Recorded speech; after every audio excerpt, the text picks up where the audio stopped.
Before we begin, I would like to offer a moment of silence for an officer out of Las Vegas. I want to say thank you to the Reno Police Department for wearing your badges until Officer Trong Tai is laid to rest. So thank you so much.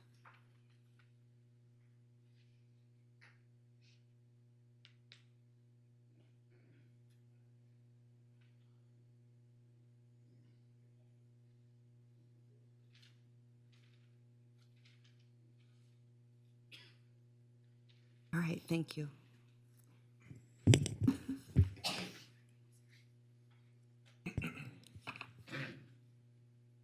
All right, Madam Clerk, before we begin, I just want to put it on the record.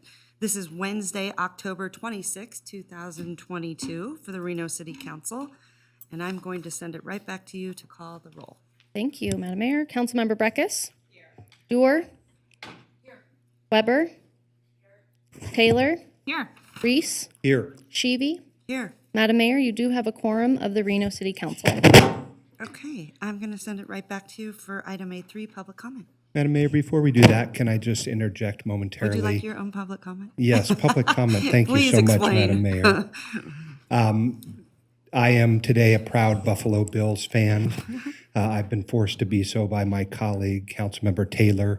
So I lost a bet last week when the Chiefs fell in a last-minute moment of weakness. So I will be a Buffalo Bill fan for and the next few minutes, but it's really hot, so I probably won't wear it for very long. But thank you to Councilmember Taylor for building camaraderie among the body and for allowing me to humiliate myself once again, whether it's a pool with pumpkins or raccoons or Buffalo Bills hat. You know, I'm always ready for a good laugh.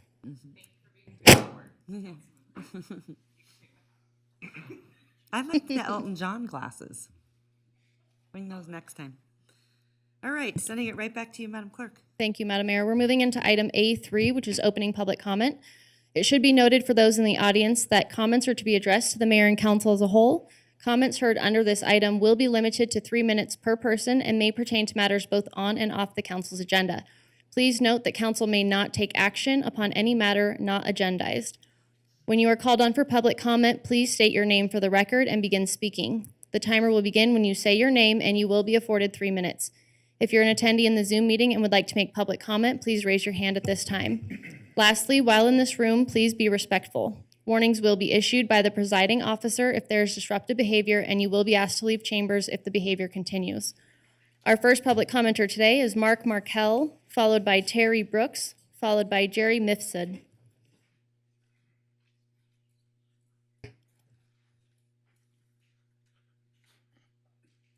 Good morning, Mrs. Mayor, City Council members, and City Manager. My name is Mark Markell. I'm a concerned Reno resident.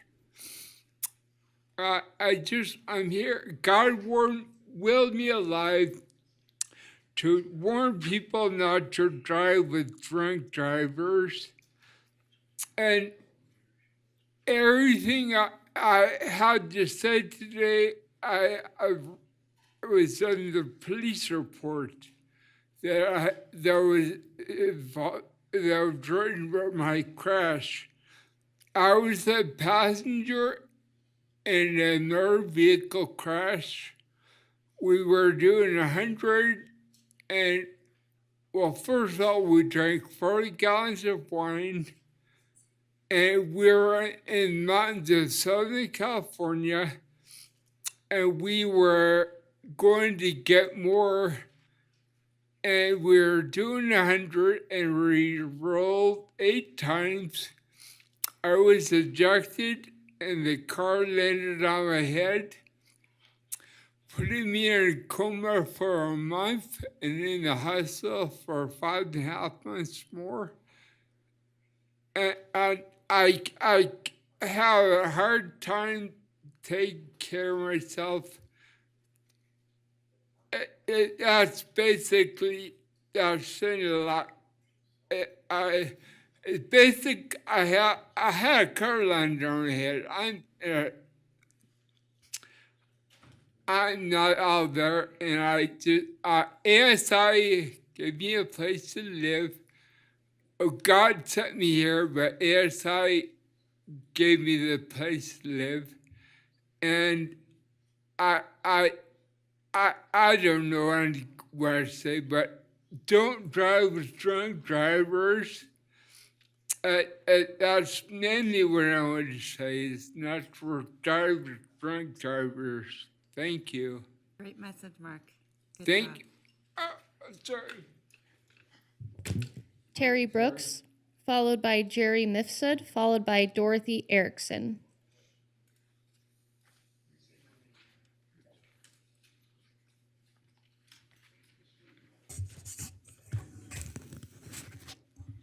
Good morning. It's me, Terry Brooks again. And today I'd like to address following politics to mental health care in the case of homelessness. Back in the 1980s, the government shut down a lot of mental facilities where a lot of people had lived with mental disabilities. So a lot of mentally ill people were forced out on the street. So then where were they going to sleep? Where would they get food to eat? This was one of the biggest problems ever for homelessness, and one of the biggest problems ever for those with mental illness. If you are mentally ill and wind up out on the street, if you are mentally healthy and wind up out on the street, the problem is already hard enough for you to try to defeat. But if you are mentally ill, you won't know what to do. You won't know how to deal with it. You will not have a clue. For a long time, you had been under the facility's care, but now you are all by yourself, and it's too much to bear. You're just trying to figure out what it was that happened, and you have no idea why such a thing had happened. You don't know what to do. You don't even know where you are. Your life is stranger than ever. Everything is just bizarre. You are getting hungry. You have nothing to eat. You look for food out in the middle of the street. You are getting sleepy. You don't know where is your bed.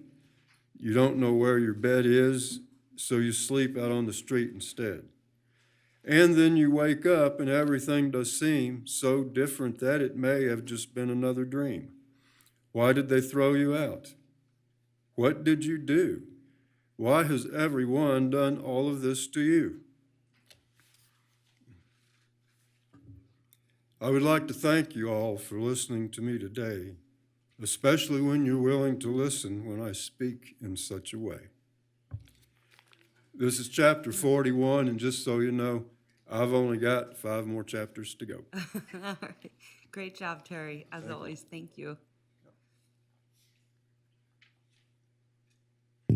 Jerry Mifsud, followed by Dorothy Erickson.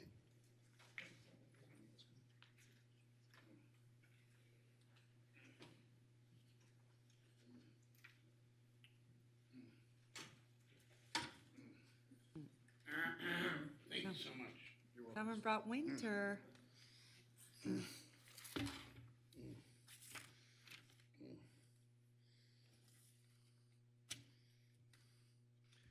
Can you put this?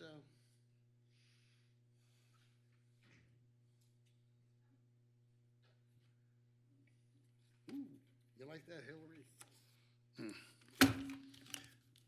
Okay, my name is Jerry Mifsud.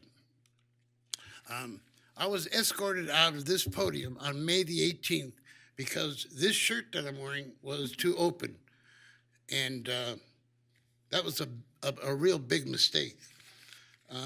On May the 20th, 2 days after, an article appeared online, This is Reno, written by Bob Conrad. You should have read that article. You told me you didn't. And that's May the 20th.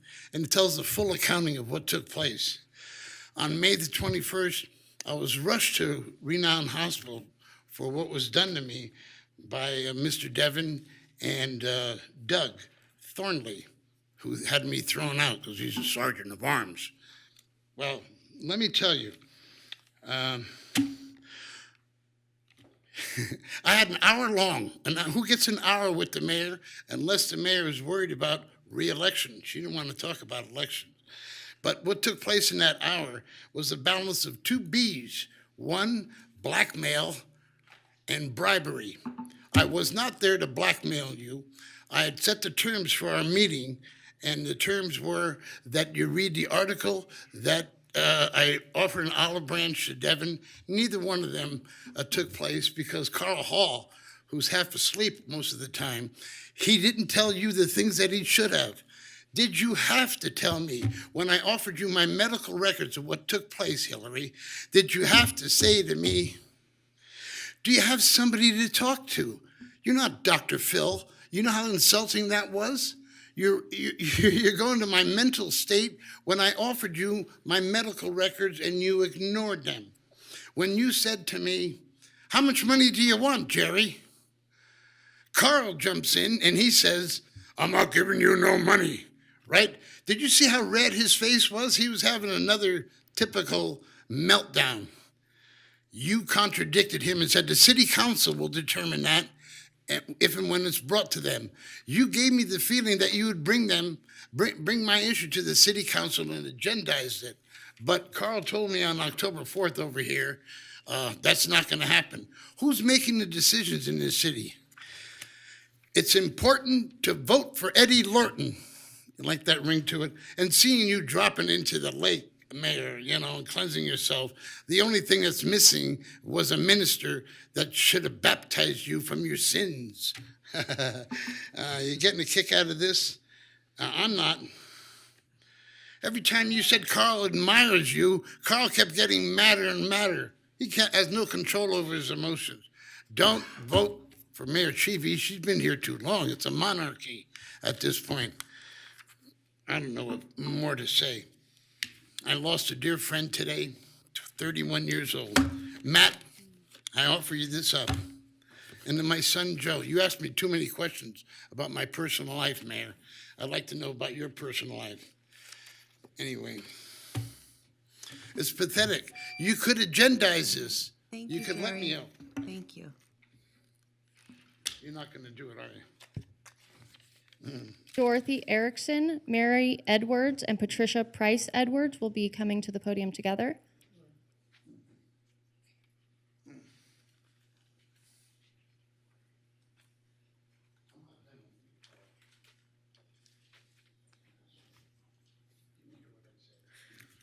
Good morning, Mayor, Council. Dorothy Erlinson, close. This is Patricia.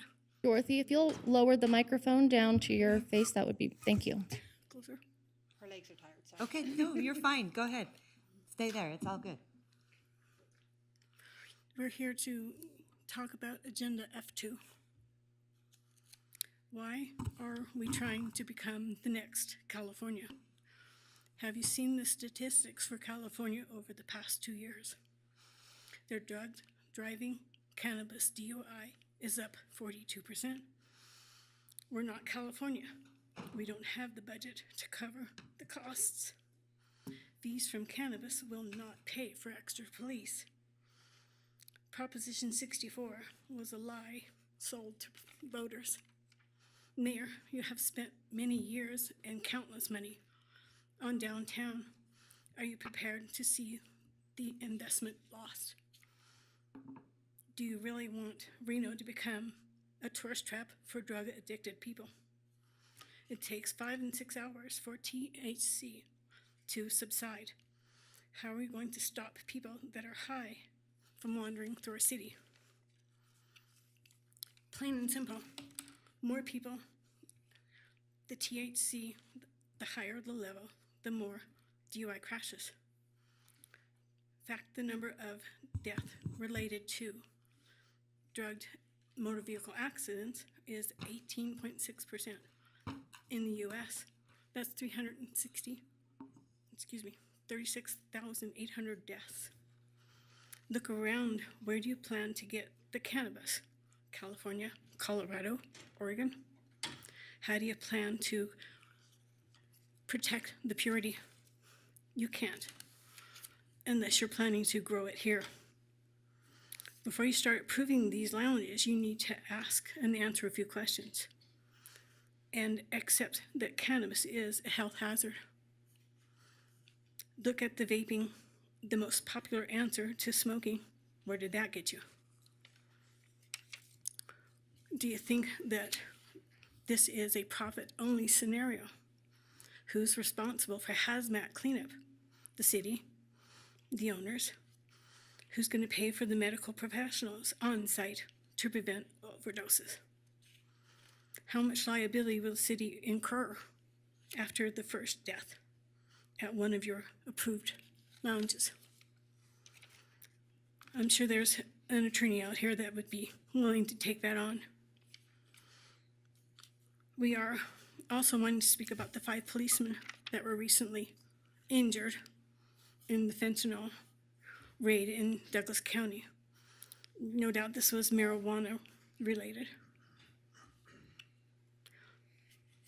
And then P.S. we have a question about how is this bill being voted on when it's never been seen and voted on by us? Thank you. Thank you. Appreciate it.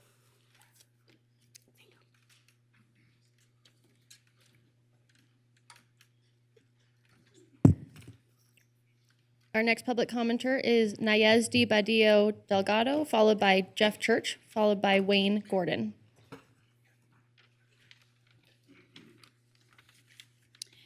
Good morning, Madam Mayor and council members. My name is Nayezdi Badillo, and today I stand before you on behalf of my family to show my support for Miguel Martinez. I met Miguel Martinez 14 years ago. This November, we will be celebrating our 10th wedding anniversary. In these past years, I have seen Miguel grow tremendously, both personally and professionally. He adores his two daughters and is always looking to set a positive example for them. We are both working class citizens who have had the opportunity to get a post-secondary education and provide a better future for our daughters. Higher wages, civic participation, including volunteer work and voting, are amongst the many benefits of achieving a tertiary education. Miguel Martinez knows this and has worked relentlessly these past 6 years to mentor young high schoolers to graduate and pursue a post-secondary education. Helping young students navigate the higher education system, teaching them how to tie a tie, and instilling the value of volunteer work are just a few examples of how he has devoted his entire career to the future of our community, our youth. I admire his dedication to mentoring young people. He's always answering text messages or phone calls after business hours and on the weekends. During the community forums, the question about balancing the council position and personal life was a topic of high interest. All I can say is that Miguel has a wife and a strong support system that understands the importance this role will have in helping his beloved community. Miguel has achieved the American dream of owning a home, having a family of his own, and having a stable profession. Many could say he's self-made. According to the dictionary, this means having achieved success or prominence through one's own effort. However, I have a different perspective. He's not self-made. He's the product of a community that has supported and provided him with the resources so he could be successful, and today has the opportunity to pay it forward. Miguel, your wife and daughters understand the time commitment this position entails, and we want to tell you that as long as you respect your community and serve your family, we would be next to you and be there every step of the way. It would be selfish to not do so, because one day there were teachers, pastors, mentors, and many others in the community that took the time to support you and pave the way for you to have a better future. Having a family is not an inconvenience, but rather a propellant for you to keep going. Thank you, Madam Mayor and council members, for all your work, and I hope you take into consideration when deciding my words when deciding on this appointment. Miguel is a working citizen who is empathetic and caring and understands our community since he's one of them. Gracias. Thank you. Thank you. Jeff Church, followed by Wayne Gordon, followed by Drew Rebar.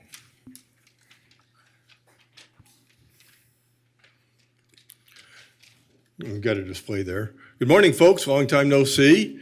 I'm sorry, Mr. Reese had to leave the room. My name is Jeff Church. I run a website, renotaxrevolt.com. You're welcome to have a look. I'm here with a really benign request, some flyers. I'd like to ask you to use some taxpayer dollars to belong to a nonprofit. What could be wrong with that? One of them, Citizens for Coal Power Plants, Republicans for Right to Life, Liberals for Women Reproductive Rights. I think you can maybe see where I'm going with this. Those I made up. But the city of Reno pays $100,000 to belong to EDON, according to my research. You belong to the Reno Sparks Chamber of Commerce. Those are 501c6 lobbying organizations. They're not charitable, they're not nonprofit. So am I just speaking, off the cuff on this? No. The Nevada Constitution, Article 8, Section 9, states that you as a government may only belong to those corporations formed for educational or charitable purposes. But there's more. NRS 82.2021 only defines for public benefit a 501c3 charitable, not 501c6.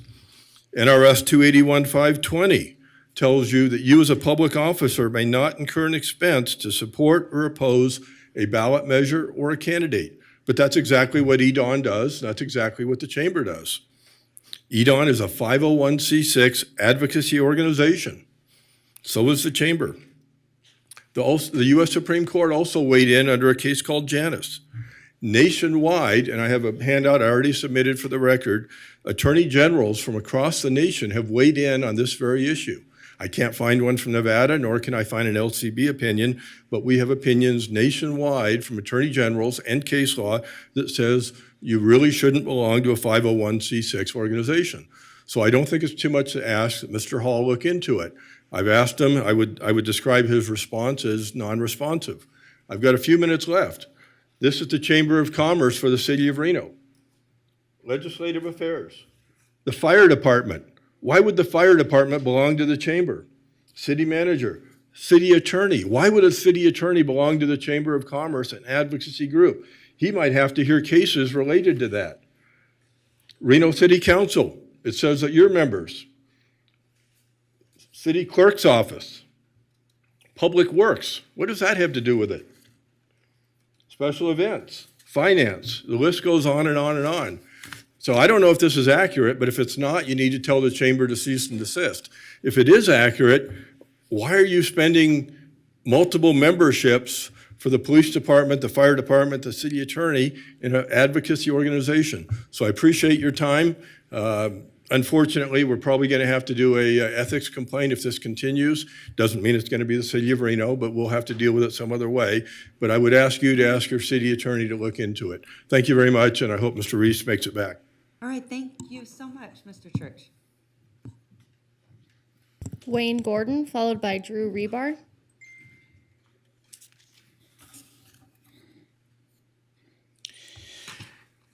My name's Wayne Gordon. I live in Ward 3, and my ward is now without a representative.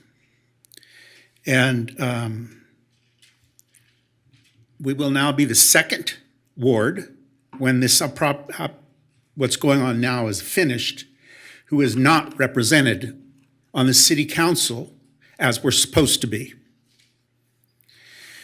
Currently, you're in the process of deciding who will be our representative, but it wasn't somebody that we selected. You selected who would be on that. I went and watched him at Neal Road last week. Who would be on that? We didn't select him. We didn't volunteer somebody from our. This allows a small group of members of the city council to figure out who is like them and who will be on the board, who will be on the council, and then get those in. It severely weights the city council, and when the elections are held, that person will be an incumbent, which gives them an unfair advantage over whoever is going to try and run to unseat them. Presumably somebody will. This is how the Washoe County School District has managed to keep people who agree with them on the school district and has managed to weight unfairly the elections. Now, I'd like to know, I would like to see the city council conduct elections for both Ward 5 and Ward 2 and have people come in forth, but especially in Ward 3, where I live. I'm sure that, as I recall, the reason is that we want to save money. It's too expensive. We were already very close to an election. The election still hasn't happened. And the state has mandated basically mail-in elections. So a mail-in election could have been done without much expense.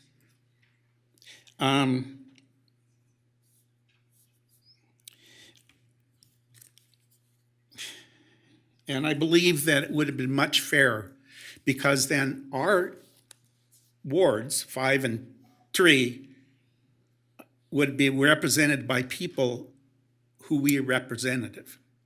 We are a representative council here. You're supposed to represent us. But if it's being appointed by somebody else, it's representing them, not us. All right, thank you, Wayne.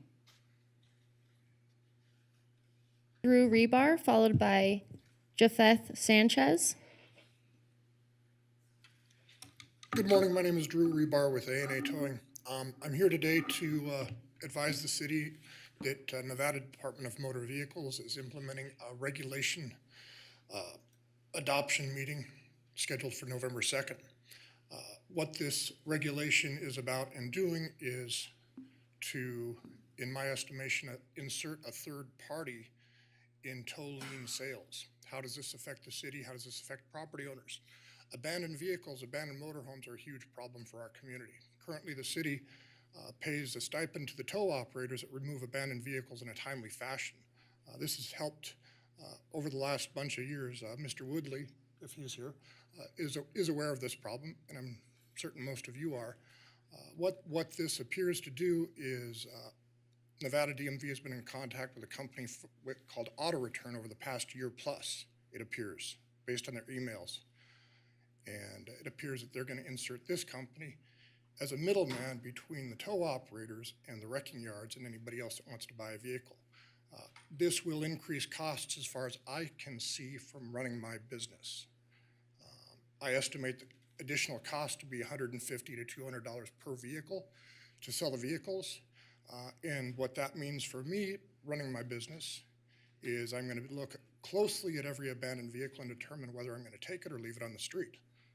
Again, this has happened in the past. There was an incident at Walmart on 7th years ago with a BMW where no tow operator in the city would take the vehicle. The city ended up, I think you were doing a condemnation or whatever the term is, and pretty much the city had to order the tow operator remove the vehicle, and there were some payments and some other things that it was just a big mess. So I'm trying to prevent the mess from starting. So I would ask the city to look at these regulations that they're proposing, look at the already completed small business impact statement. How do you complete a small business impact statement before you meet with small businesses? Small business impact statement, where it's supposed to go into the financials, has zero costs to small business to insert all of these new regulations and these new processes. I don't know about you, but every process I run in my business has a cost. And these costs are going to become prohibitive or just more expensive for private property owners and municipalities to have these abandoned pieces of garbage removed from our streets and to be processed and recycled. And to me, apparently what this means is we're going to be sending another $150 to $200 for every abandoned vehicle to a California company. That's just my presumption based on the public information that I got back from DNV. I did a 5-year records request. I requested all tow complaint liens, that type of thing. No complaints really came back from the citizens or the community against the processes that we've been using for decades and decades and decades to get rid of these vehicles. So it appears that there's something else going on behind the scenes. I appreciate your time this morning. Have a good day. Thank you, Drew. Just really quickly to clarify, you said this is a contract between the state? No, what it appears to be, in the public records requests, there's emails recommending here's a third-party vendor, it's a solution to fraud, all of these things, yet there's no fraud in the system. And they're changing the regulations that, I've got a copy of it here, and they're cumbersome. Basically, we've got to get appraisals in cars, insert a third party, do arm's length transactions. Okay. I see what And you're it's designed to not name a specific business that's gonna come in, but there's already been conversations with a very specific business that has a reputation in the state. The same auto return company came into Highway Patrol years ago, took over that contract. And essentially what's happened is anytime Highway Patrol impounds your car in the state of Nevada, $25 goes to this company. Got it, okay. There was no legislative approval for that, but Madam Clerk, tax you money's going out. have Drew's contact information, right? Okay, And Alex, okay. yeah. Thank you so much. Appreciate it. Japheth Sanchez, followed by Stephen Van Zee via Zoom, and Will Adler via Zoom. Hi. I don't have to press the button, right? I'm Nope, on. it's Okay. already on. Hello, I'm Dr. Japheth Sanchez. I'm an associate professor of educational leadership, and I'm the director of the Latino Research Center. But I'm here as a citizen of Reno, and I want to highly advocate for Miguel Martinez for Ward 3. I understand that your responsibility is to remain super unbiased, but also to be able to identify individuals who are highly qualified for the role. And within the candidates that you've elected, I want to express my support for Miguel Martinez. I've known him for over a decade, actually, when he was a student at UNR. He was my McNair student. At the time, he was an undergraduate student working to identify how to examine and use research for the ability to make informed decisions, which was not very common with undergraduate students. So I know that in his lens and the work that he'll do to serve the community, he's going to use that context to better support the needs of our community and of all members. His identity, I think, is tied to some of the things that will help to give a voice to everyone in order to identify cultural and economic impacts and social impacts and all the things that you're tasked with doing. So I just want to express that. I highly value the work that he's done, not only as a student, but in his trajectory into his career, which I've been privileged to see. He's at TMCC, and through that work, so much of his focus has been on supporting those from underrepresented backgrounds, from low-income family backgrounds, first-generation students, all the things that if we're able to do as a community, we can improve our outcomes within the city for everyone, again. And so to me, that's highly important. I value and trust the work that you're doing. I know that you're doing so, and it's not easy to do so when you have to go through special meetings and others don't have that full voice. But to me, this is where I do get a voice and where our community also gets a voice. And so if having gone through this special election, if it means that we can better give voice to those who have this possibility to make an impact, for me, I value the opportunity to advocate for him, and I hope that you take him into consideration, given his context, given his expertise, given his high levels of educational attainment, but having come from a low-income family background where he understands those from the full spectrum. And we need somebody who can think along those lines, who can remain unbiased, and who can support the needs of everyone. So thank you so much. Thank you. Stephen Van Zee via Zoom, and Will Adler via Zoom.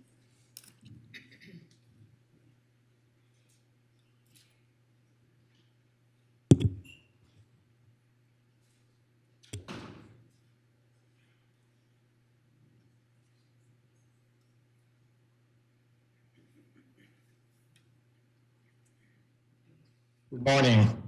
My name is Stephen Van Zee. I'm a property owner and resident of Ward 5. Am I able to be heard? Yep, go ahead, Mr. Van Zee. Okay, thank you. I'm a property owner and resident of Ward 5. I'm also a property owner and resident of the Northgate 19 LaSalle Heights Landscape Maintenance District, one of 9 LMDs in the Northwest Reno and Stead areas. My comments address the Department of Parks and Recreation's continuing mismanagement of these LMDs. Parks and Rec's mismanagement has extended back almost 5 years, and these issues have been brought to the attention of Parks and Rec, the city manager, and the Ward 5 council member numerous times by letters and public comments. This year, multiple letters to Parks and Rec have gone unanswered. On September 14th, you approved a new landscape maintenance contract that became effective September 30th. And as a reminder, property owners are required to pay for all the landscape maintenance costs. Now, contrary to the parks manager's comments in which he promised improved performance, the new contract has been mismanaged from day one.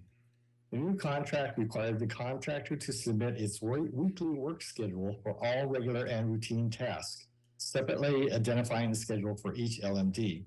However, the city responded to a public records request for these schedules by stating, quote, "No responsive documents." The contractor, Reliance Home Services, stated they would spend the first month, October, bringing the LMDs to appropriate conditions for routine maintenance, end quote. Apparently, the contractor is now deciding what, when, and where landscape activities are performed. However, the contract identifies specific landscape activities that the contractor is required to perform weekly or as needed in all 9 LMDs. On October 12th, I notified Parks and Rec and the Ward 5 and Ward 4 council members that the contractor had not yet performed any landscape services in my LMD. I specified numerous issues of noncompliance and provided sample photographs documenting those issues. Coincidentally, this morning is the first time this month the contractor has appeared in my LMD. During the September 14th council meeting, the parks manager summarized the regular and routine tasks that the contractor must perform. What the parks manager did not tell you is that Parks and Rec has failed to enforce some of those landscape maintenance requirements for the last 5 years. One of those unenforced requirements was noted as, quote, "fence fire breaks," end quote. This requirement is particularly important because it directly addresses a public safety hazard. Letters to Parks and Rec on September 26th and October 12th asked Parks and Rec to prioritize compliance with this landscape maintenance requirement.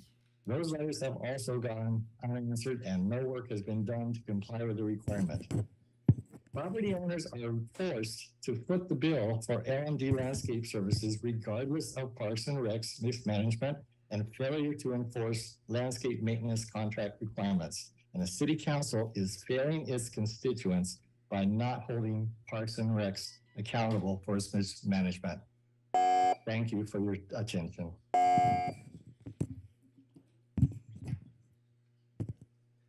Will Adler via Zoom, followed by Dora Uchel via Zoom.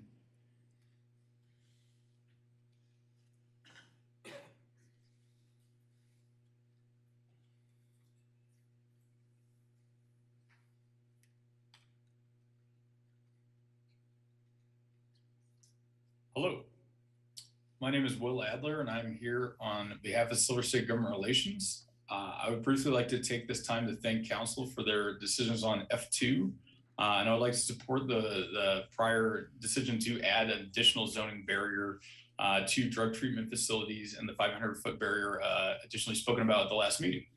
I'd also like to thank Angela Foos personally for all the hard work she's put into this and the time and effort all staff have dedicated to this project. Thank you very much.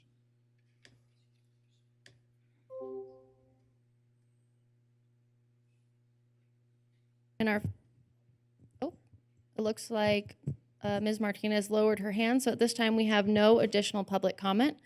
For the record, Madam Mayor, we did receive 5 letters of correspondence which have been distributed to the Reno City Council on various items. And we do have 2 voicemails. Okay, go ahead.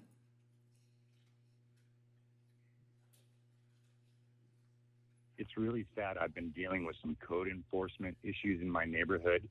For 6 months now, I've been trying. I finally get a call back from Detective Todd Davis, and all he does is talk over you and talk at you. He won't let you express what your problems are. He is like a mind reader as far as he's concerned. So him and Alex Woodley, they both should be removed from their position. You need better communicators in that. You can't just call somebody up and assume you know what they're complaining about or what the issue is and talk over them the whole time. What's the point of calling them? Why don't you just send them an email? That's ridiculous. Detective Todd Davis and Alex Woodley are pathetic employees for the city of Reno.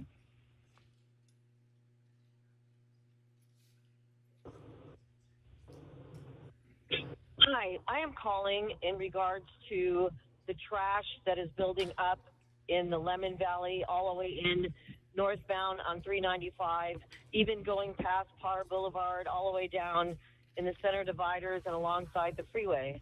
This goes on and on and on, and I travel a lot through Reno, and it is the only place that it is really building up that nobody seems to care or clean about. We have no signs saying littering, not one sign in Nevada, but in California they do. I wonder why we don't have a sign that says that people throwing their trash or debris coming out of the back of their cars is going to be fined. It is terrible and it is nasty and it makes our area look terrible. Please take a look at this. And why should I, the citizen, have to go out there and pick up the trash? We should be allotted. It is not happening in South Reno at all. Thank you.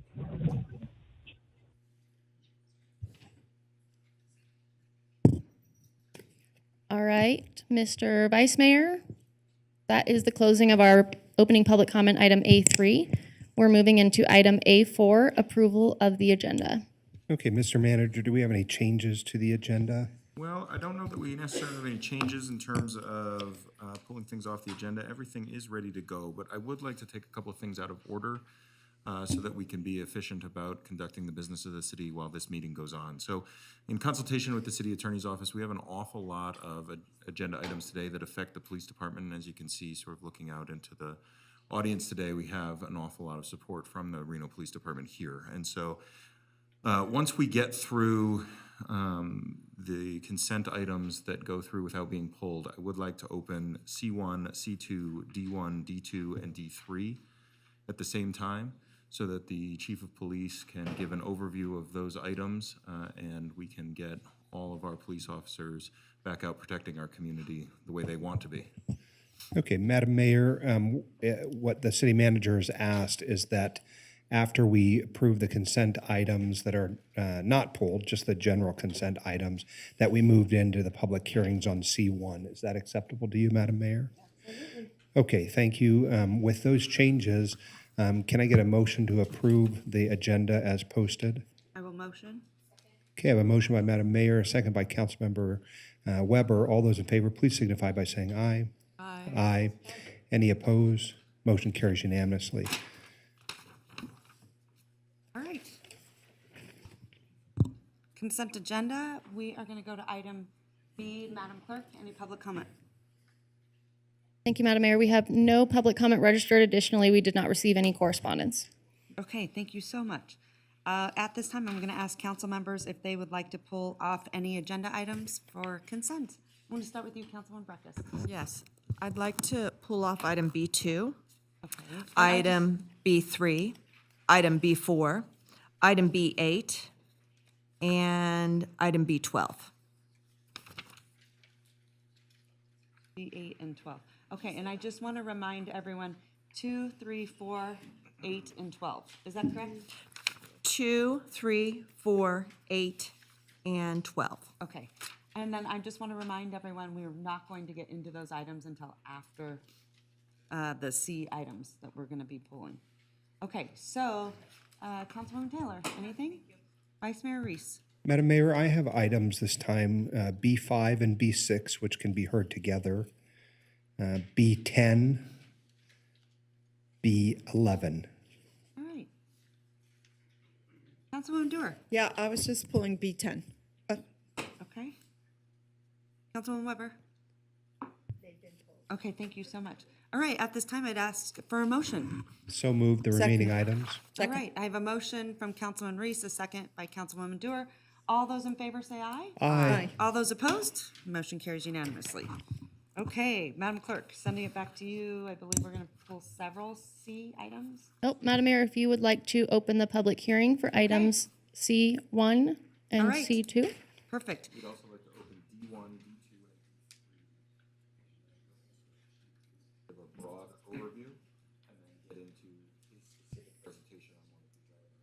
City Manager, can you talk into the microphone, please? I can turn on the Thank you. microphone. Thank You're you. welcome. We'd like to open D1, D2, and D3 at the same time as the public hearing items. The Chief of Police will give a broad umbrella overview of what we're here to accomplish today, and then he will give an item-specific presentation on the ARP money. And then the subject matter experts from Public Works and Capital Projects will come behind him and make follow-up presentations on subsequent items. Okay, so for the record, let's just reiterate the items: C1, C2, D1, D2, D2. and D3. May I ask a question about how we're going to proceed? Go right ahead. Yeah, under our rules, we only get 3 minutes, I think, and then 3 minutes again, and then 1 minute. And when we bundle 7 items together or 6 items together, we have had a practice of limiting them the time. I will object to that. These are, separate items, and I hope that our rules will allow all members who have questions about each item to have the time for each item and not bundled up. I don't think that's fair. I've expressed that in the past, and I will express my objections if we're not given individual time for each one. Thank you. And All Madam right, Mayor, I'm one very more. sensitive to that. Yeah, I think that's a great idea too, because one of the items requires a 2/3 majority, some don't, and they're on pretty different topics. They're related, but they're on other Well, and stuff. typically, we don't pull this many. Right. So I want to make sure we all have enough time to Yeah. ask questions and get it on the record. So, okay. Okay, so Madam Clerk, I'm going to send it to you. I need to put it on the record. Was proper notice given and any correspondence received? Thank you, Madam Mayor. Proper notice was given and no correspondence was received for items C1, C2, D1, D2, and D3. Okay, so at this time, we're going to move into presentations from the one and only Reno Police Chief Jason Soto, and I believe, and then we'll have something from Vicki Van Buren, I think, at some point. Ms. Van Buren and Justin George will be around, yes. Okay, great. All right, take it away. Good morning. Good morning. For the record, Reno Police Chief Jason Soto. I am very, very grateful to be at probably my last presentation for this council and for this body. We couldn't have chosen a better Oh, no, we'll make sure we have one more. a better grouping of items, probably one of the most significant and historic agendas, certainly in my career. I'm joined today by many of the professional men and women of the Reno Police Department in the back of the room, and we're very excited to give you this presentation. My portion of this presentation today is going to be on the technology portion of this. I brought with me Deputy Chief Zach Thu, who is one of our technology experts within the Reno Police Department. I also have our Chief Financial Officer, Christina Rodriguez, with us to answer questions at the end of this presentation. So I'm going to go ahead and just get started. I think the way I want to begin this presentation really first off is to explain why technology really is so crucial for the Reno Police Department and our line of work, especially in 2022. When I began my career back in the 90s, as I was putting this presentation together, I thought about the 4 separate decades in which I've worked in this profession. And when I started my career, just to give you perspective, all of us perspective, our community perspective, is we had 2 options on how to write a report, either a typewriter or handwritten. To get from point A to point B in a car, we used a map. Today in 2022, as we all know, it has become much, much more technology driven, and we as the Reno Police Department need to make sure that we're at the cutting edge of that technology. What this technology is going to do for us, and I think it's important for this council to understand, is it's going to make us a safer city. It's an investment, if you will, into your community, into your Reno Police Department, and to our future for the biggest little city in the world. A little bit later today, we're also going to be talking about the Public Safety Center, which is near and dear to my heart. I remember a conversation, Mayor, that you and I had 7 years ago about how are we going to do this. I'm not going to steal Carrie and her team's thunder, but this is a very big, momentous day for the Reno Police Department. This technology is going to make us smarter, it's going to make us faster, it's going to make us more efficient, and it is sorely needed and sorely crucial for the success of your Reno Police Department. So without further ado, I'm going to start off with intelligence-led policing. You've probably heard that term, and it is more prevalent today than ever. What that does is it utilizes technology and analysis to most effectively identify trends, and for me, or for us, your Reno Police Department, to deploy resources. Reno Police Department is seeking approval for 3 complementary contracts that will further intelligence-led policing, ensure alignment with regional partners, improve services to the community, and contribute to officer and public safety. So the 3 items that I'm going to be speaking to you about today are Axon, Officer Safety Package 7+, Forensic Logic LLC, otherwise known as CopLink, and Fusus.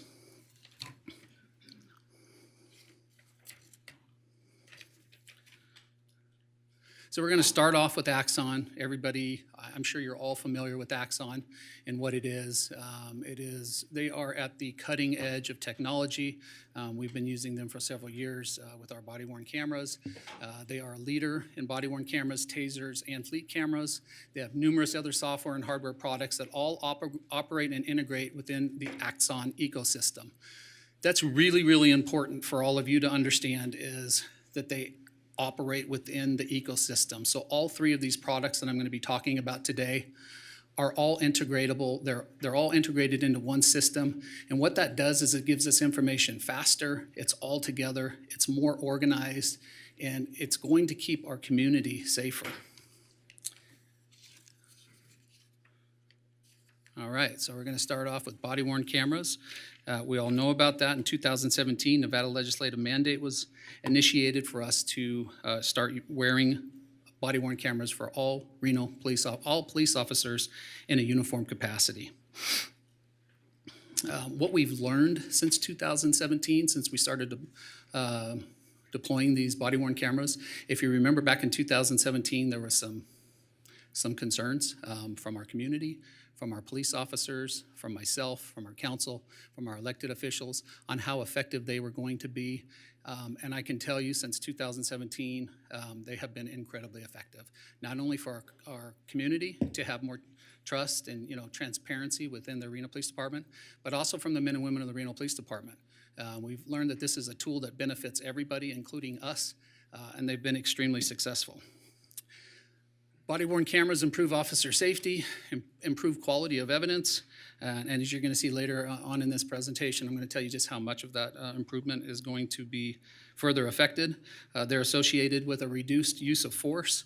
I recently, in the last 2 weeks, met with execs of Axon, and one of the great goals that they have within their company is in the next decade, they are working to reduce officer-involved shootings by 50%. That is huge, and it is very, very achievable. We have seen a downward trend since we started deploying body-worn cameras. That trend, I believe, is going to continue, and you couple that with training and some of these products that we're bringing in front of you today, and it has an automatic, instant effect for those in our community. It's also reduce citizen complaints, it reduces liability, it increases transparency and community confidence. Again, it's completely integrated into the Axon ecosystem. I should mention that both Washoe County Sheriff's Office and Sparks Police Department have these same technologies. That's very important for our regional approach because we can communicate with each other. And what we've learned regionally is the more information that we're able to share between agencies and across city lines, the more effective we can be at catching the bad guys. Let's see. New cameras will be given to officers at 30, 60, 90, and 120 months. All right, moving on to Taser. Taser obviously reduces use of force, reduces injuries to suspects, reduces officer injuries. It's a less than lethal option. It's integrated with our Axon ecosystem, and new tasers in 5 years with this plan. Moving on to fleet cameras, I know this was something important to all of us. It took us a little bit to get there, but this is the perfect opportunity to actually put all of this into one. Fleet cameras are pretty self-explanatory, but again, they reduce the use of force, reduce liability, complaints, officer safety, certainly transparency and community confidence, quality of evidence. and they're completely integrated in the Axon ecosystem. One of the things that we learned with fleet cameras is oftentimes, even with body-worn cameras, if we go to a call or a scene where another agency has fleet cameras, those fleet cameras can capture video that maybe we did not get from our officer if he or she was in a fight and their camera falls off. There's a lot of things that can happen. This is just one additional quality or piece of evidence that we'll have in place with fleet cameras because they're not going to fall off. Some of the additions with the Officer Safety Package 7. First off, you see the Axon interview room. That's really, really important.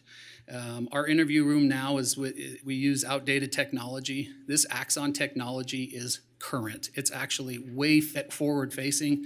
It's the most advanced technology that we have out there. So we'll have interview rooms that we can tie all this video and interviews and all of that information together. Axon Redaction Assistant. This is super important. This is important for our support staff. This allows the men and women who work in our records division to have a tool to easily redact footage from videos for these public records requests that we all know are very, very significant in our region. This allows us to do that work faster, more efficiently, and quicker. Auto-transcribe, this goes back to what I said when we used to have to write or type reports. Now there's software that can understand what we're saying and put it into a report for us, which is fantastic. Respond for Devices Plus, Axon Standards, Citizen One-to-One. These next two, the Citizen One-to-One and Citizens for Communities, is really, really neat. One-to-one is if we're out on the scene and a citizen or an individual has some video or photos or things like that, we can capture that right then and there, book it into our Axon system. It'll recognize that and it'll transmit it, so we'll have it and it'll improve those efficiencies. I know that one of the points that the mayor has touched on recently is increasing call response time. These two items are going to help us, a lot of these items actually are going to help us increase our ability to respond to calls quicker, because it's all done faster. It can be done in our car. It can be done on scene. We can send out a link with Axon Citizens for Communities and allow them to download that information into our system or into their case or report. And what that does is it gets our officers back out on the street for more visibility and the ability to respond to those calls in a quicker manner. It has virtual reality. The virtual reality portion of this package is fantastic. I've tried it. I've used it. I invite all of you to do that if this is approved, because it really gives us exposure to types of calls and incidents that we might not ever see otherwise. So it's pretty neat. Third-party video playback, and then of course unlimited storage. Fusus. So Fusus is another technology. And what it does is it extracts live video feed from various cameras within our community and sends it to a single operating system and officers in the field.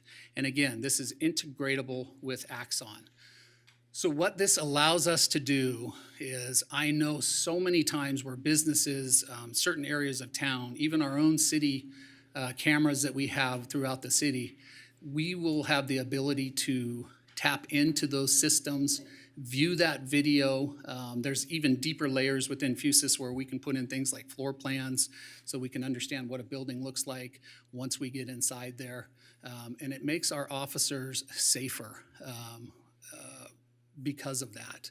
It acts as a digital evidence vault for investigators and is capable of integrating video with other data sources such as computer-aided dispatch, Axon, real-time officer geolocation, registry map of cameras, multimedia tip line for the public.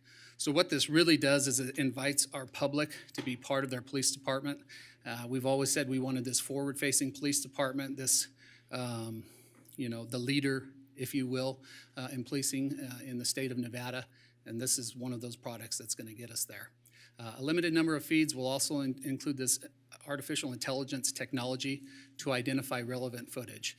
And I know this is kind of complicated, but to simplify it, it means we'll have a limited number of feeds to where if we have something like a missing child or a senior citizen, somebody with dementia, we can put in some parameters into these feeds.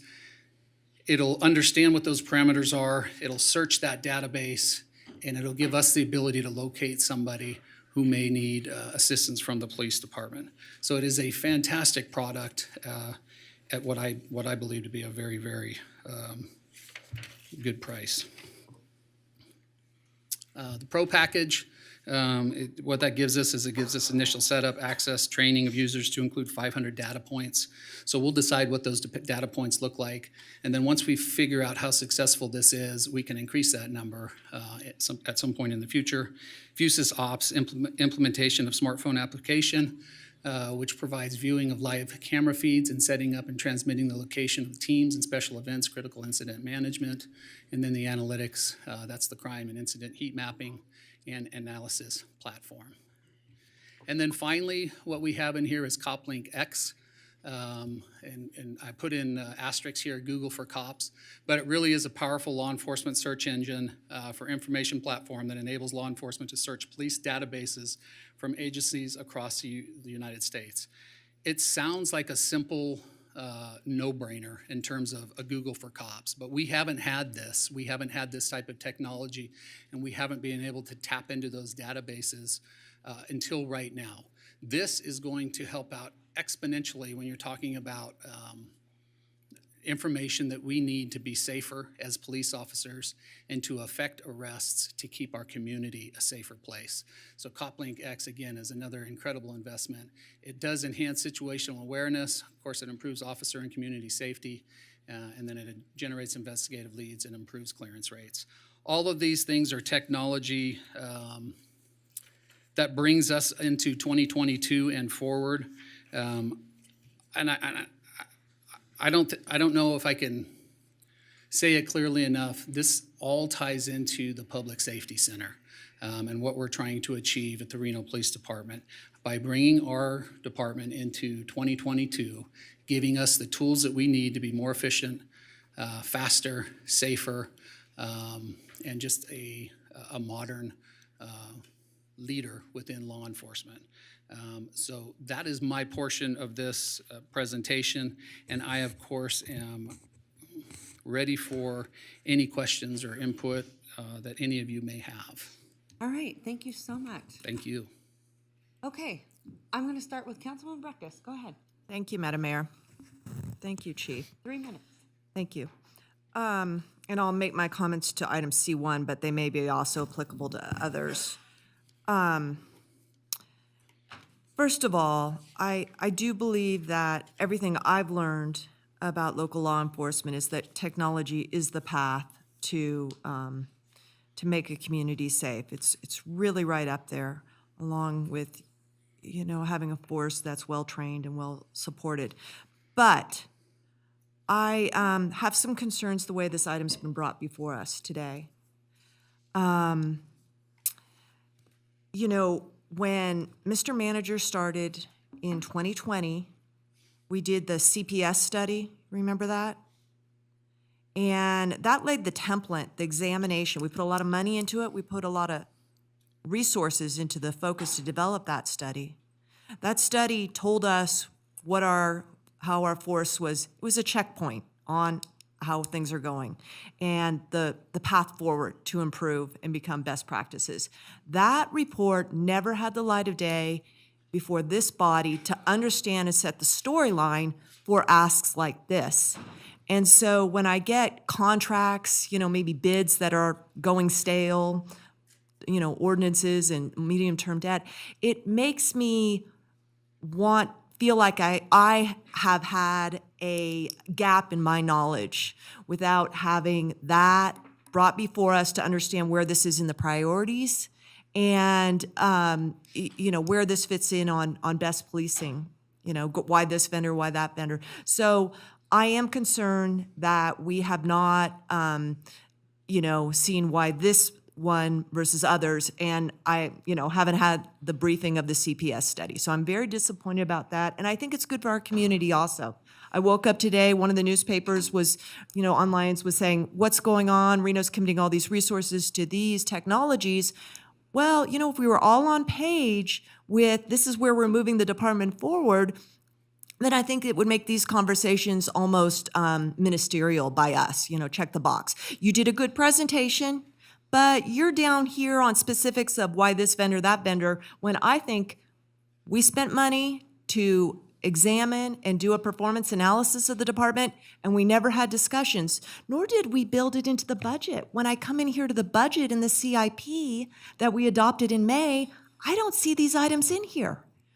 And it makes me wonder, well, why did these perk up and not? So I am struggling. This isn't to you. This is kind of your send off. This is to our manager, that I feel like if we're going to examine as a best practice what a department's doing, we need to set that table to then move forward to these implementation items. So I do want to support this, but I have concerns.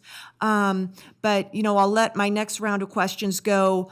Well, the one is this Google for Cops. Is there an uploading database of our resources that is kind of a reciprocal thing to, this sharing, and are there parameters for that? How does that work? I think that those are questions that I would have liked briefed, if we had a more front-loaded conversation about how we're going to, advance in our technology needs as a department. Okay, thank you for the question, Councilwoman Breckus. Yeah, there is. That was in my presentation. That's why I spoke to the regional piece to this, because we're all going to be sharing this COP link or Google for Cops information. We don't have a cohesive database right now, so it requires an enormous amount of time and effort to try and cross those lines and find that information. Think if there were, let's just say we had a suspect that was in another state. We can do simple data searches now to find information that would normally take several phone calls, several calls back, just a cluster of information, and it brings it all together. This isn't something that's just being utilized here locally in this region. This is a national type database. There's multiple departments that we've gone to, asked about it. This isn't something that, I know you made a comment, Councilwoman Breckus, about the technology, and my only ask of you is to understand that we did look at a ton of different vendors, and we came up with what we thought was the best, most fair vendors for our department and our city. Okay, I have a follow-up when my Councilman turn Breckus, comes around. I'm gonna Thank you. move on, because your 3 minutes is up, and we'll come back. All right, go ahead, Councilwoman Dewar. Thank you. I have, I guess, a pretty different perspective. For at least 7 years, I've been talking to you, Chief Soto, about the need to improve the department's technology, the ability to take the best practices, the best available equipment to both keep our officers safe and to solve crimes more directly, quicker, with less wasted time. I mean, everything you've presented here today, to me, speaks to that. It connects data, from one source to the other. It connects you with our regional law enforcement agencies that we're working with so that you can share information and share data, which makes for a much better policing operation for our region. You have spoken about, and I'm just scrolling, we have new tablets, I'm scrolling to some of the things you've added in terms of the dash cams and the use of tasers instead of, potentially lethal weapons, the body-worn cameras, and then just the software with Axon, which ties all of this together. I mean, I think it's an incredibly important step forward, and I commend both you and our manager for seeing an opportunity right now with the ARPA funds and our ability to do some short-term bonding to actually take this step forward. Now, I have other comments about the Public Safety Center as well, separate from this, but your presentation was just about this, and I couldn't be happier to see this. So thank you so much for coming before us. Thank you. All right, Councilwoman Taylor, go ahead. Thank you, Madam Mayor. So I'm going to have two common themes probably throughout the day today, and I'll make them quick. One is going to be fiscal responsibility, and the other one is public safety. The first one for fiscal responsibility, I think I might ask Vicki to answer this for us. Is this a good place for the city to spend their resources? Do we have the resources? And is this a responsible action for this council to move forward with these resources and investment? Vicki Van Buren, Director of Finance. Yes, to answer your question, Councilmember Taylor, I have done a fiscal analysis of this. Based on what we've come up with, I've worked with the police department to determine what's our best fit going forward. I think one of the main things to get off the chief's presentation here is that this is a 10-year plan. We're talking about a 10-year medium-term obligation. It's not a bond. It's basically we're making payments over 10 years, but the way we've structured it, it fits within our budget, and it fits in a way that we can ask for reimbursement to from the E911 board when we get to those payments as well. So when I get to my section, when you're done with your questions with the chief here, I'll be glad to answer some more questions about it. Thank you very much. That's very helpful. And then Chief Soto, with the public safety aspect, I heard three things from your presentation. It's alignment with regional partners, it improves services to the community, and contributes to officer and public safety. And being new here, I think that was one of my major priorities and considerations with this and what our responsibility is. So you're confident that this software, these packages, this movement, investment supports those three initiatives? I am more than confident that it supports those three initiatives. And it also does one additional thing that I think you might appreciate. And that is, it's really going to support this transition for the next decade. You're going to have a new police chief or two. And this is putting product technology in place that will carry us forward for 10 years. Thank you very much. You guys are the experts. I am not, so I appreciate your input and help on this. Thank you. Councilwoman Weber, did you want to? Are you fine? You're good? Okay, go ahead, Vice Mayor Reese. Thank you, Madam Mayor. I have a lot of thoughts, so I want to first situate ourselves properly today. First of all, Chief Soto, thank you, and thank you to the men and women of your department, especially those who are here in support of it. We know that every day the men and women of this department risk their own personal lives and their safety to protect this city. So for that, you have my whole heart, and I thank you for it. I see there as being a couple of things going on in the overall presentation scope. So you've got some technology ask, you've got some building safety center ask, and then there's an overarching question of how it's funded. And so I want to try to situate again myself along those lines. And then I want to also start off by taking a step back and asking, oftentimes in political campaigns and during campaign season, you start to see some things that are disturbing, especially from particular candidates about the city of Reno. And so I want to ask, first of all, how are we doing out there? How are the men and women of this city who are tasked with protecting us doing? You see things that are very misleading in campaign mailers about crime rates and certain things that are sort of designed to promote fear, where I think I know what you're doing. I know on a daily basis what you're doing. You share with me those statistics, but I think it's the elephant in the room, right? The purpose of your presentation, I think, boils down to safety, public safety, and our officer safety. So maybe can you sort of start by answering that question for me about sort of the state of the city, what you might want to say to folks who are tearing down the police department and making those false claims? Absolutely, I'll answer your question. In this profession, I've been in this profession for a quarter of a century. All the men and women that are standing here behind me, everybody in that department, one of the things that is most telling about our profession and what we do is we have incredible resilience and incredible resolve. These men and women put their heads down, they do their job, and they understand what that job is, and that's to keep our community safe. They don't really get wrapped up in the political hoo-ha's going on because it doesn't do anything for us. We have a job to do. The job for us is our community. That is our number one priority. It has always been our priority. I think one of the things that's very unique about the Reno Police Department and our situation and where it is today is we have a community that overwhelmingly supports us and what we do. For the past several years, every single day we're getting phone calls, donuts, coffee, thank yous.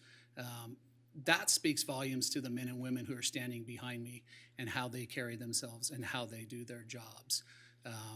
We have thick skin. We always have and we always will. So they're doing just fine. Well, I appreciate that. I suppose what I want you to also understand, of course, is that while the community may have thanked you, this council also wants to be able to thank you and has, I think, consistently supported more officers, greater funding, access to resources. And I think those are kind of the backdrop for this entire discussion, because without the safe community that is Reno, Sparks, Carson City, Tahoe, the regional area, I think that we are doing ourselves a disservice not to acknowledge the good work that you're doing and to, sort of go down the rabbit hole on some of these things. I appreciate that you're being very thoughtful in your approach, but for my part, I see the safety every day. I see the patrols that work hard and after hours and nights and weekends. I was down here this weekend during what looked like to be a very busy weekend. It was a zombie crawl, there was a concert, there was the homecoming weekend, and as I drove through downtown Reno, the presence of police officers keeping this community safe was obvious and apparent. And that's just one example. But I think before I talk about which technology do you use, how do we pay for it, what about the thing, I want to just say thank you, because public safety is the number one priority of any community. I think the mayor often says, a safe city is a happy and thriving city. I probably said it not as well as she would do, a prosperous city. And so I think it's important as a starting point. I do have technical things to talk about the presentation, but for my first 3-minute period, I wanted to make sure that I situated myself appropriately. So thank you. I appreciate that, and I have one comment that I'd like to get back to you. Many of these topics or conversations that we're having today, I think it's important for our community to know. We've been working on this for a long time, not just during political season. So the fact that we're getting a new public state-of-the-art, nicest public safety center in our state when it's completed speaks volumes to your support for the police department, number one. Number two, I'm in a very good position right now because I have a pending retirement. And I will say this, we need more police officers. City manager and I have had many discussions about that. I've had many discussions with our council members. We have to find a way to get our force to over 400 people. That's another 50 bodies. That's your job. That's something that we're gonna have to work on in the next few years and find a way to do that. But we've done a great job at bringing us back down from 281 up to where we are today. But there's more work to be done. Thank you so much, Chief Soto. This is so long overdue. Yes. To your comment, I do want to point out, because people always say to me, and every budget it comes up, I'm like, we need more police, we need more police. And I want to point out so that people understand the backstory of that, because they're like, wait, thought you were bringing on more. But what happens is attrition and, people retire. And so it kind of like is this cycle. So sometimes it can be really difficult. And then there's a lag. And when you put an officer out on the street, I think it's 18 months. Yes. Correct? Correct. So that's why it's so hard to get back up whenever you're approving more officers. And, to your point, we are a medium-sized city now, so it's a very different dynamic. But the police station, if I'm right, was built in 1947. Correct. And I will tell you this, going through all the research, and I apologize for any of my colleagues that feel like they've been left out, because we've been talking about this for the last 7 years, and Reno has been so incredibly far behind when it comes to the technology and artificial intelligence. We talked about this, like this was like we just desperately need this infrastructure. It will make a massive difference in how cities fight crime. And I know that through the United States Conference of Mayors and using the same technology here, it is a game changer for your community, yes, bar none. And the fact that our men and women from the Reno Police Department have not had this at their fingertips is, it's been just tragic in a lot of ways, because I think it's so easy for people to talk about the one incident that you might hear on the news. And there's a saying in news, because I used to work in it, if it bleeds, it leads. And a lot of times this is what you hear when it comes to news. But what you don't hear is every day that our police officers are confronting crime, solving crime, working these cases, the hard work that you do every single day. No one talks about that, but hey, yesterday, just so you know, we solved 50 crimes and arrested, people for this, that, and the other. So I want to commend the Reno Police Department, because you guys do a tremendous job. And I think at times people forget about the big picture. But like I said, we've talked about this for so long, and we've had a lot of briefings. I read the report. We've all had the report right at our fingertips. Where is mine? Because I had it here. Did you steal mine? And so every council member on this body knows exactly where we've been going, what the goal is. And finally, we're here today. And the reason why we're here today is because, and I want to make this clear, because I'm very proud of this, and all of us have made very big sacrifices up on this body to make it so that financially we could get here. And this will keep our community safe. But a lot of that doesn't happen without the really, really strong work of the Reno Police Department and yourself, Chief Soto, for your leadership. So I want to say thank you from the bottom of my heart. This and these technology platforms are tremendous, and maybe you can explain that. Talk about other cities that have them, why they have them, and then my time is finished. Thank you, Mayor Sheevy. I agree with everything you said. This technology also leads into some of that attrition that you talked about. It allows us to train more efficiently, get people where we need to get them in order to be out on their own and safe on the streets. City Manager's Office has been working very well with the Reno Police Department to try and fill those attritions. You're right. So we get additional positions that this council approves, but we also have about one retirement a month throughout, any given month. So there is people that leave, and then we fill those, and you got a new generation of officers. It is complex. It does take a long time. And again, this technology that you see today is going to help us be better at that in the training aspects, many of the training aspects of these officers, and it's going to make them smarter and safer. Yeah, exactly. Thank you so Thank much. you. And not to mention, we are not the experts. You are. This is why we have a police chief, and we have a tremendous police force. So I Yes, want to we do. remind Thank you. everyone that. We don't direct you, tell you what to do, how to run the department. You come to us, and I highly respect your expertise and People leadership. that know me know that I do what I'm going to do. I do what's best for our community, and I do what's best for our department, period. Thank you so much. Okay, we are going to move right along. Are we still, I want to just keep it clear, Madam Clerk, item C1, Right now, we're on item D1. D1. Okay, If you're ready to make a motion on item D1, that was for D1 and D2 were the presentation you were just given. I would make a motion if Okay, you're so if ready. you- I'd like a We'll put a second round on motion- this one, please. I'm going to give it to Councilwoman Breckus for 3 minutes, and then we are going to make a motion. Yeah, and then I have other financial questions on this too. So question number one is, without having the CPS study, up here and having someone who studies police departments around the country say, Reno's behind on technology. I have to go on what I remember when I read it. And one of those is there's a lot of policy gaps and needs to update and modernize policies. So I want to ask about this camera one. I have always supported, the cameras. Sometimes we joke that it's just a camera up there. It's not even tied to anything, but maybe it'll, maybe I should say that. But I presume now we're going to have these cameras out there. And I want to ask a very specific question. Reno High, there's some steps going down California Avenue. Reno High students sit there at lunch, and the whole neighborhoods whatever they're doing, littering. Sometimes there's graffiti. Maybe smoking cigarettes. Who knows? And there's other people too. And I will say that I have used to maintain those, and one day came across a Sharpie, in my tennis shoes and under leaves, and it was very frightening. So it's a problem spot.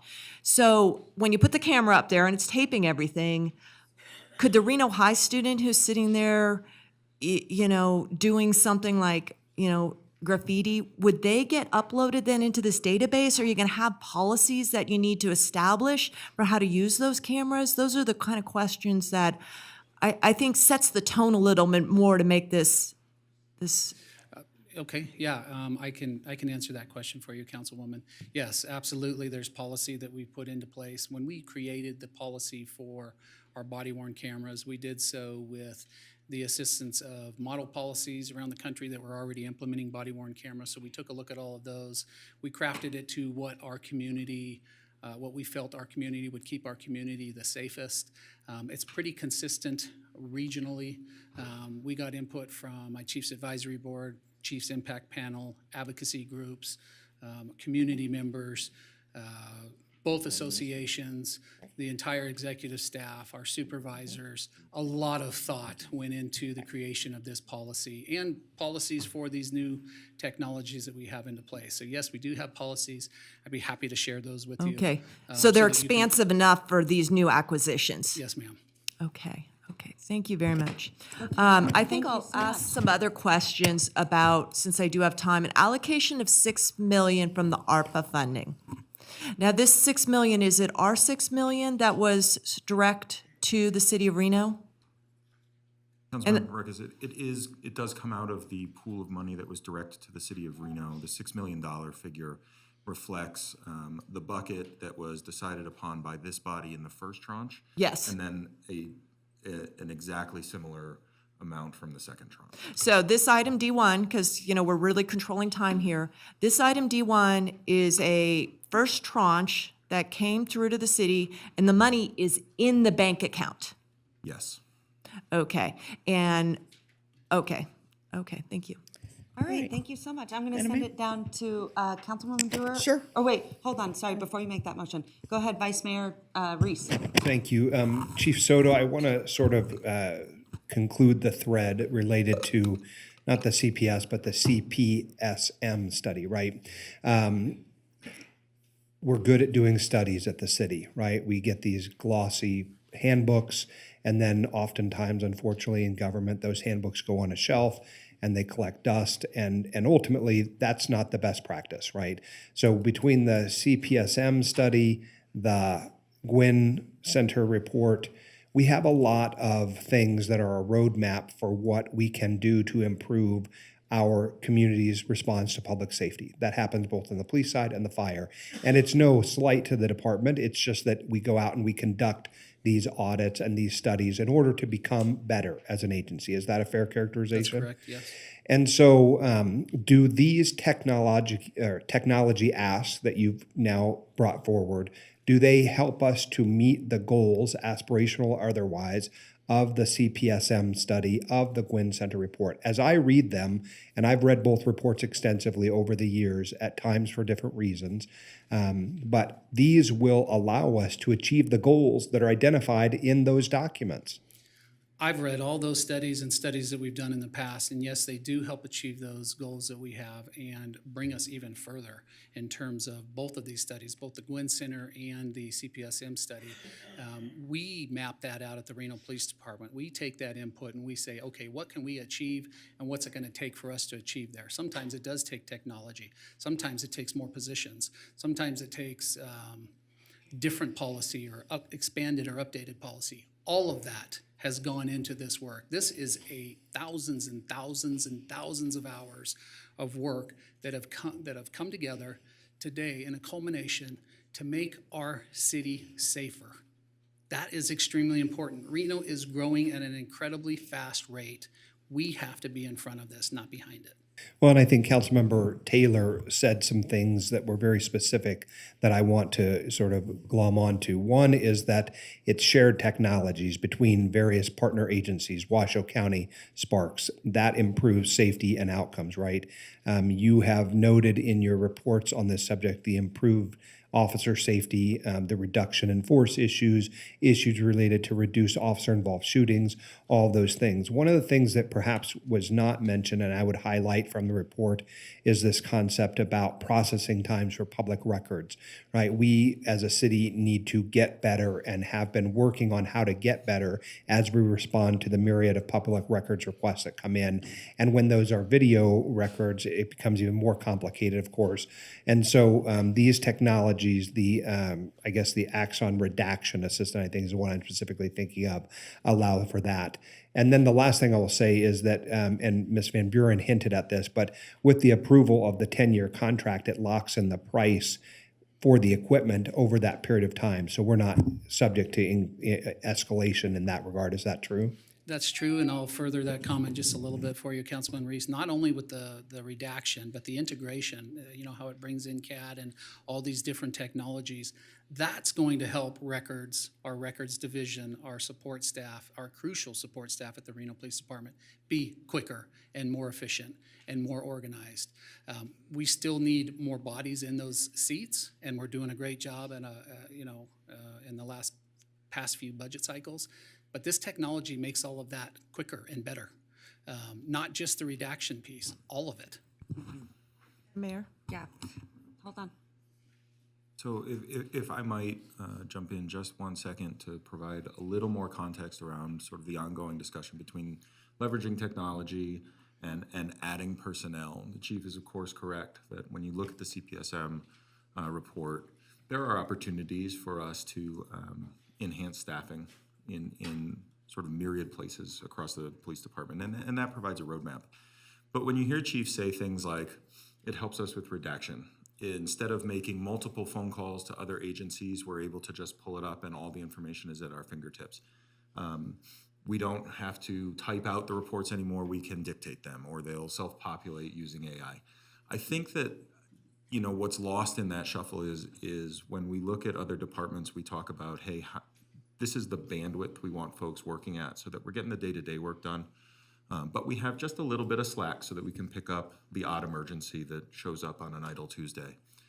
When we talk about the police, the bandwidth that they would ideally be operating at is actually significantly less than those other departments, because that's where the magic happens in terms of the community police work that you want to see and the proactive business checks and folks doing things on the street. And so anytime we have an opportunity to invest in tools that make our folks safer and more efficient, it's something that we have to take really, really seriously. Oh, absolutely.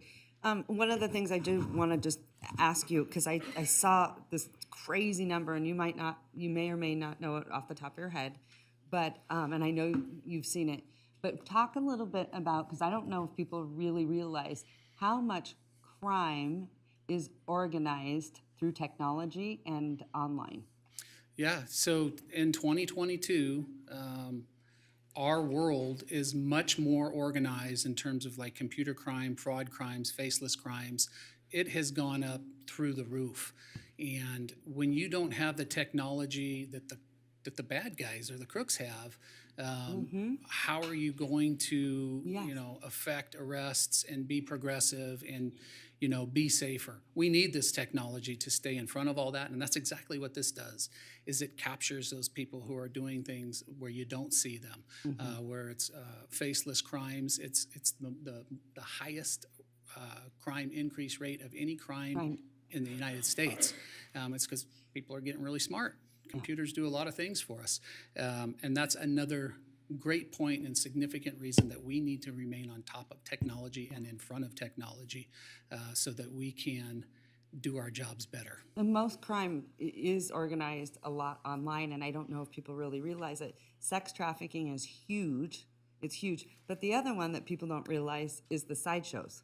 Exactly. Those were all organized online, and they're organized with technology. Absolutely. Parties where you have fights and shootings and things like that, all online on all these different programs. This technology will capture that. It'll let us know things that we didn't previously have access to, and it provides an outlet for us to go after these criminals after the fact. Meaning if we don't catch them in the middle of a sideshow activity, we can get them the next day or a couple days from now. That's essential to have and to be able to make these arrests, because then people know if I do something, there's going to be consequences. It's not going to get lost in space. Yeah, absolutely. Thank you so much. I really appreciate it. I'm going to send it, Councilwoman Dura, because we've had 2 rounds on this item, so I'm sending it to you. Well, I would like, I think under our rules, we get one last round, and so I do have one last question, and it'll take a minute. Okay. I'm a little confused. This is just to grant the $6 million, but the manager said that's already came from the first tranche. So haven't we already acted in this way? So if I can provide just a little context there.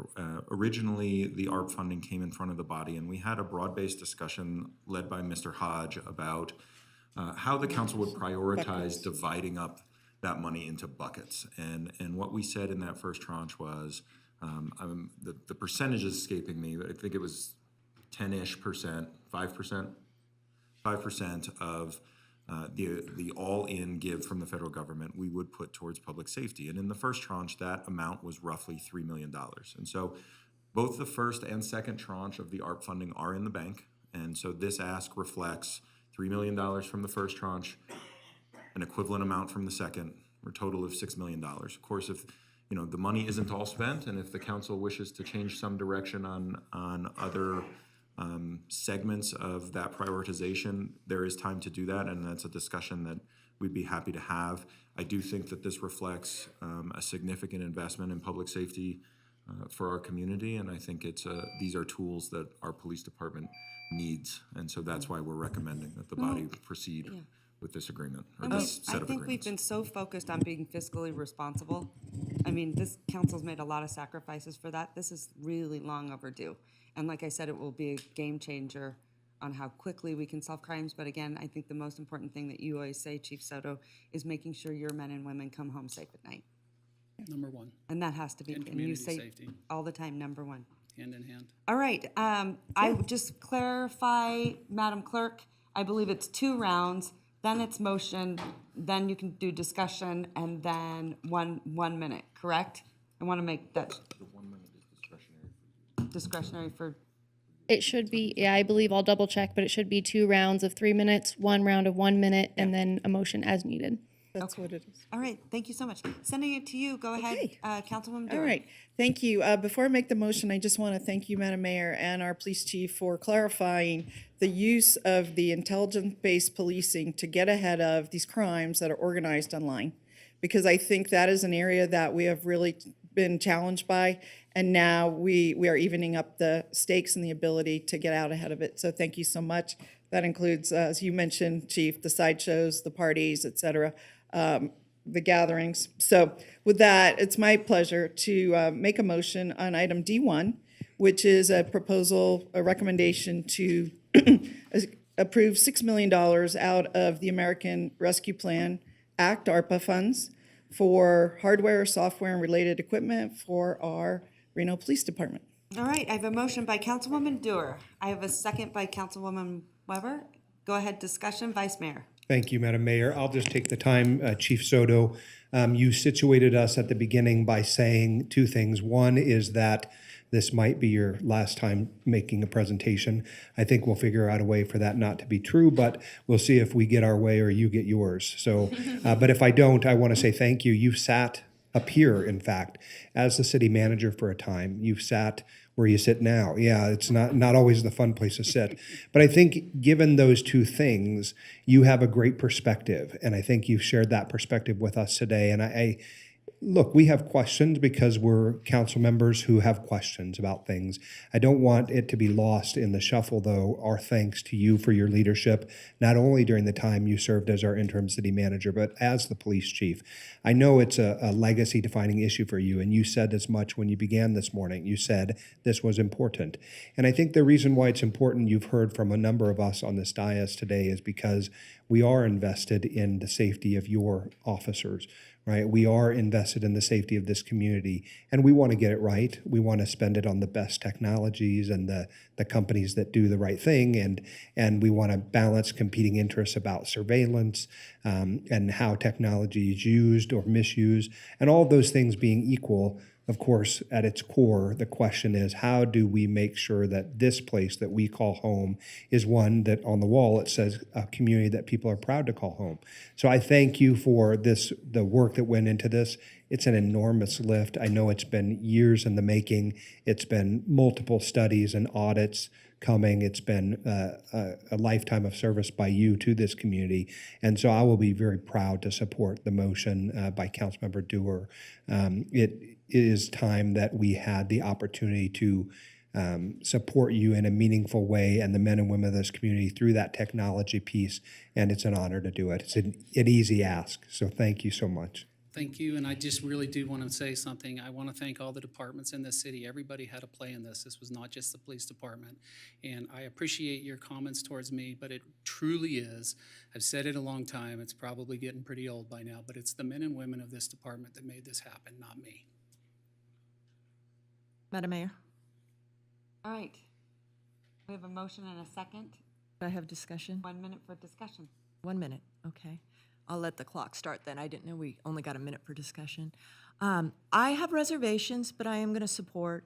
I'm glad that we had a lot of talk about the CPSM study, because I think that's probably something our new chief will look at day one, as they should. It's probably gone out to the candidates already. Unfortunately, it hasn't been out vetted publicly. Number two, I did not understand, Mr. Manager's statements. I thought it was all in the first tranche, and then in his second reply, he said it's in the second tranche. So if we're taking $6 million, someone's losing. Some bucket that we put is not going, or we haven't gotten to the second tranche. We have not had the work of deciding how we're going to use the second tranche. And maybe we're jumping on it because, you're leaving, I don't know. I just feel that we need to discuss that second tranche and where we are on it before others leap ahead. So I may not be so supportive in the future with other departments coming. I generally don't like to see a whole lot of personnel in our meetings because it's, desk work not going on for 2 hours. But for all departments is if we're not laying the table right on what we're doing, particularly on resources that are tight, it's not a good practice. So I will support. I have the reservations that CPSM study has not been daylighted. I have reservations that we're jumping ahead on the second tranche without analysis of, coming to mind of where we're at on that money. And then I'll have other comments about just the mechanical for the other items. But thank you, Madam Mayor, for letting me speak. All right, thank you. All right, so I have a motion and a second. All those in favor say aye. Aye. All those opposed? Motion carries unanimously. And I want to thank the men and women who are here today from the Reno Police Department. I want to remind you, you guys are the experts, not us up here at this body. So when you come up here to support your initiatives, it means a lot to us because it means we have your confidence in behind a lot of these initiatives. So when you show up, we greatly appreciate it. So I want to just give you a huge shout out and kudos for being here. And we actually, I believe most of us, maybe not all of us, but most of us on this body really appreciate your time. And we do think that it absolutely matters that you're, by just being here, your voice matters. So thank you. Thank you. All right, we're going to move on. Madam Mayor? Go right ahead. Because we have a bunch of items open at the moment, I think now is an appropriate time for a little bit of air traffic control. So the council just voted to allocate $6 million of ARP money towards these projects. And now the order of battle for the remaining open items will be C1, which is the adoption of a resolution supporting the medium-term obligation to the Nevada Department of Taxation. C2, which is the amendment of the Axon Master Services Agreement that gets our men and women of the police force the tools that they need. D2, which is the improvement of the agreement with Forensic Logic, which is CopLink, and then D3, which is the approval of the amendment with, or the agreement with Fusus. Madam Mayor, I'm prepared to make motions. Go right ahead. As to item C1, Madam Clerk, I move to adopt the resolution dependent upon the approval of financing from the Nevada Department of Taxation.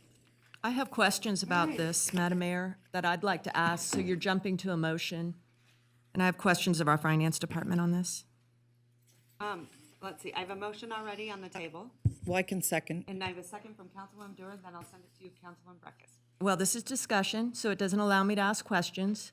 But some of my questions are, one, it's showing two funding sources. One is the E911 surcharge fees, and one is the general fund.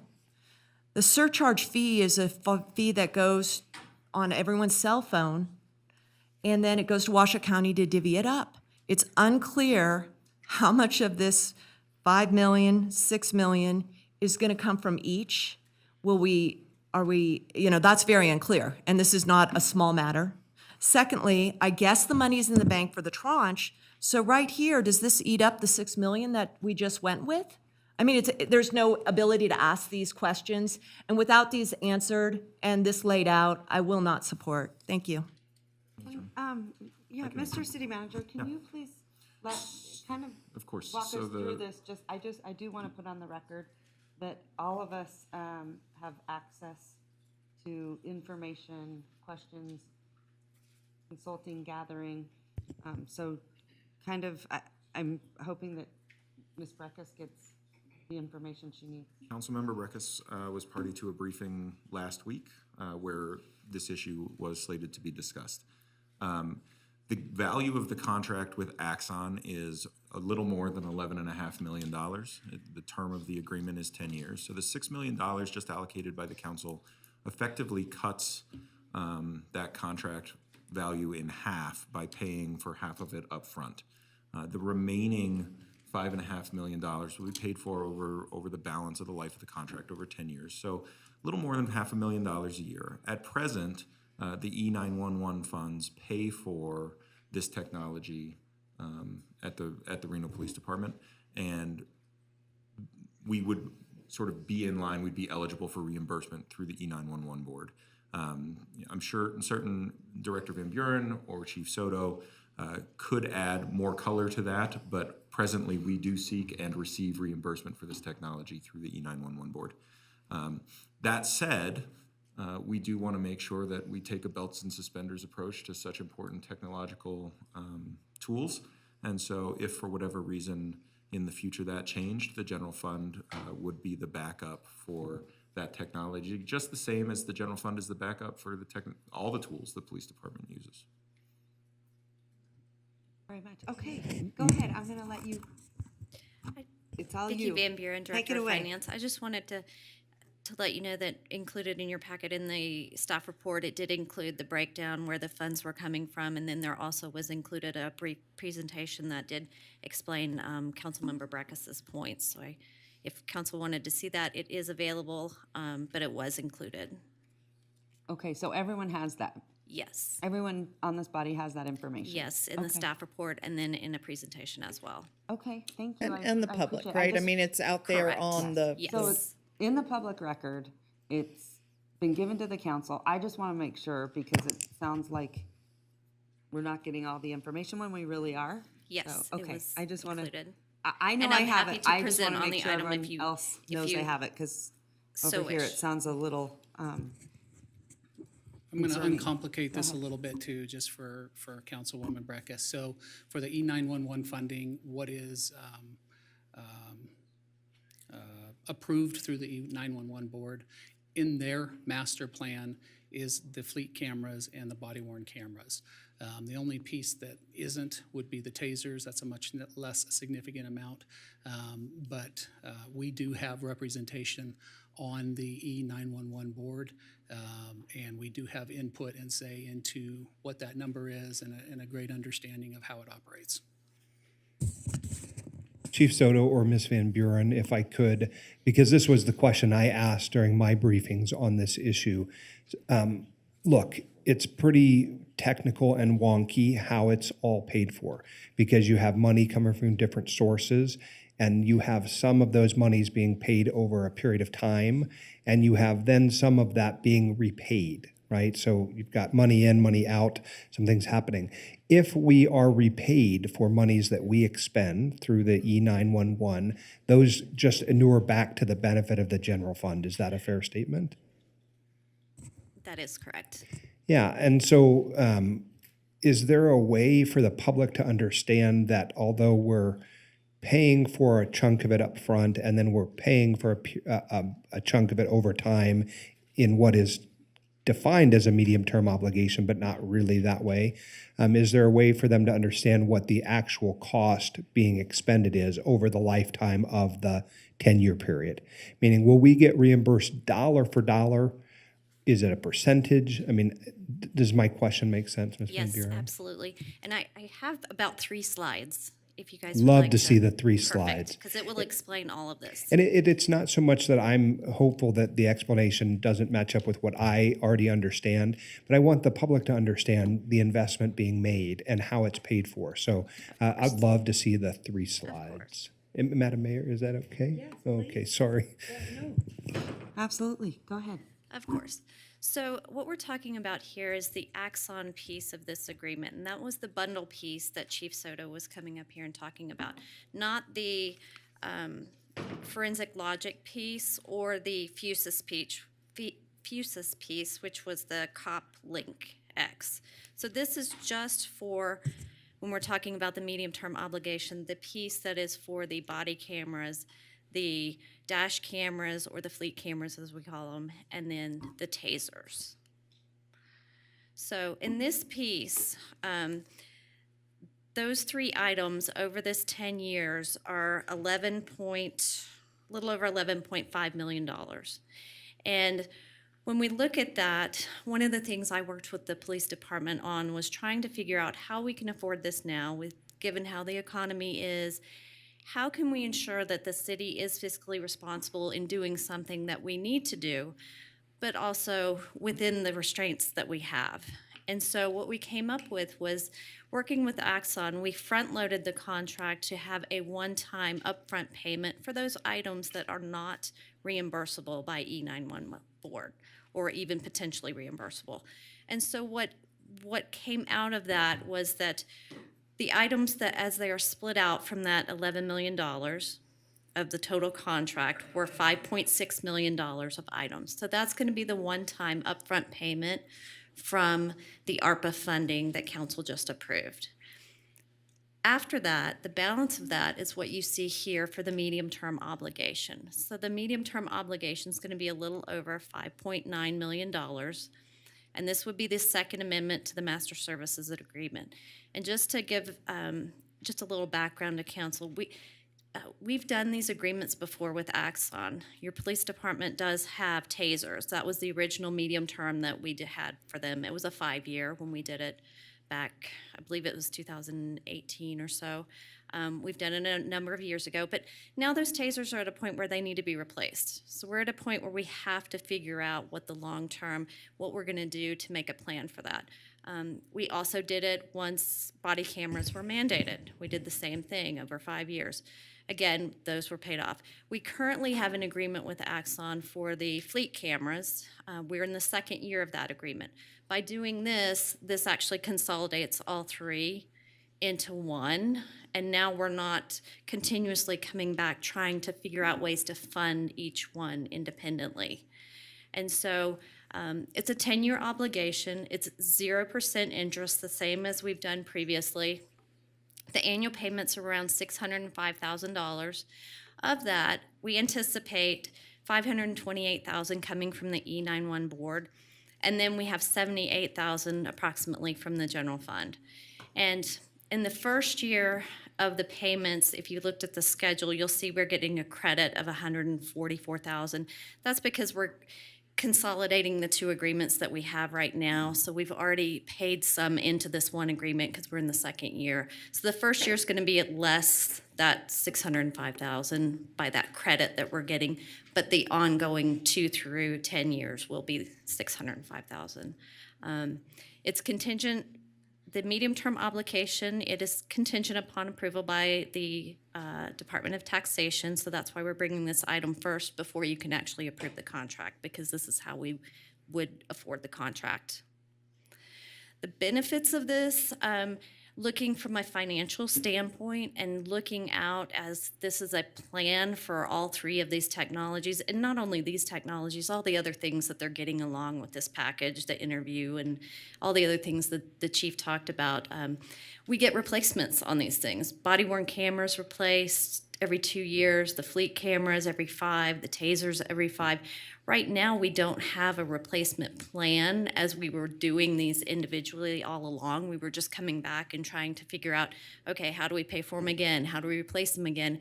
How do we get the cartridges needed for the tasers? Because we're having to maintain those. That was not part of the contract.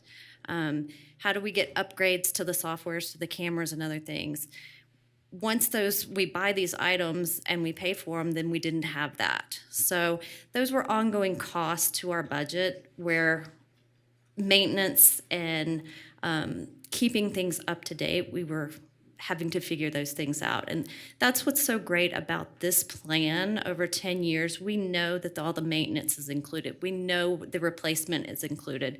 We know that we're going to have the best technology out there, and we don't have to continue to try to build this into the budget. We know what it's going to cost each year as we go along. And again, I just listed kind of some of the additional things on here that we didn't even have before that are part of this package. And having those ARPA funds has really enabled us to be able to pay that lump sum up front and then kind of, in a way, have it budget neutral going out in the future, because we do see savings from a number of things like the virtual reality training, the unlimited storage in the cloud we have that we're currently paying for.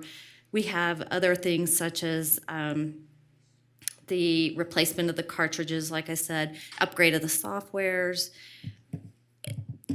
The cost to the general fund, we look at is around $70,000 each year, and it's more than paid for in the savings that we're going to see going forward.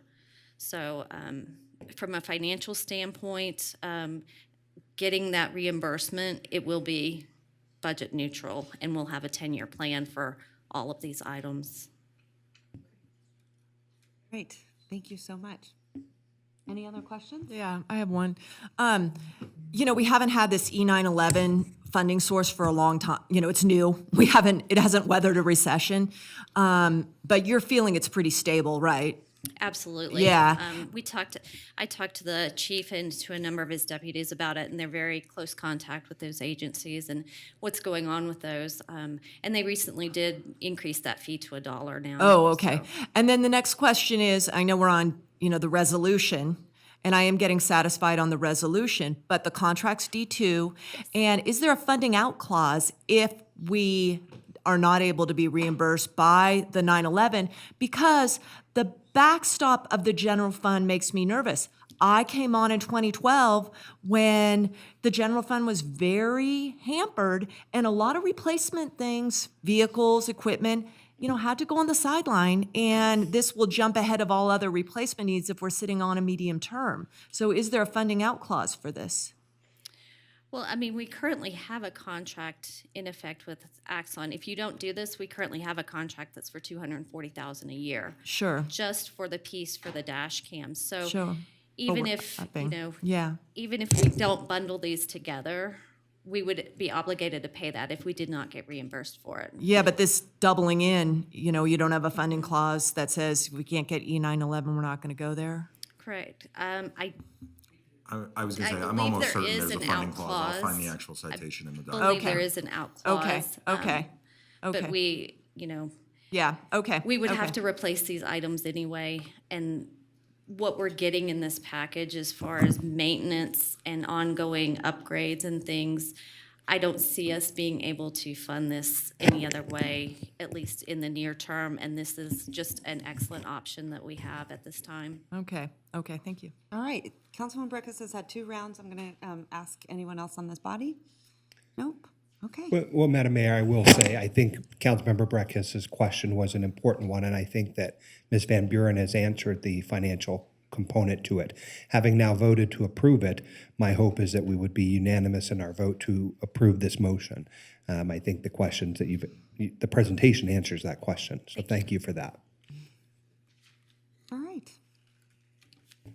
Madam Clerk. So I think we have to vote on this. So we currently have a motion from Councilmember Reese, a second from Councilmember Dorr, and we're looking for Okay, so the that call was for the vote. discussion. I gave Councilwoman Breckus actually 4 minutes over, so I just want to make sure that we're keeping track so that all other council members have the same amount of time, and I allowed Councilwoman Breckus to have 4 additional extra minutes. So the next round, we will tighten it up a little bit. So, okay, I've got a motion and a second. All those in favor say aye. Aye. All those opposed. Motion carries unanimously. Okay. Madam Mayor, as to item Charlie 2, C2, I'm prepared to make a motion. Please do. Okay, I move to approve the Second Amendment to the Axon Master Services and Purchasing Agreement, MSA, between Axon Enterprises, Inc. and the City of Reno in the total amount not to exceed $11,545,251.39, contingent upon approval by the Department of Taxation of the State of Nevada. Okay. Second. I have a motion from Vice Mayor Reese and a second from Councilwoman Dewar. All those in favor say aye. Aye. All those opposed? Motion carries unanimously. Okay, Madam Mayor, I believe we're on to item D2 for a motion. go right ahead. I have a question on this. Okay. Yeah. So we allocated 6 million under item D4 or D1 of ARPA. So these are adding into that 6 million, correct? Yes. So Vicky this Van takes Buren, you Director to of then, Finance. say these are 400, so that's 5. So 5.4 then was for the, I mean, it doesn't seem to be adding up to me. We have the 5.6 million that went to the Axon Okay, agreement. and then that you these just 400 approved. And then D2 and D3 do take you to 600. take you to the 6 million. And these ones get paid out lump sum. Correct. Okay. yes. And I'll just say, one other question, and it's relevant, I think, when we finally do have our second tranche discussion and allocation meeting, which, I thought was going to be on this meeting actually, is we have that money in the bank, but is there any provisions in that money that it could get clawed out by an action of Congress? Because I am concerned about what I'm hearing out there in the world, that there are desires in Congress, depending upon how the election goes, that there will be clawbacks of this money. Do we have any provisions that money can get clawed back from us? I've seen similar conversations out there. I do not believe that we are at risk for that because we have plans for the funding. As long as we have the plans in place for that funding and we begin implementing those plans, I believe that we are fine with it. We do have a time frame. We've received the funds, and as long as we are doing our reporting and our planning for those funds, I believe that we are. Okay, one could hope so, because we're making commitments. Maybe more importantly, we have the money in the bank, but I could certainly see a Congress say, you're not going to be eligible for all of these buckets of funds if you don't give back this bucket, and I really, this is maybe for other people in our department to bring forward, in the agency to bring forward to us about the landscape on this tranche. But I really would like to understand what we're doing with the second tranche and our spend downs. Thank you. Madam Mayor. Thank you. Go ahead, Councilwoman Dewar. Yeah, I think what we just heard is actually the reason we should move forward expeditiously, because when you have committed funds, and these are essentially grant funds, they are committed and we've entered into agreements, and those are somewhat inviolate. The funds that we've not committed are at risk. And so that's why I think it's ever more important. The motions we've made today to expend ARPA dollars, I think, are critical to get those resources out, expended, and the equipment bought and purchased. So it puts us in a much better position than if we had not made these motions that we've made so far. And I would be supporting the next couple motions as well. Okay. Madam Mayor, I'm prepared to make a motion on item D2. I move to approve the 3-year contract in the amount of $172,380 with Forensic Logic LLC to integrate law enforcement databases. All right, thank you so much. I have a motion from Vice Mayor Reese, a second from Councilwoman Weber. All those in favor say aye. Aye. All those opposed? Motion carries. Madam Mayor, with your permission as to item D3, I'm prepared to make a motion. All right, please do. Okay, I move to approve the 3-year contract with Fusus LLC in the amount not to exceed $195,000. All right, thank you. I have a motion Second. from Vice Mayor Reese and a second from Councilwoman Weber. All those in favor say aye. Aye. All those opposed? Motion carries unanimously. Madam Mayor, thank you for your indulgence in a little bit of procedural change this morning. Before we go back to the consent agenda, I do want to close a loop for the sake of the record. Section 15.2 in the Axon agreement includes the funding out clause. It reads, or it is titled by agency under the broader termination heading. And it reads, the agency is obligated to pay the fees under this agreement as may lawfully be made from funds budgeted and appropriated for that purpose during the agency's then current fiscal year. In the event that sufficient funds will not be or are not appropriated or are not otherwise legally available to pay the fees required under this agreement may be immediately terminated by the agency by providing Axon with written notice of this fact. The agency may also terminate this agreement, including any amendments associated with the agreement for its convenience for any reason or no reason within 30 days written notice to Axon. All right, thank you for putting that on the record. And then, we still, yeah, okay. So I want to make sure that we're getting through these because I know that you have a lot of work ahead of you. So why don't we, we're not going back to, am I right, Madam Clerk? We're not going to go back to consent items right now. Oh, You want to do D4? I think we should. Yeah, I do too. Because then that way, Yeah. I And know then how busy maybe you are. even take the break. I'm Yes, fine. and then after that, Yeah. we'll take a break. I just hope, I need to leave for just a second. I just hope we won't go to a vote on D4 until I can return. Okay. No, we won't. But when we are finished with that item, Councilman Breckus, we will take a break. Okay. Justin, George. All right. Madam Clerk, back to you. Thank you, Madam Mayor. We're moving on to item D4, which is an approval of contract amendment presented by Justin George. All right. I'm going to send it right to you, Justin. The floor is yours. Take it away.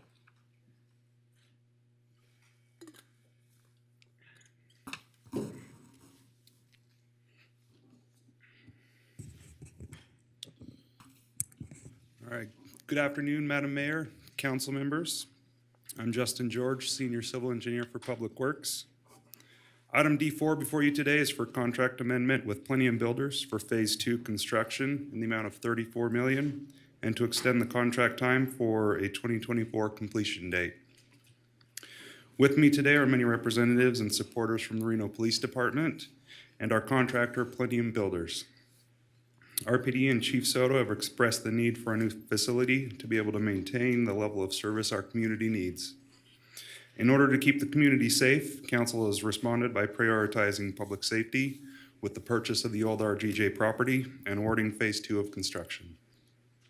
I have a short presentation today that will review some of the features of this facility, break down some of the construction and phasing details, and highlight how the planning and strategy of this council will provide the citizens of Reno with a safe, secure, and functional public safety center.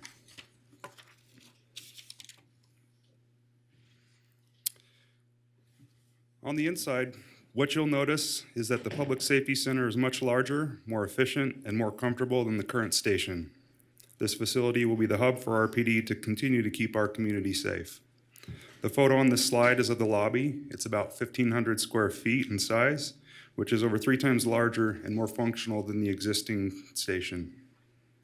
The reception desk was designed to provide more privacy, and many essential features are right off of the lobby, including victim services, private interview and report writing rooms, and a large conference room with a multitude of uses.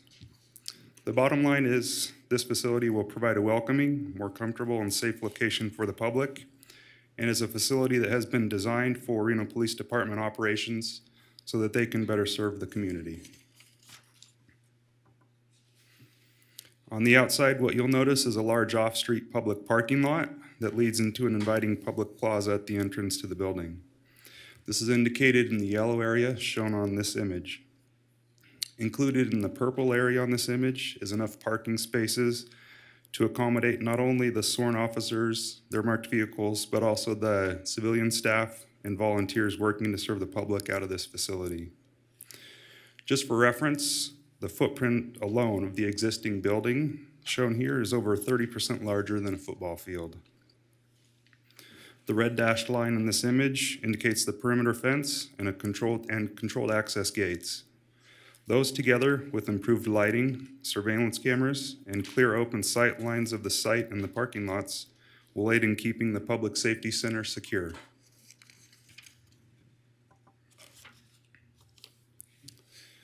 So the space provided will bring many services under one roof, including RPD headquarters, evidence, mobile outreach safety team, senior auxiliary volunteer effort, 360 blueprint, and victim advocate volunteer program. To touch on some of the sustainability goals from this project, repurposing and reuse of an existing facility and site has diverted some demolition materials from the waste stream, and we are saving on construction costs by utilizing the existing structure and infrastructure already in place. This project includes updating the lighting, plumbing, and HVAC systems to modern standards and efficiency. We work with the urban forester and the project's landscape architect to save as much of the existing tree canopy as possible. This facility will also include a photovoltaic solar array and battery storage system for redundancy and to offset the electric usage. This is under a separate contract, an energy performance contract with Amoresco, and that component is not a part of this contract amendment. To wrap up the highlights, this project will provide a public safety center that is safe, secure, and functional. So switching gears, I wanted to revisit what phase one includes. Last year, we bid the project and received one responsive bid from Plenum Builders.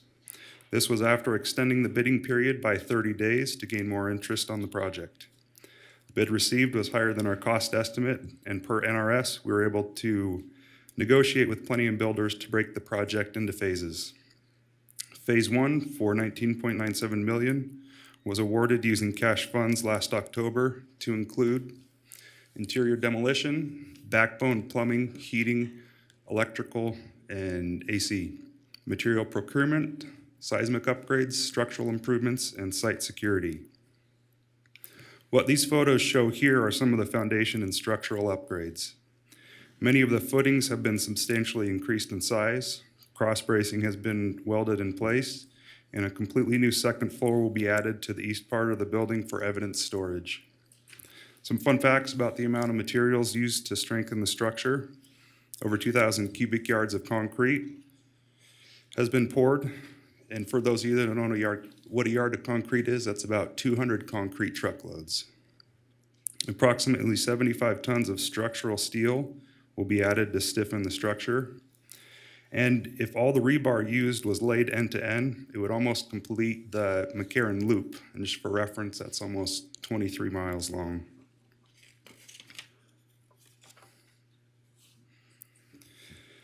Phase two is what we're here for today. Last year, we let you know that phase two would be coming back before you after general obligation bonds were secured. Those bonds were secured earlier this year. So like every other facet of our life, the cost for the construction industry has seen unprecedented increases. On average, the construction trades have seen cost increases around 30% for both labor and materials. This is attributed to a tight labor market and supply bottlenecks, along with many other contributing factors.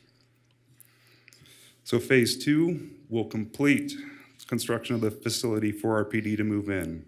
Phase two includes the architectural improvements, finishing out the plumbing, electrical, and HVAC, do-it network infrastructure, evidence, locker rooms, parking lot, landscaping, electric vehicle charging, and security and surveillance.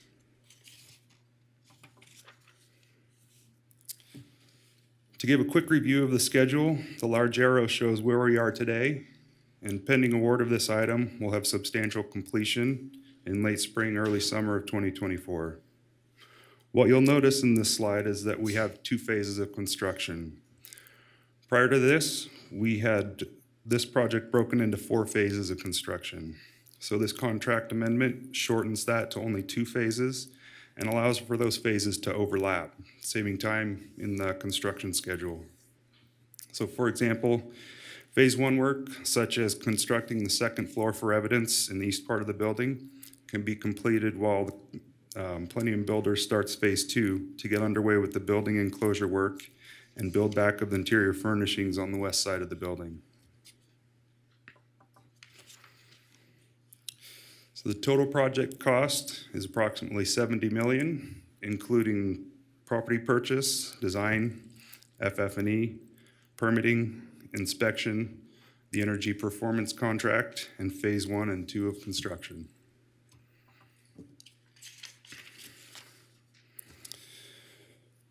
For project funding, thanks to the generous $5 million donation from the William N. Pennington Foundation, and because of the fiscal responsibility of this council over the last several years, you're able to provide this public safety center to better serve the community. To break it down a little more, your fiscal responsibility provided $33 million in cash funding. The general obligation bonds at a low interest rate provided $31 million. Police impact fees from the development community provided $1 million.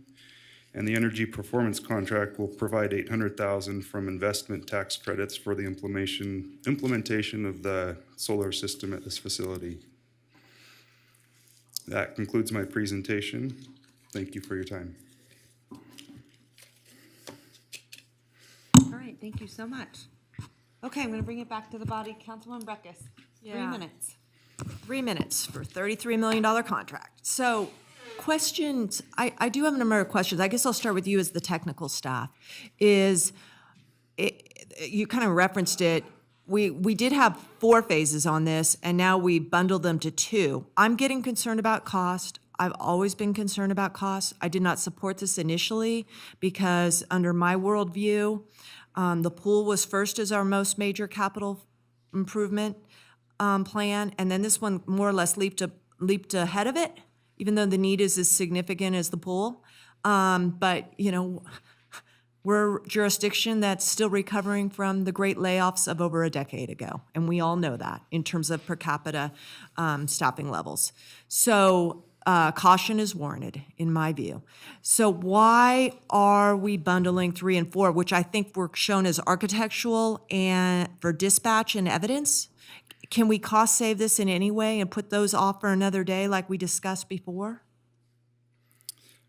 I think if we're able to bundle everything together, we get prices we have today. Moving that off to the future, there's no knowing what it's going to do. And if we break it out into more phases, we're adding time to that schedule. And adding time to a construction schedule means cost. We've got to pay for contractor to be on site. We've got to pay for their insurance and bonding and all their other fees, which adding time and phases to a project increases the complexity and Yeah. But the answer I have, and I'll ask Ms. Van Buren, is when the council embarked upon this, this was not a $70 million project in the near term. And we didn't have the seismic retrofit going, which is a cost that's getting pretty major. And the pool was not up at the number we're at. So I am getting really nervous on this. Ms. Van Buren, he had on his, and thank you, he had, could you go back to the one with all the cost makeup? The GEO bond, that's the PD earmarked of the 65 million, correct? Vicki Van Buren, for the record, Director of Finance, yes. The 31 million is the general obligation bond. That's the portion from the $60 million that we received in July. You received all the bond proceeds in July? Correct. Okay. And is there ability to roll those all over to the pool and then use, for example, ARPA money on this extension? I mean, how are those bond covenants written? Are they exclusive to the 2 projects? Or? This is the anticipated use of the funds in the bond. When we applied for the bond itself, we had 31 million for the public safety center, 28 for the pool, or 27, I think it's 27 for the pool, and then 2 million for the planning and design of the fire headquarters. If we needed to deviate from that, I believe that we probably could, but it would just be, very slight, because we've already set into motion that this is how the funding was intended. Okay. Okay, thank you. I think it might be helpful, actually, if I could intervene real quick. Go right ahead. To have Mr. George or Director Koski discuss sort of the specific construction aspects that are unique to dispatch and evidence, because they are effectively buildings within a building. And so it would be extremely difficult to get the station up and operational and then come back through and retrofit those facilities into the structure. Yeah, Justin George, Senior Civil Engineer, Public Works. We'll start with evidence. With evidence in this building, in the east part of the building, that's the old warehouse where RGJ printed their papers, distributed them, and everything. It's a big open, single-story warehouse. And for evidence specifically, we're building a complete new second floor, and what that second floor gets them is the space that they need to store all the evidence. They're gonna have a processing center and select storage down on the first level. But for us to construct a project and get it functional and operational. Also back in that warehouse is the locker rooms. So for us to build the public safety center without completing that second floor in the warehouse, it's going to be an operational challenge to build a second floor in a building that's functioning with locker rooms and storage and processing on the first floor. So that needs to get in, and it's best to get it in and built when the project is underway, everything's opened up, and we're not trying to operate out of it.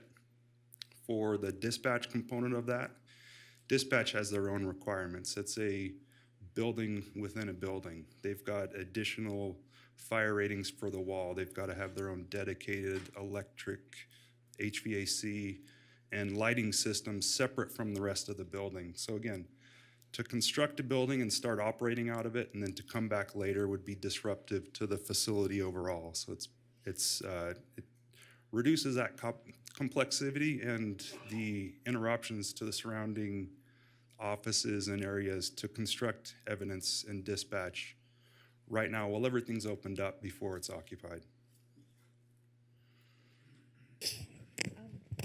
Justin, for the record, and I don't know, how long have you worked for the city? We're in October, 3 years, 10 months. 3 years and 10 months. Good for you. So you may or may not know this question, but when was the last time the city invested in new building construction for the Reno Police Department? Well before my time. What was that? Do you have any idea? And I would imagine, Ms. Koski, you probably know. When Carrie Koski, your Director of Public Works and your city engineer. When was this building built, Justin? In 1947?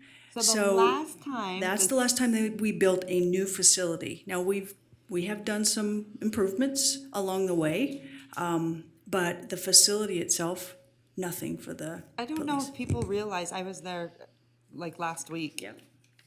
And we have officers working out of jail cells. Yeah. And literally, I mean, it is falling apart at the seams. Yes. So 1947, I just want people to know on the record, the last time there was any infrastructure built for the Reno Police Department was in 1947. Correct. All right, go ahead, Councilman Reese. Thank you, Madam Mayor. Look, I don't want to spend a lot of time talking about the Ward 1 members' thoughts about how we funded it, because we've already made those votes. We've said we're going to fund it. I understand that there may be a disagreement by the Ward 1 member about whether it should have been pay-go, whether we should have issued bonds. We have had that debate and that fight. It is unnecessary to go over it. I will say, and Ms. Van Buren can certainly back me up, this is an exciting project because it's sort of taken the best of all of those opportunities. We paid $33 million in cash. We had a significant outside contribution without which we would not be in the position to do what we have to do. And we have taken the opportunity to use a debt instrument to make it happen. And so I think that is really the best way to be fiscally responsible, is to consider your opportunity cost, think about the value of interest and money and how it's used and spent. This council has, I think, spent almost all of its entire time in the last 10 years paying down debt. Because that was what was in front of this council and this body.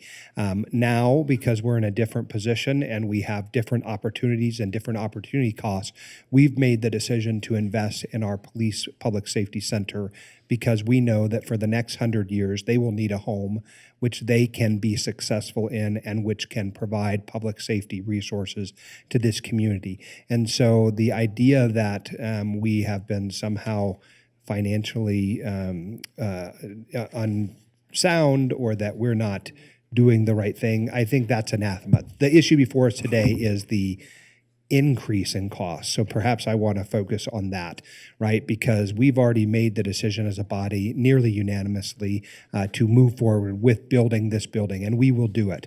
Plenium is a great partner. They have been an outstanding partner with us. They have helped us along the way to engineer the building and to make changes. And to them, I say, thank you very much for that.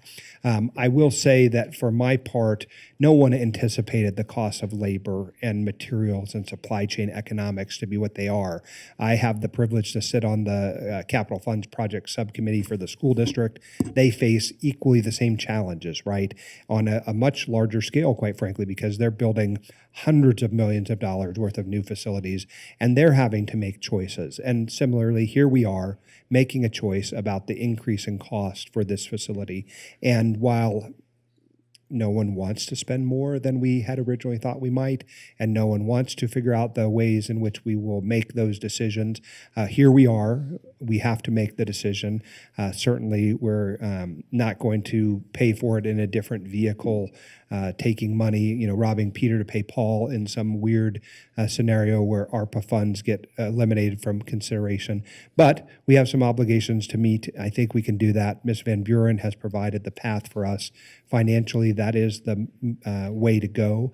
And so I'll be excited to approve this second amended contract when the time comes. Okay, thank you so much. I'm Madam excited to Councilwoman Taylor, and then for just keeping us on track, Madam Clerk, I believe Councilwoman Breckus has already had 2 rounds. No, I've only had one. Okay. And you have hands up on the other side of you, too. Okay, go ahead. Thank you, Madam Mayor.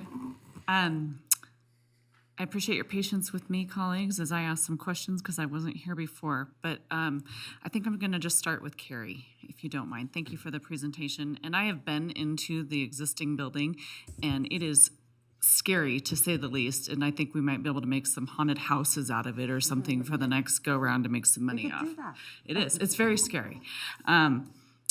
So I'm excited about this. I just have a couple of questions. When I look at this, I think of scope, schedule, and budget. Yep. So the scope, is there anything that we can do to try and get this cost down as far as, rebid, start over? What did your team look at as far as the scope of the project and the schedule? What is your confidence level of this 2024, and how do we maintain that? I know we have a good building partner. We only received 1 bid. That's sort of telling. Honestly, everybody knows the costs have gone up.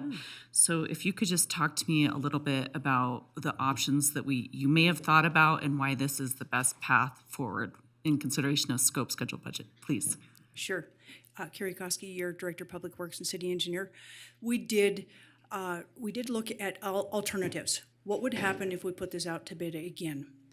We looked at that. We looked at the risk. Obviously, you just mentioned we only got 1 bid, and quite frankly, it was very difficult to get the 1 bid. We looked at when you talk about scope, what could we do to decrease the scope? Or what could we do to value engineer? So Justin and I and the Plendium team have spent the last 3 months combing through contracts, the value engineering proposals. We've looked at everything that we could possibly look at in order to reduce cost. So I, with much confidence, am bringing this to you today to say we have done our due diligence. I think there is a large amount of risk for the city if we do not continue on this path. And as far as schedule goes, I feel very confident that we can meet this schedule. I feel confident because of the ideas that Mr. George has put forward with the phasing plan of overlapping things, so we can actually start to get started on some things in phase 2 that we wouldn't have had the ability to do if we delayed that as well. So does that answer your question? Yes, thank you very much, and thank you for the presentation. I would never be in favor, for the most part, of delaying construction in order to save money. That usually does not work. So thank you. Okay, did you have your hand up? Councilwoman Weber, you okay? Councilwoman Dora, you right? I'm just drinking. Okay. Just let us know. We'll come over and do the Heimlich. Okay, Councilwoman Weber, did you have your, no? Okay. All right, I'm going to ask a question for, and because I think, we see it on a little different level, and this would be for Chief Soto. I would love for you to talk a little bit about the challenges with where you're at with evidence, right? Like, that's an issue. But the other thing, talk a little bit about the things that we don't see there. I mean, you guys know it's, to every single detail in that building, but also parking. And then the other issue that I see, because, all of our jobs actually have become increasingly a bit more volatile. And I think one of the things that is really important with this project is the amount of security that we can implement versus what we have now. And because I think potentially certainly city halls are targets, police stations are targets, fire stations are targets, those kinds of things.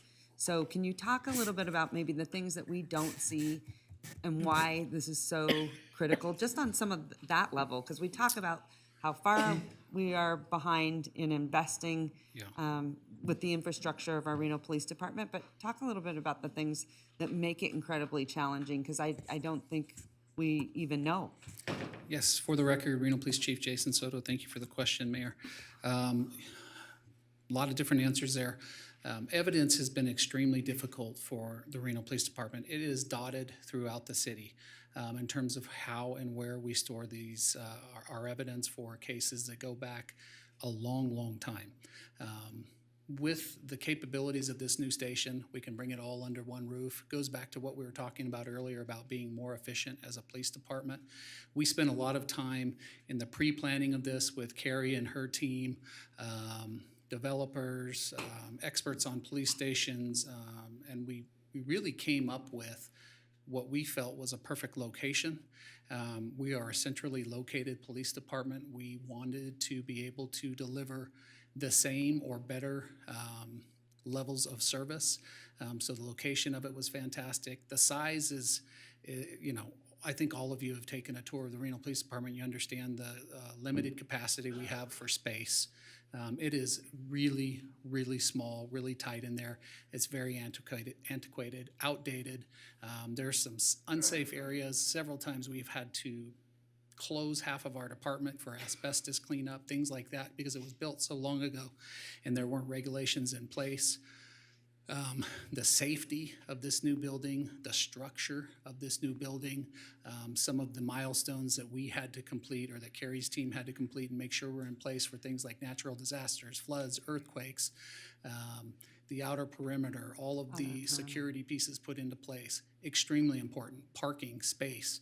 Right now, to go downtown and file a police report is not an easy thing to do because you don't know where you're going to park, you don't know how you're going to get there, and then sometimes you walk out and you don't know where you're at because it's confusing. It's a very small, tight little maze in there. This has all the parking right out front. As you saw on the slide, a huge open lobby. We are a forward-facing police department. We're victim-centered approached. We have spaces and capacity for victims of crimes that are very delicate in nature, rooms to where we can have conversations, things that lead into like Winter, our facility dog, our victim advocates, all of our advocates, all of our community. We have a community room to where we can share information with our community.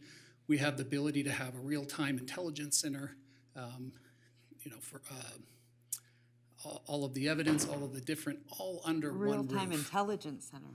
Yeah, so it's just right there. Everything, all these technologies that we were talking about today blend right into that. So we have it real time and we have data coming into us the second it's occurring. Okay. Hugely important and makes us safer, makes us quicker, makes our community safer. Okay. How big is your lobby? It's about as big as this bathroom back here. I'm going to say, I don't know, 300 square feet, 200 square feet? Pretty small. 200 square feet? 200, like literally maybe from here to there. When that department was built in 1947, we had less than 50 employees on the entire police force. And I've watched where you literally have victims that come in and they have to be taken outside because they can't be in that lobby because they're dealing with sensitive situations. Yes. And I want to remind, because there's only one other person on this body that was elected whenever I was, and that's Councilwoman Breckus.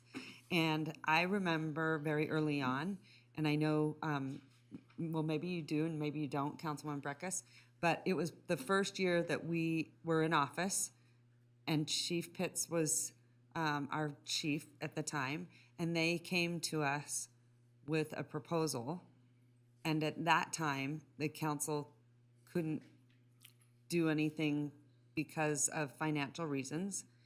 And we had to literally, for the last several years, make sure we were being financially responsible so that we could put our priorities in line. And we knew sort of where we were going. I didn't think we would ever see it till this day, but your leadership and the tremendous team that we have here in Koski, from, you know, finance to every aspect, I have to tell you, is phenomenal. It's absolutely, truly phenomenal. And it's really hard to believe that we're actually here, and we're so lucky because there are so many things that have come together that we wouldn't have had the opportunity. And so it really speaks volumes about the talent at the city of Reno. It's amazing that I'm sitting here in the gallery today watching this presentation. And you're right, we have attempted this many times in the past. We have realized a need for a bigger space, a more efficient space. Several times in the past, we weren't able to make the numbers work. We weren't able to get it penciled out. But with this council, with our city manager's office, with all the different support and teams at the Pennington Foundation, all the community that's come together, Plenty Builders, you know, and a lot of people that put a lot of their own time into this project to make all of this happen. It wasn't just our elected officials, myself, the Reno Police Department. A lot of community members stepped forward and really made a push to, you know, the Perry DiLoretto's, General Bath, Norm DeAnda, who, you know, Bob Cashel, a lot of these people that came together and said, how do we do this?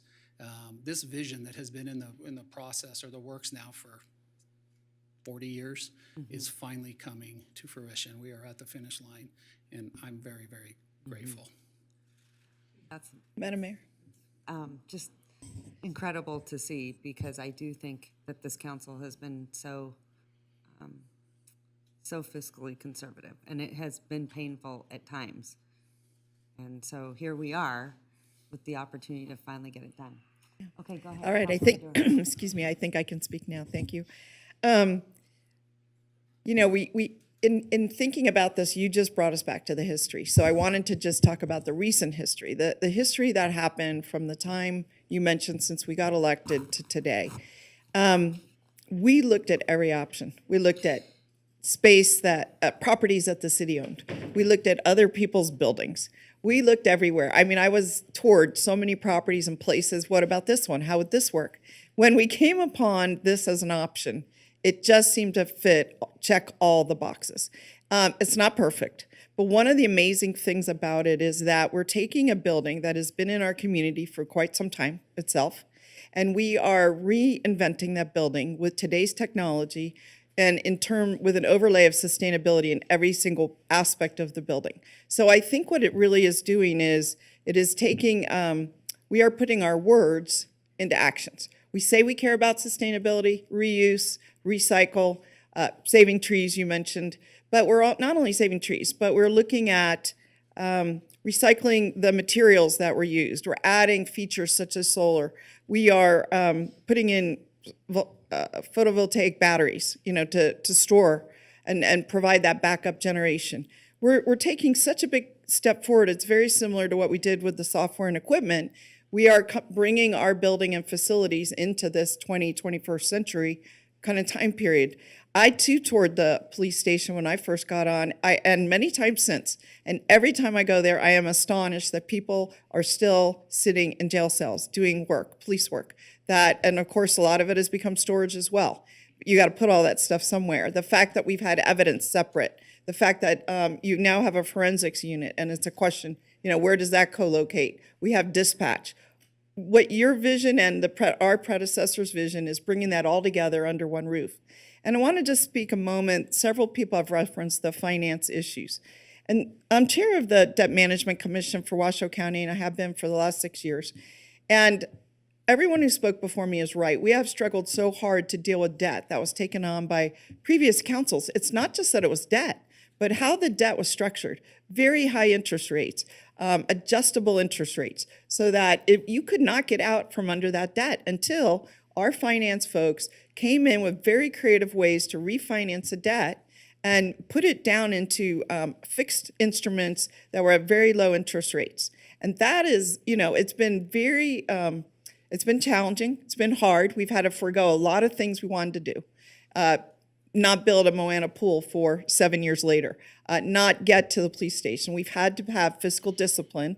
Those were my grandmother's words to me, and I live by them. And I guess that's why I'm chair of the Debt Management Commission, because they're relying on us to make sure that we're doing something fiscally responsible. And I guess I wanted to just, I don't see Vicky here, but I believe that these debt levels are in the, when you actually sold the bonds in July, to come in July, I think, I don't even want to speculate, what was the final interest rate? I don't know. Vicki Van Buren, for the record, Director of Finance. The final rate was 4.01. Right, and that's what I thought it was. So that is way different than the 8% and 10%, the adjustable rates that we inherited. I mean, and this is good for the long term. So I just want to commend our finance staff for what they've done to get us here today, and these very fiscally responsible bonds, and to be able to take this step on our watch, and while you're still here, and while many of the folks in the back are here to see this happen, I think is rather remarkable. So thank you, Madam Mayor. All right. Thank you. Councilwoman Weber, go ahead, and then we're going to start on our second round. Thank you. I just wanted to remind us of a few things, and one of them is during this time, we went through the pandemic, and that has created a lot of issues going on, and the commodities and the prices of everything has gone up. And through all of this, it was kept on working, kept on getting things done. So I just want to say, I really, truly support moving forward. I've been very supportive from the very beginning, and we can't have that old building. It needs to go away, and soon. So we need to keep working, and thank you so much to all of you that have contributed to moving this forward. Keep moving. We got to keep moving and make this happen. But the pandemic had a big bullet here and into the situation, and I just appreciate that we kept on moving. Thank you. All right, thank you. All right, I'm so sorry, Vice Mayor, I think I skipped over you. Go ahead. Oh, no, I have no shortage of opinions. No worries there. Chief Soto and maybe Mr. George, you may have to answer this question, but I think Chief Soto, as you know, in my other life, I represent police officers statewide, oftentimes in the most difficult moments of their career, which are officer-involved shootings. A week ago, about 3 a.m, I got a phone call and I had to go out to the Sparks Police Department where a suspect had hidden in the bushes at the police department and then unfortunately discharged a firearm and really was up to no good. And we'll leave it at that for now. But my question is related to something you mentioned earlier about the safety of this facility as it relates to our police officers conducting their job task in that facility. So have we, I don't know, do we use national experts? Do we use Mr. George's expertise, Plenium's expertise to ensure that when our officers are in that facility that they are safe from the kinds of things that we experienced just here in Sparks a week ago?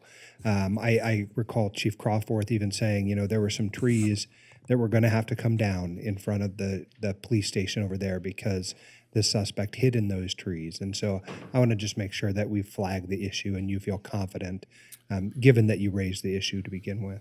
Thank you for the question. I think we can probably both answer this to an extent. For the record, Reno Police Chief Jason Soto, a lot of time and efforts went into the safety of this building, to include things like bulletproof glass throughout, and the design and the line of sight.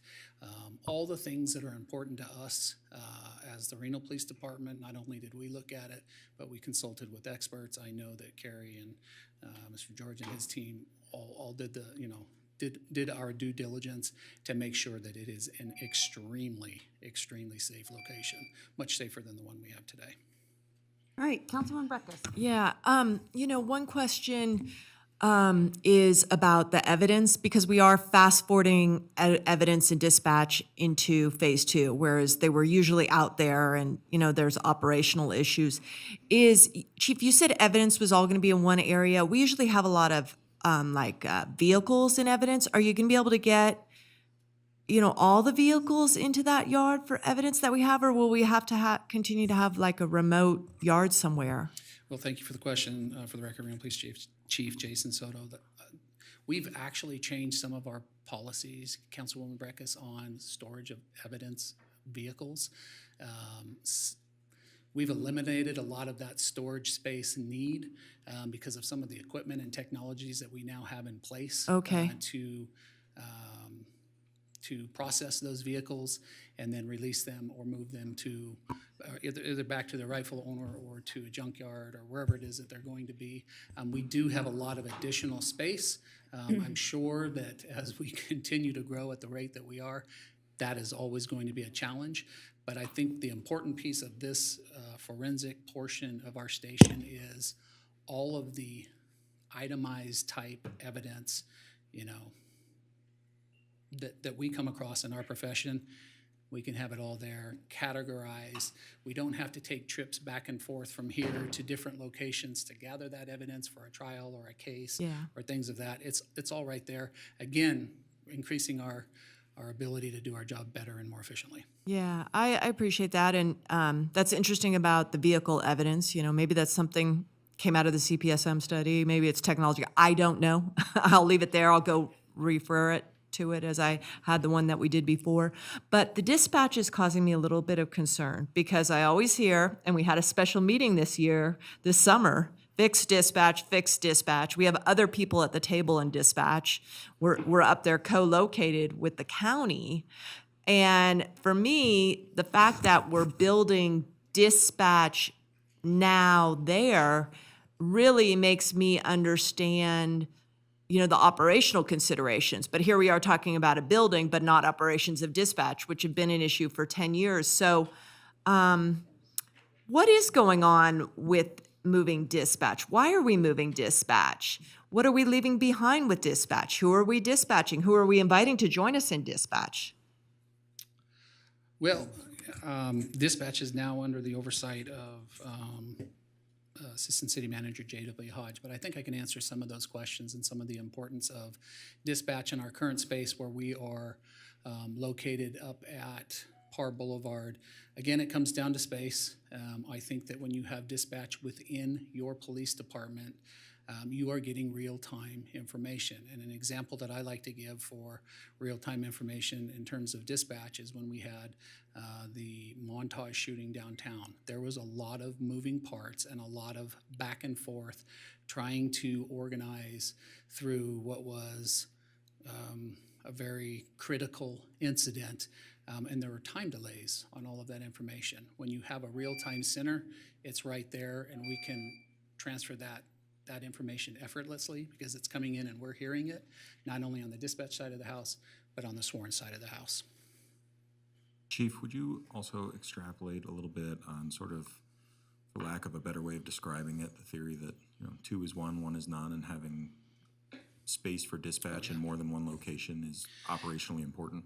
Yes, having a co-location for dispatch is something that we have been trying to achieve here at the City of Reno for decades. Oftentimes, technology fails us, and one center or another will go down, or in the case of some type of catastrophe, we have co-locations for dispatch. So we have the we will have the capabilities of the Reno Police Department. We'll have the capabilities up on the Hill, and that's really important to have. In fact, it's something that we're required to have in place. So this eliminates that challenge, and it makes us safer.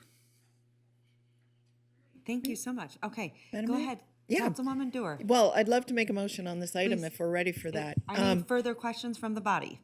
Seeing that there are none, I'm going to send it right back to you, Okay. Councilwoman Dewar. Well, it's a great honor. I would love to move to approve the contract to amend the contract amendment to Plenty Builders for the Public Safety Center Phase 2 in the amount of $34 million and to extend the contract time for completion of Phase 2. All right, I have a motion and a second. Any discussion? Go ahead, Councilwoman Breckus, 1 minute. 1 minute. Thank you. I am not going to support. I wanted to support this because the bonds are in place. The money, in theory, is in place. It was not money that I wanted to indebt, the general fund with. But I have two concerns. One is the project is expanding, and I'm not entirely sure that it's not time to skinny up the project rather than extend it, certainly with a tough bidding world out there.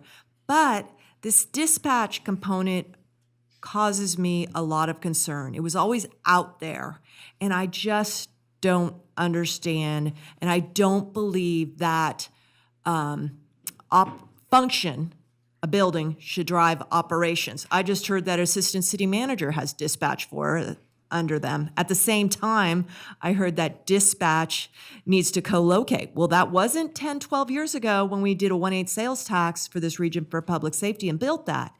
And also, there's a lot about dispatch that's non-PD.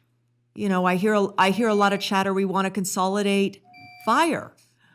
We're going to consolidate fire dispatch out of the Reno PD. I'm concerned about this dispatch moving forward without the operations on in comparison to the budget. The budget is not making, Madam Mayor, could I just have 3 more seconds, maybe 5, 10?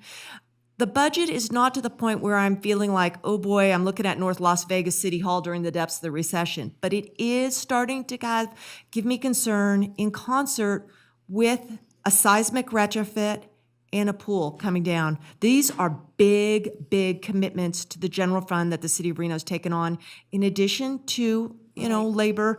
But I won't be supporting this. Thank you. Thank you so much.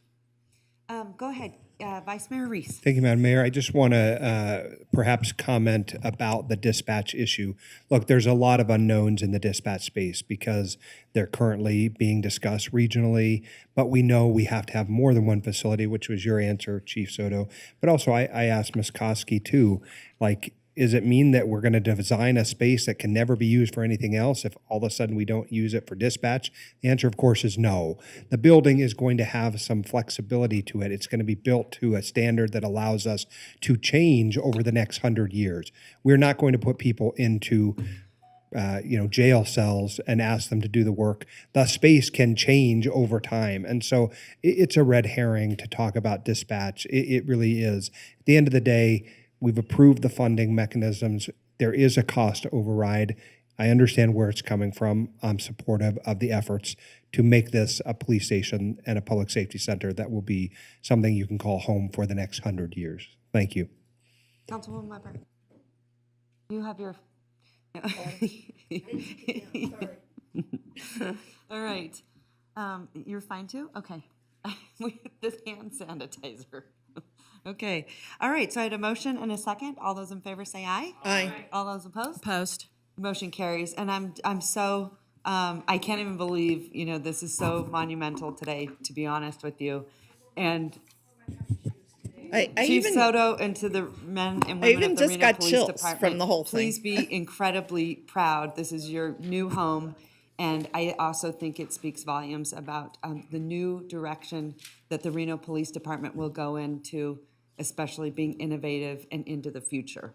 So, and it only happens because all of your hard work. So I want to say thank you so much. I'm incredibly proud. Thank you. So give.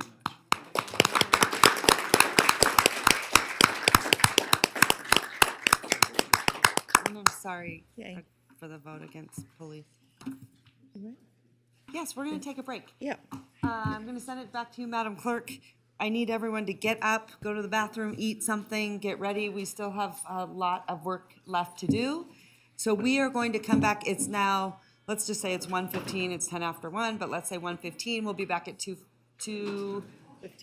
2:15. We will reconvene at 2:15. Yes. Thank you. All right.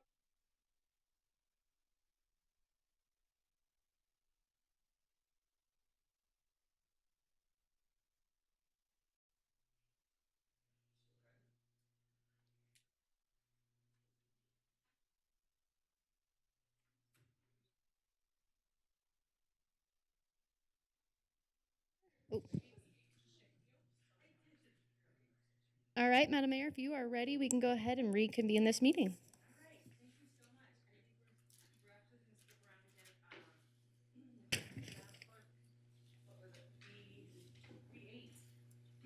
Okay, so we're reconvening at 2:28. All members are present.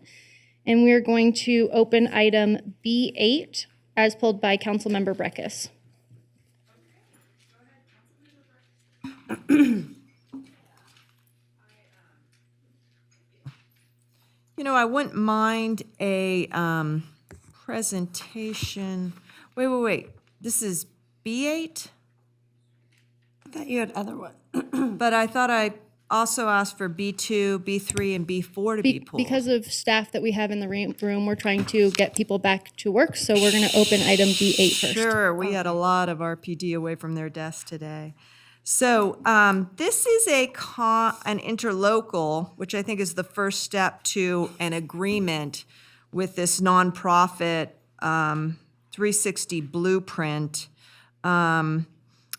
I asked for the blueprint contract, and that didn't come from the clerk. I think I just got the invoices, but we paid about $1 million with this, 360 Blueprint in the last, I don't know, did I ask for 5 years? 5 years. So how is you don't have a fiscal note on this, but how is this budgeted for when you bring forward that 360 Blueprint contract? Oh, thank you for the question. Oliver Miller, Deputy Chief, Reno Police Department, for the record. Isn't this where we teach So children to read? this 360 Blueprint is a little bit different than what we had before. The 360 Blueprint program was actually established back in 2013, and we ran that for a number of years until the pandemic, and then it went by the wayside. We weren't able to get into schools to do mentorship with children anymore. So what we brought back is an agreement or an interlocal agreement that's much less comprehensive.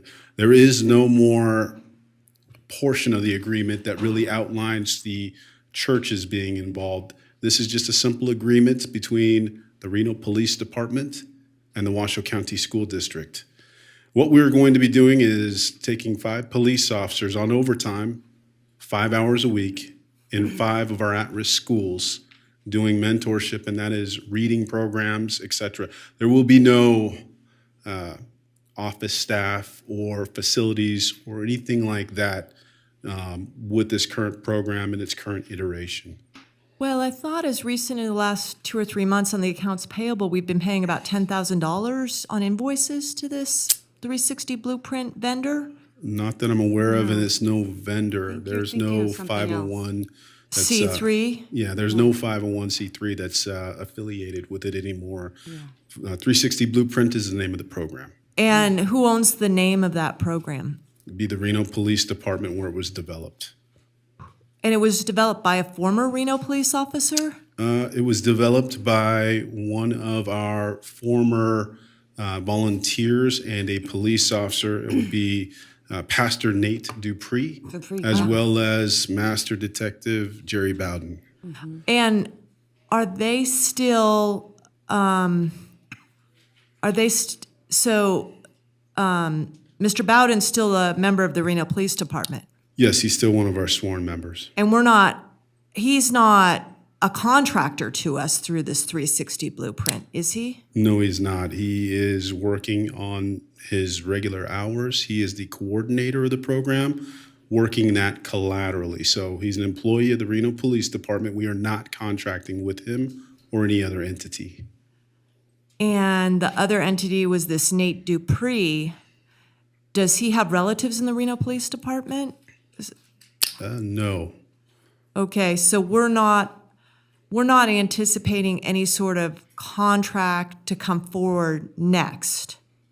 No. And we're not going to operate this agreement under our existing contract with this 360, this vendor, correct?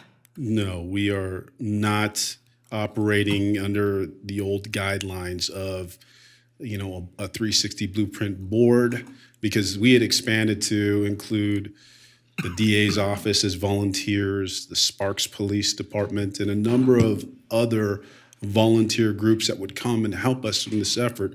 Now, it's going to be just the Reno Police Department and the Washoe County School District. Just one other question. Are you saying that we have not been paying someone under a contractual arrangement with the 360 Blueprint over the last, say, year?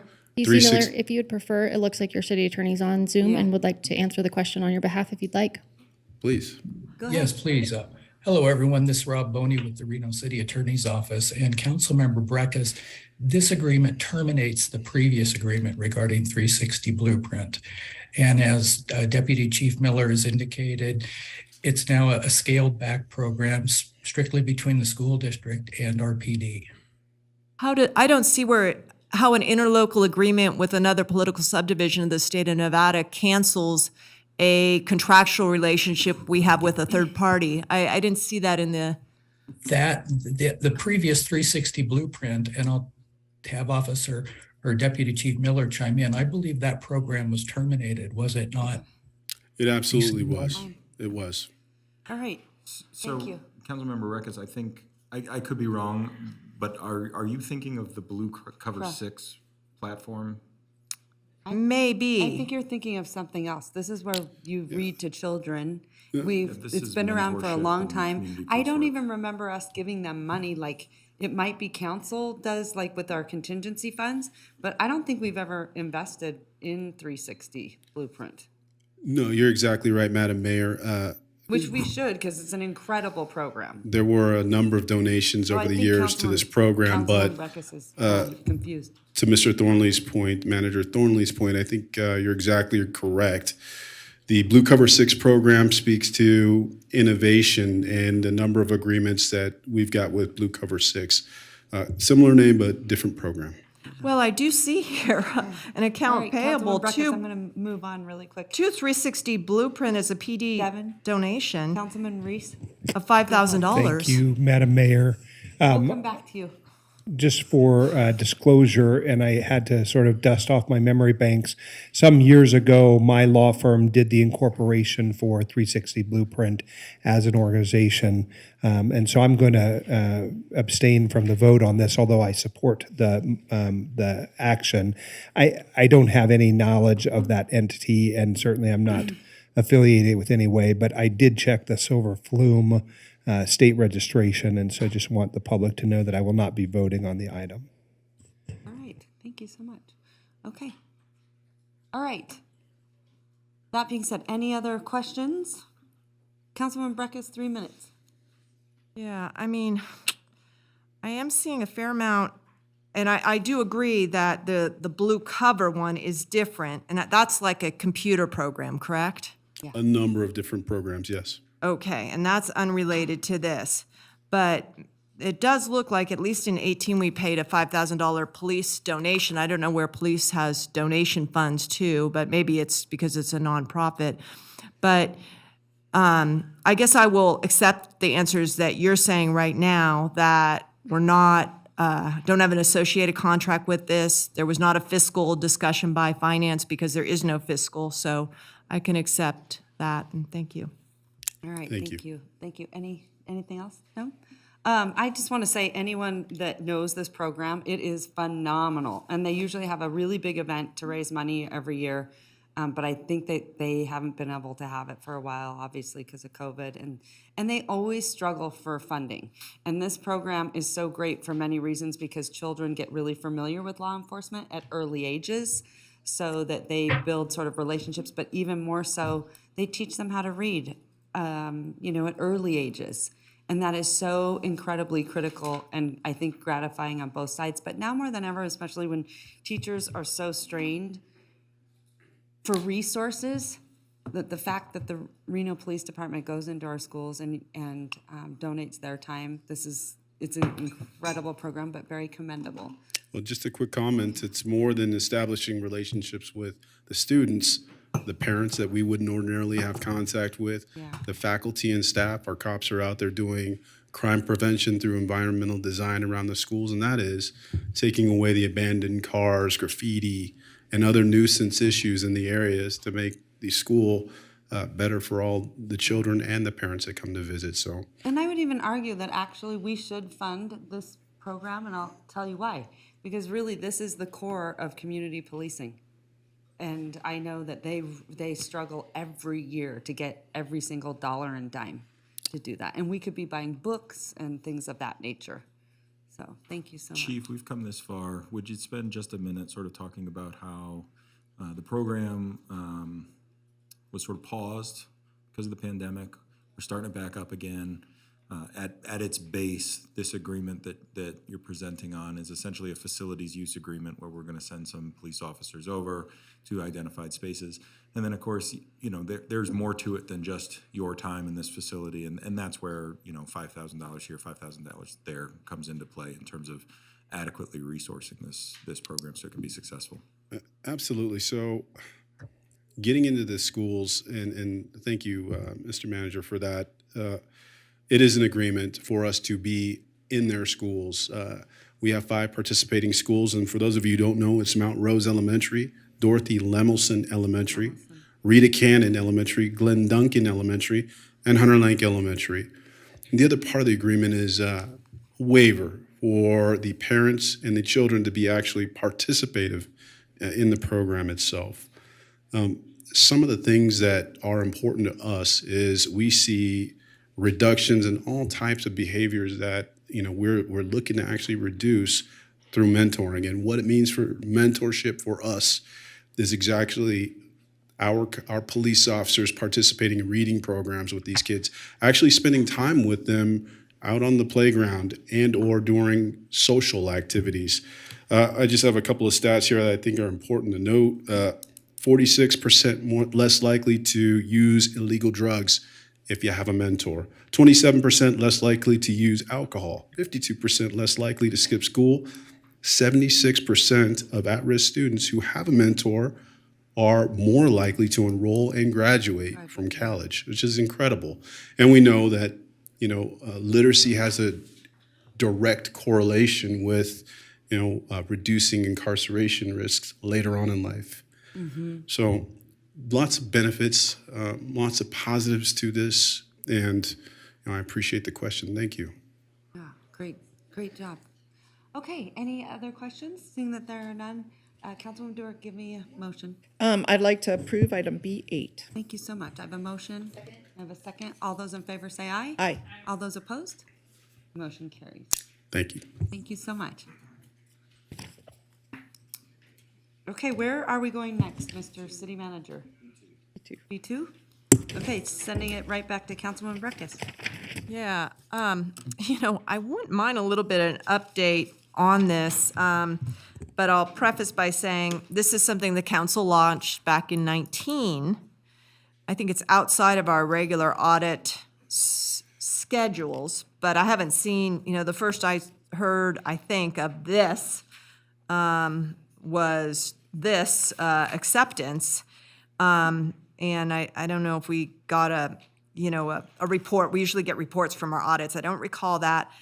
But one question I had is, it looks like this money's already been paid and accepted by the city, $2,400 and $1,000. But when I add up what the audit says we're entitled to, it's well north of that. It's over $3 million. And there was not any explanation in the staff report why we, maybe we renegotiated. It looked like it was a finality demand letter we made, or our people made, on our behalf, a demand letter of this much. And then what the report says is far less than that. And there wasn't a reference to the staff report why we accepted less. So that's really the crux of what I'm looking for. Okay, great. So the total for this external audit of franchise fees of telephone is coming in at $2.4 million.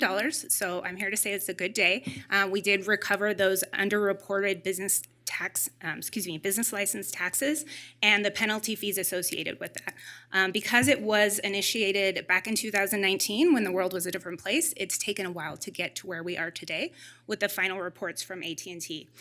One of the attachments you'll find in your binder is the AT&T settlement payment, which does detail the difference in the penalty calculation, and that's why the main report does have a higher number initially. After that report was issued, we did talk with AT&T and work towards a place of acceptance on both sides. So that's kind of where we are now, and all of those documents are in your packet.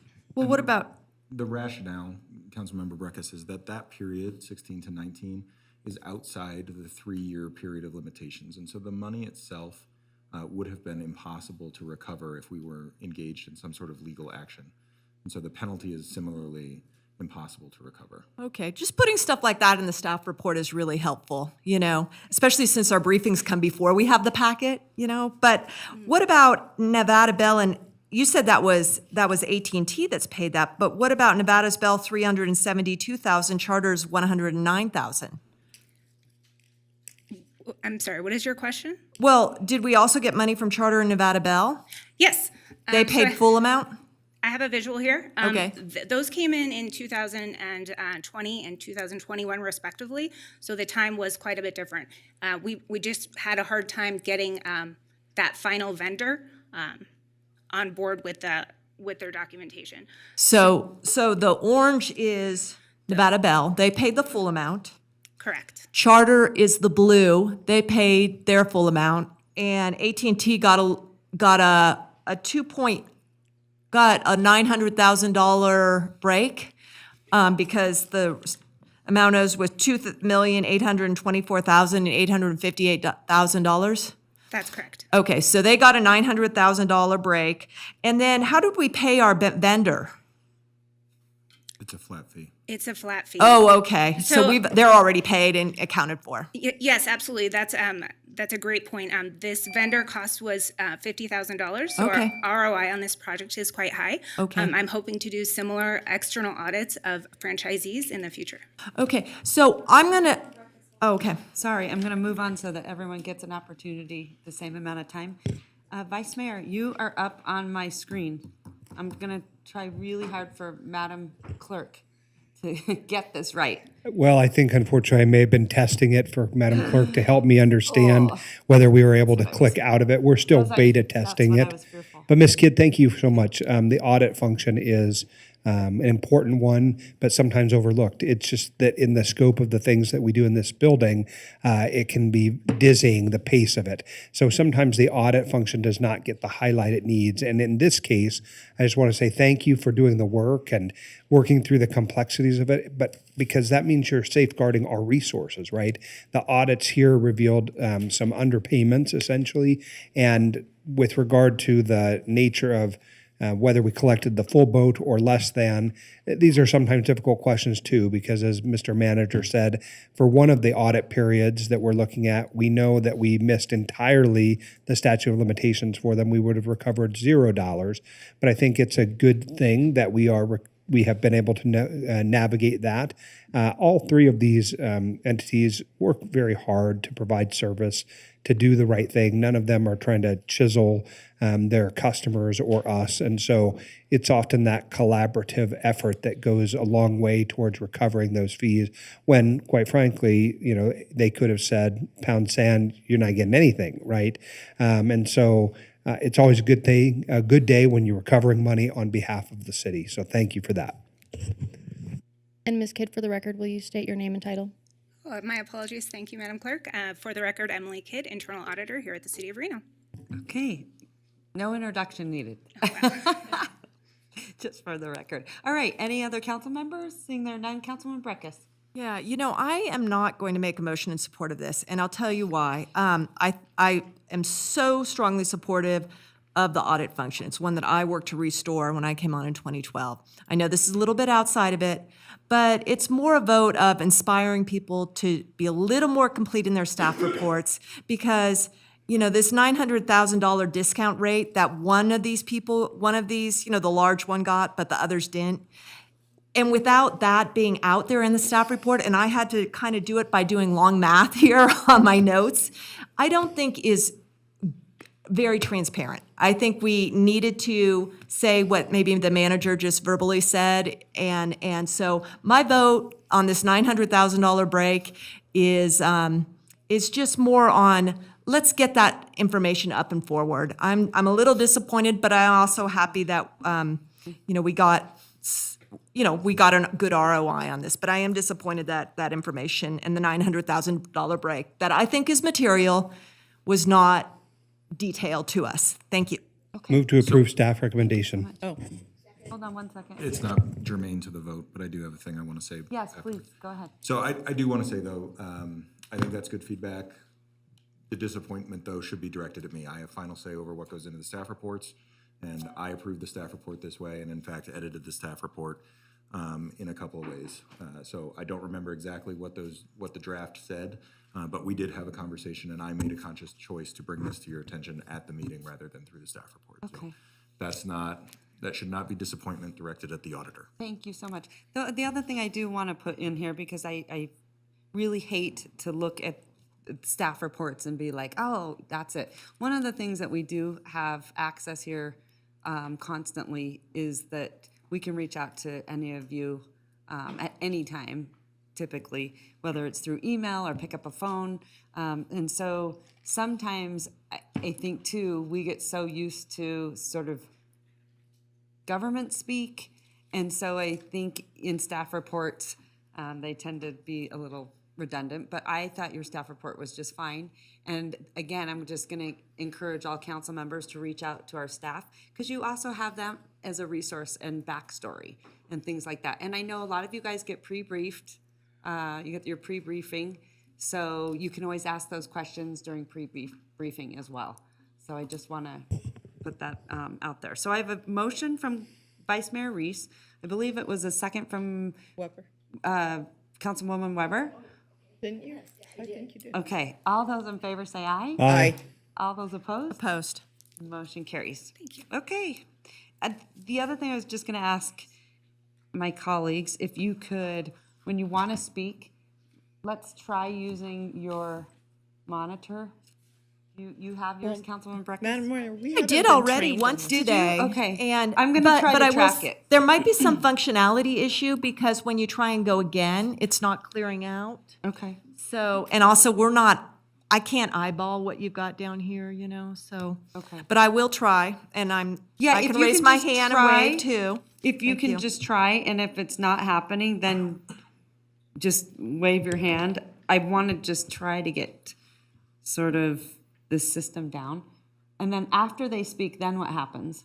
I will remove them from You the have to queue, remove and then it? they can re-raise their hand at that point. Okay, so you have to remove it. We Yep. can't remove it here. Because we used to be able to lower our hand. Yeah. Okay. All right, we're gonna give it a try. Okay, we're moving on to item B3.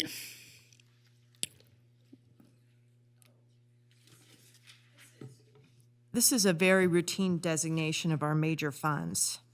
Yes, it And is. I just wanted to know, were there any, this is, you know, a very important setup for our fiscal conditions.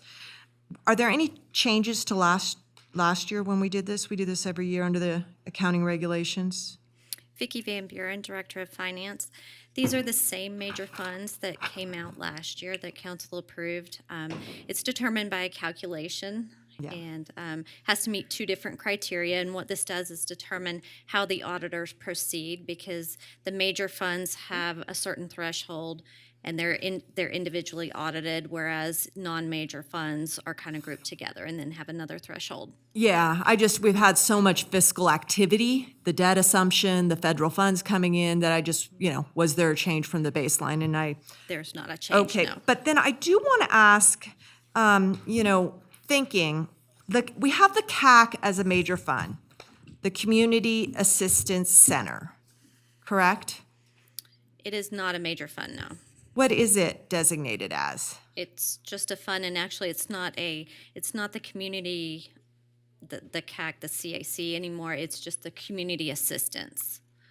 And so a lot of the programs, that grants and such that Monica run through the community assistance fund now. Okay, so maybe we changed the definition, because I thought it was always the Community Assistance Center, but you're saying it's that kind of Community catch-all. assistance, yes. Okay, and those are usually federal pass-throughs anyway. Correct. Okay, thank you very much. And I can make a motion if no one else wants to. Go right ahead. Please. Okay, I'll make a motion. 2, is this a resolution? No. Yes, make a motion to adopt the resolution. Okay, thank you. I have a motion from Councilwoman Breckes. I have a second from Councilwoman Weber. All those in favor say aye. Aye. All those opposed? Motion carries unanimously. Councilwoman Breckes, just to reiterate, what What other items did you pull? Well, the next one I pulled is the very big quarterly budget augmentation. Okay, so B4, And 12. B12, but I think other people, someone pulled B10, I think. Several. 5, 6, 10, and 11. Okay. All right, go ahead, sending it right back to you, Councilwoman Breckus. Yeah, so this is also a fiscal one. Why don't you tell us what we're doing here? I think it's also really nice because we have a new member. We maybe have one who's watching, because this is really integral to our budgeting role. Absolutely. Vicki Van Buren, Director of Finance, for the record again. I do have just a brief presentation, if you would load it, Madam Clerk. It's just three slides, and it gives a really brief description of what's happening here. We do augmentations quarterly. We have a presentation for B5, but I don't see one for B4. I do. Is it just B4. in the staff report?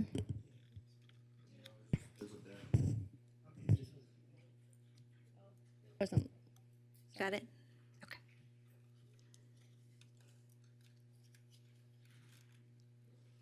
Okay, there it is. So we bring these to council quarterly.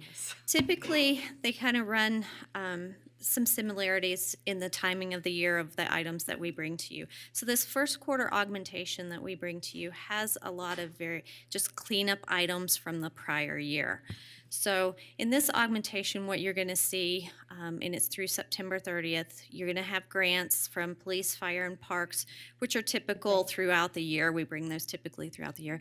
But then in this one, you will also see all the carry forward of any encumbrances from the prior year that were not completed. So you have purchase orders, money that was encumbered in the system prior to year end. They did not complete the items or the service. They did not receive the items or do the services prior to year end. So those budgets need to be carried forward because they'll be paid for out of this year. So that's what you see there is carry forward of the fiscal year 21-22 encumbrances.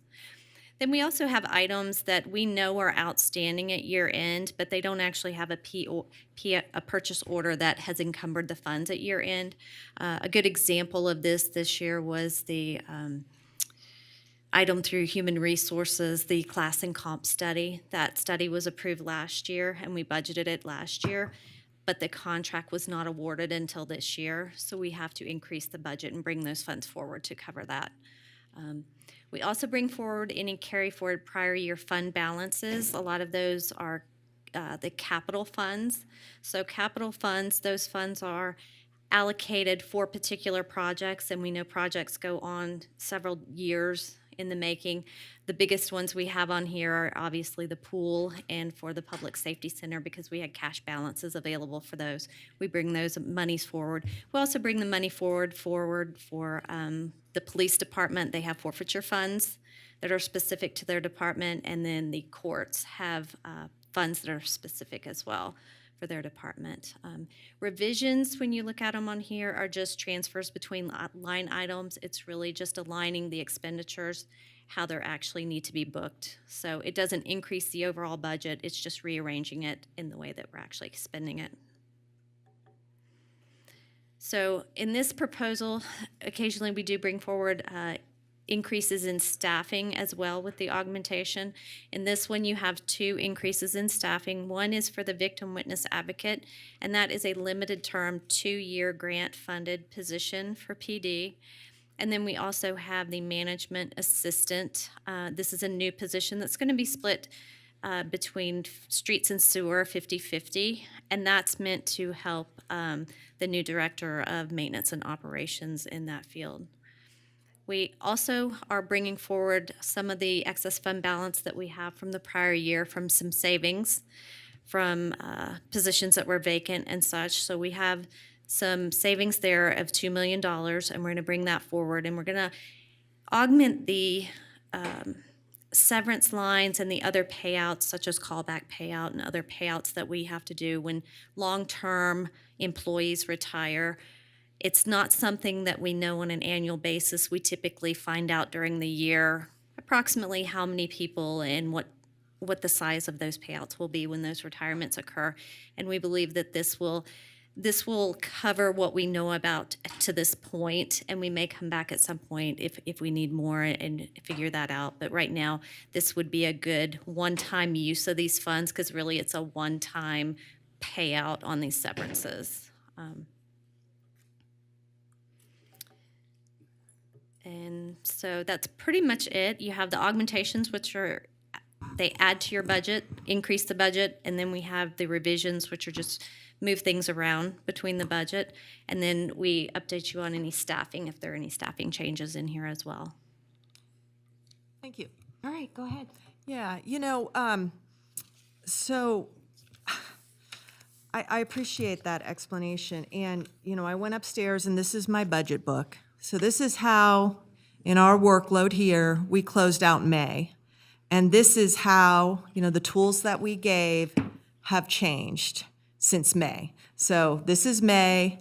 This is the first movement off of May. The one issue I have, and I may be not the one here who is in step with the rest of the body, but that is that just like we're adding 2 new positions, and I had asked Ms. Van Buren for this when I went with her on Monday, is I wanted a chronicle of any other changes to positions. And I didn't get that. And I'll just give an example is I'm seeing that the city manager's budget through this action is up $2 million. And that may involve someone who got a new position and was moved over somewhere. I think Mr. Flansburgh, whose picture is not here under Public Works, is now in the city manager's office. But I want to see the position trail from what this was. I don't think that's a wrong ask. We have an obligation for Mr. Manager to report, through the civil service rules, at June 30th of every year. But in and above that, I understand I didn't close out the end of May with something called an urban theorist, urban economist position, but I understand there is such a position now. So I really asked Ms. Van Buren to show me, in Department X, management analyst is now a senior management analyst, and that money came out of where? And I didn't get that. And I've been asking for this for years now. And if the rest of the body doesn't want it, that's fine. But I do want it, and I'm going to keep bringing it up. So I'll leave that there. But I also want to ask, on this tourism, page 9, and I only have 3 of these. Why did we add $125,000 to debt service for tourism on page 9? And also, why are we adding $96,000 in services and supplies to tourism? This is on page 9, and this applies to the room tax. And so on this particular one, we had some encumbrances that came forward in that services and supply line. And then we also had the addition of the principal for the payment on the Lear Theater. On the what? The Lear Theater, Okay. the medium-term Okay. obligation, that is that 125. And actually, you'll see that overall, there's really no change in the budget. We're bringing it forward. And Yeah. so Yeah, I think those encumbrances, if you will, that happen after we close out the budget, June, July, while they're in the executive authority, they compromise our ability to do budgeting, so those should come forward. I'd like to know what that encumbrance was. And then I'll also ask, I have one more, and I'll ask about page 11, the $788,000. We'll come right back to you. there is Okay. a list of encumbrances with the, just for clarification, it was an attachment, and it has a list Oh. of all the encumbrances for Well- each fund. What was this encumbrance then? Let me look. Okay, I'm going to move on to Okay. Councilwoman Taylor, because your hand is up on our screen. Thank you, Madam Mayor. I just wanted to say thank you, Councilwoman Breckus, for recognizing that, yes, I am the newest member, and also to the Vicky and your team and to JW, because I did have a lot of questions on this because it was new to me. So I want to thank you for taking the time to go through this with me and answer all my questions. And to JW, I appreciate that. Great. And I know you had to go and hold my hand. So I am supportive of this now moving forward with the information that you gave me. Thank you. You're welcome. All right. I next have Councilman Vice Mayor Reese. Thank you, Madam Mayor. Ms. Van Buren, thank you for the presentation. I suppose I want to maybe start at the beginning. Budget augmentations are required by both GASB standards, or generally accepted government standards, and also the state of Nevada. Is that accurate? Yes. So periodically throughout the year, as you said, quarterly, you come back with budget augmentations, because a budget often is a forecast of a thing that we believe is going to be based on some historical trends and what we believe will happen in the future. And so, saying that you have a budget in May and that is, something etched in stone is not really accurate with regard to budgeting. Is that true? Well, it's not etched in stone. It's a working document, yes. Yeah, it's living and breathing. And I guess I think any council member is welcome to ask the questions that are being asked of you, and you've been kind and answered them thoughtfully and appropriately. But there's also some level of micromanagement that I am not going to engage in. I ask the questions I ask of you about these things in our briefings. I think someone mentioned earlier incorrectly that we don't have the materials when we go to our briefings. That's not true. I always have the book and the materials that support it about 4 days before my briefing occurs. So I always read it before my briefing happens, and then the briefings are much more focused. And so what I hope that people take away from this discussion is, number one, the budget is a living, breathing document. It is not set in stone and then we never return to it. We return to it. You do so on a minute-by-minute basis, I'm guessing. But we return to it in the augmentation process, right? So that's the first thing. The second thing is, we have imbued a great deal of authority in our mayor system in the city manager's office. And so this question about whether or not, a management analyst 1 was turned into a management analyst 3, those are issues that I'm not going to dig into in that way. I just don't think that that's what the voters have elected me to do, which is to set policy directions for the city, and then the city manager's office through the various departments to go about and make that policy choice. So I appreciate the work that goes into these quarterly, check-ins, so to speak. And of course, we've had ones where there have been great swings in certain funds or in revenue streams, and then you have us making policy choices about those. But as to the sort of minute detail of every paper clip that the organization buys, I'm not going to engage in that. But I thank you for doing that work. Thank you. Appreciate it. Okay, we are actually going to go to Councilwoman Dewar. Just reminding So everyone cool. up here to try to use yours. I did. Councilwoman Breckus too. Yeah, I Is see. yours working? The tabs are hard to negotiate through, but I get it. Yeah. Right. Okay. It just takes a Action, little bit of getting speakers. used to. So once you've spoken, correct? So then it goes, okay, I think, oh, good, okay. Yeah, you're up. Yeah, thank you. Jenny. Okay, go ahead. Oh, Councilwoman Dewar, sorry, we're trying to navigate Yep. this system, but I do Yep. see Councilwoman Breckus on the board now. Right. Okay, perfect. Just a couple of global comments. So long ago, I got a master's in public administration, and several other people here did too. And we really focus in those degree programs on two things.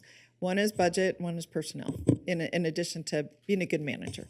And I really appreciate what you all did in the last budget cycle, which you provided us a very nice org chart.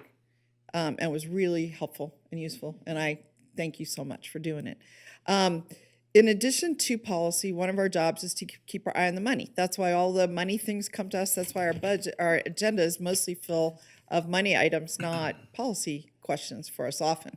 And so what I would just request going forward, if we can, is to give us that quarterly update on the org chart. I think it's really important because as the organization gets bigger, it gets harder to track the pieces. 85% of what we do, as I recall, is our staff. So it is like the one big piece, who we hire, what levels they're at, what they're paid. And it just will help us, follow the bouncing ball. And so I've just asked for that in a future update, quarterly update to go along with the financial reporting. I think it would be super helpful. So that's all I've got. I really appreciate the work you do. And finally, a budget is a plan. It's not, to your point, it's not locked in stone. It is called a budget plan. And all plans have to change to accommodate, changing situation, changing conditions. So that's how they work. All right, thank you. Okay, Councilwoman Breckus, you are recognized. Madam Mayor, so do you happen to, one thing, the encumbrance list does not sync up to what you're sending down to the state because it has, categories like tourism, but then on your encumbrance list, it all has fund numbers, so it's hard to see which one's which. What is that 96,000? Do you remember? It's actually a combination, and actually it's not encumbrances as I look on here. If you look at the staff report, it breaks it out. It is carry forwards, but it's carry forwards of items that were not with an encumbrance, and it's the Arts Commission, their fund balance, and the carry forward of the art in public places, because those funds carry forward every year. If they don't spend it, it carries forward. And then on page 11 of the, I guess it's the special forfeiture revenue fund, we put in 788,000 in the services and supplies line for public safety. What was that hit the budget? This is just the balance in the forfeiture fund. The forfeiture fund is an account that accounts for the revenues resulting from drug and other related crimes that are solved, and the funds are restricted to law enforcement only. So really this is treated kind of like a capital fund where it's specific to them. At the end of the year, our books are closed out really on this fund already, even though we don't have the audit yet. We know we're closed here.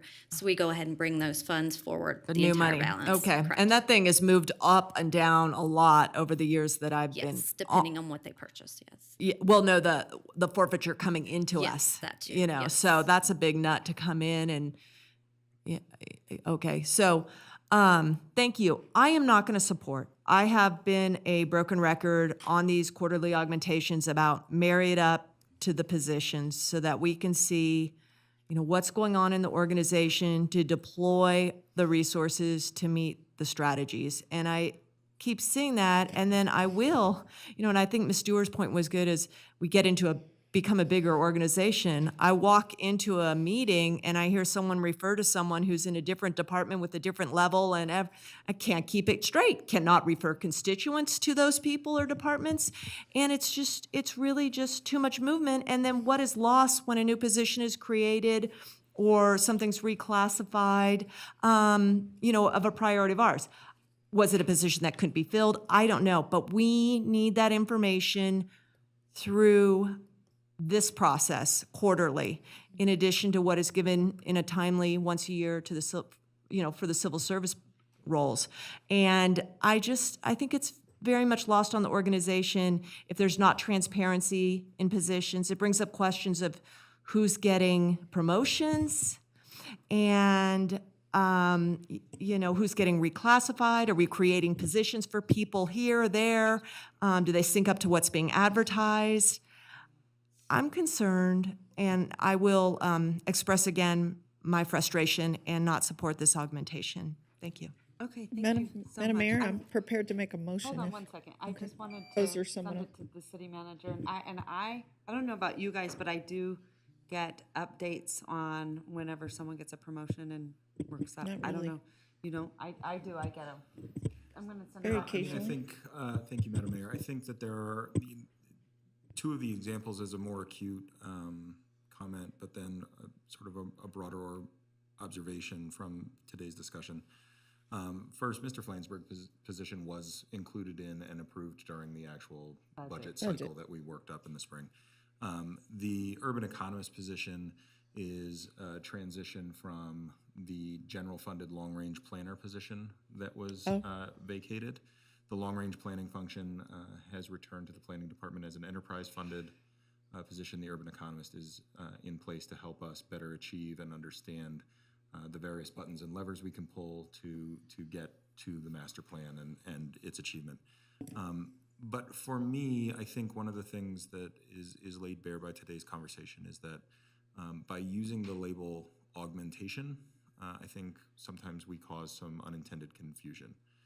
I know it's an industry term, but I think that the layperson sees that word and assumes or thinks, hey, we're adding to the budget, we're spending more money. And that sometimes is the case as revenues come in higher than projected, but it is not always the case. And there were a number of examples that I think caused some consternation or some confusion today that when you listen to Director Van Buren explain them, really all it is balancing the checkbook and making sure that the money we said in the budget was for a particular purpose is there. And then this first one, this Q1 at the very beginning of the fiscal year, really does get us square from all of the things that needed to be wrapped up at the end of the fiscal year. And so this is a particularly big one in the cycle. And I think you can see with some confidence that Director Van Buren knows where the money is and what it's for. Madam Mayor, may I have one more minute of questions? Yeah, just let me make sure that there isn't anyone else on the board. Hold on. One speaker. Okay, go ahead, Councilwoman. Thank you. Burkett. You know, that kind of raised some questions, and it was budget discussion about the size of the manager's office. So I do recall Mr. Flansburgh took on a new role, and that was in the budget, but I didn't recall that rolling up to the city manager's office, and that did roll up to the city manager's office, and this augmentation brings that role and extra services, supplies, and a position. Is that correct? What is this? No, there were two positions that were approved during the budget process. Mr. Flansburgh's position, which was the infrastructure position, and also a management analyst or an assistant. I think it was an assistant that was approved during the budget process for that. And were they in the manager's office at that time? I don't believe so, Yeah, but I believe they were updated. Yes. okay, yes. so that came afterward because Yes, I they know. are still being paid from the sewer fund. Okay. Because he is mostly, but for reporting structure, yes, it does exist in the manager's office. But as it was created with it was one of the last discussions during the budget process. And at that time, we did not set up any service and supplies for him or his staff at that time. So we did, with this augmentation, take some money from the fund balance, from the cash available, to create some service and supplies so that he can do the things that he needs to do within. Out of the manager's office. And then Still out of sewer. dispatch is in the manager's office now? Is that true? It's under Mr. Hodge? It does report under there, yes. Is it budgeted through the manager's office or is it budgeted through public safety? Budgeted as a general fund. I mean, it's through the general fund reporting up. Okay, I've got Councilwoman Dewar coming on up, so go ahead, Councilwoman Dewar. Yeah, I was I don't mean to cut off discussion. I'm just ready to make a motion. Councilwoman Breckus is over like 2 minutes, so I'm now gonna make sure that it goes back to you. Go ahead. Well, I was just prepared to make a motion to approve item B4. Okay, I have a motion, I have a second. All those in favor say aye. Aye. All those Yeah, opposed? I'm opposed, but I also am going to leave it with, because you didn't call for discussion, real questions about that public safety, function not being in the city manager's office is reported through the city manager's office. I hadn't seen some budgeting, that kind of mirroring of budgetary authority and chain of command we haven't seen before, and it's curious to me. I'd like a further discussion on it. All right, thank you so much. Hold on a second. I'm kicked out. I think the next item's B5 I and 6. I do want to say, I think, and I would ask staff this, just kind of keep in the back of your mind, all staff, that looking at some of the terminology that we use, like even, we were talking about this the other day, we say incentives, and then a lot of people think incentives, oh, we are giving it away, right? And so, and I think I even brought it up earlier about city speak and code speak, and we have, all these acronyms, and it can be very, very confusing, but like, I think when we talk about developer incentives, it's just something that I believe people really think in a different context than how we think of it, because it's in our code. So I think to Doug's point, our city manager's point about augmentation, what that does or doesn't look like. So any staff, I would just say, if you can think of some terminology that might be read a little simpler, yeah, maybe simple or read a little bit differently in layman's context, Well, Madam Mayor, just to the point, budget augmentation is really a budget amendment. You're amending the budget. It is. It's an increase. And I mean, that's probably a more correct term, frankly, than augmentation. Right. So, Look, yeah. help. I was doing so well on our new technology system. Look, now it's got black screen and it says in big red letters, sorry, it seems you run into an error. Not just frozen, but like calling me out. All right. Okay, so we're gonna move right along. Madam Clerk, I believe we're gonna go to Vice Mayor Reese with item B5. That is correct. Thank you. Okay.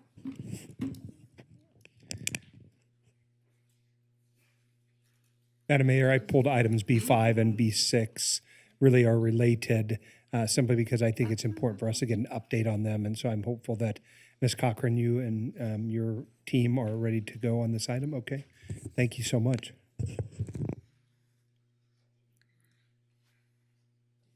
Did we vote?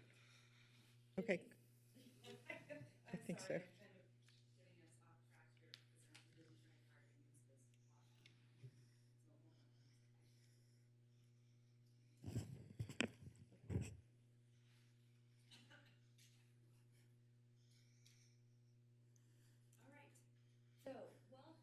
Thank you. First time. This is your first time. How are you feeling? I'm ready to go. You are ready. Don't be nervous. I'm so excited. I love seeing new faces up here. So we're rooting for you and you're gonna do great. So go ahead, take it away. Thank you. Good afternoon, Madam Mayor, council members, and City Manager Thornley. For the record, my name is Hetty Reed. I'm a management analyst with Housing and Neighborhood Development. I'm here today to present information on the First Amendment to an agreement with Volunteers of America that uses emergency solution grants. Here we go. Emergency Solutions Grant funds, and this amendment extends the timeline of the agreement. I have a brief presentation, then I'll be happy to take any questions. Great. So this slide provides some background on why we're here today. Emergency Solutions Grant, whoa, that's gonna get me every time. I know it Emergency does. Solutions Grant Funds, or ESG, which I'll call it from now on, are used for programs that serve our residents that have extremely low to no income. These funds are issued through HUD. The city usually receives $180,000 annually in ESG, and as a result of the COVID-19 pandemic, the city received $4.2 million in ESG CV funds through the CARES Act that were again allocated through HUD. These funds allowed our division to broaden existing programs and create a new pilot program. In April of 2022, HUD extended the spending deadline for ESG CV from September 2022 to September 2023. So far, Volunteers of America has spent $1.1 million of the $1.4 million total in the agreement. So this agreement funded 3 types of project which are highlighted on this slide. There's a breakdown of the progress that you can see here. So first, we have rapid rehousing. So rapid rehousing is designed to rapidly connect families and individuals experiencing homelessness to permanent housing through a tailored package of assistance and case management. Rapid rehousing is community-based housing where the client enters into a lease for a unit and they are provided up to 24 months of assistance. The program is designed so participants live as independently as possible. And so far, the rapid rehousing program has spent about $386,000, and you can see some of the monthly costs on the slide, and 40 individuals have been housed so far. Next on the slide is bridge housing. The goal with bridge housing was to place people experiencing homelessness into a stable transitional living environment while they looked for permanent housing. Bridge housing was a pilot program, and clients were provided case management and housing navigation.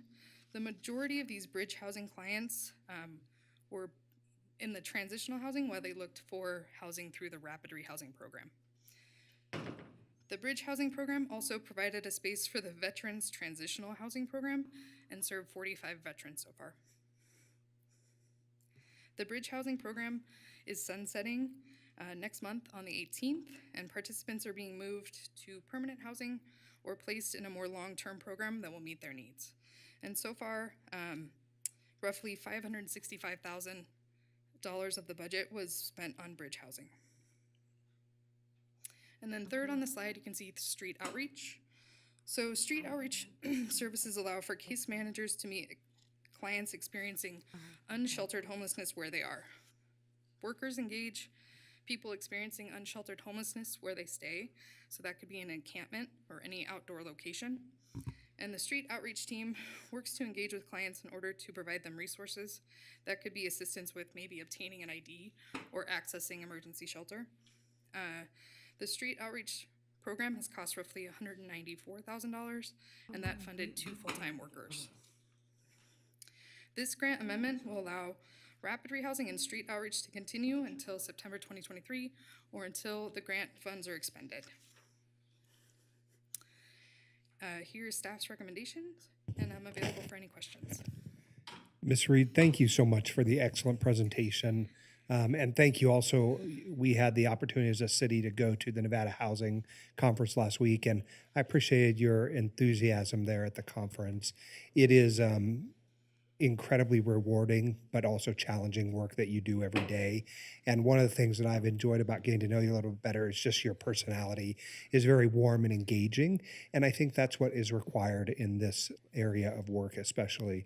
I was really excited about this in part because as the federal government continues to allocate additional funds, and because of our status as an entitlement jurisdiction, I'm hopeful that it will happen again, right? And that you will be back in front of us in, I don't know, next September or shortly there before, and you'll say, hey, we've been allocated more funds. But the truth is we never know when the funds will be sort of cut off and we'll be done with that.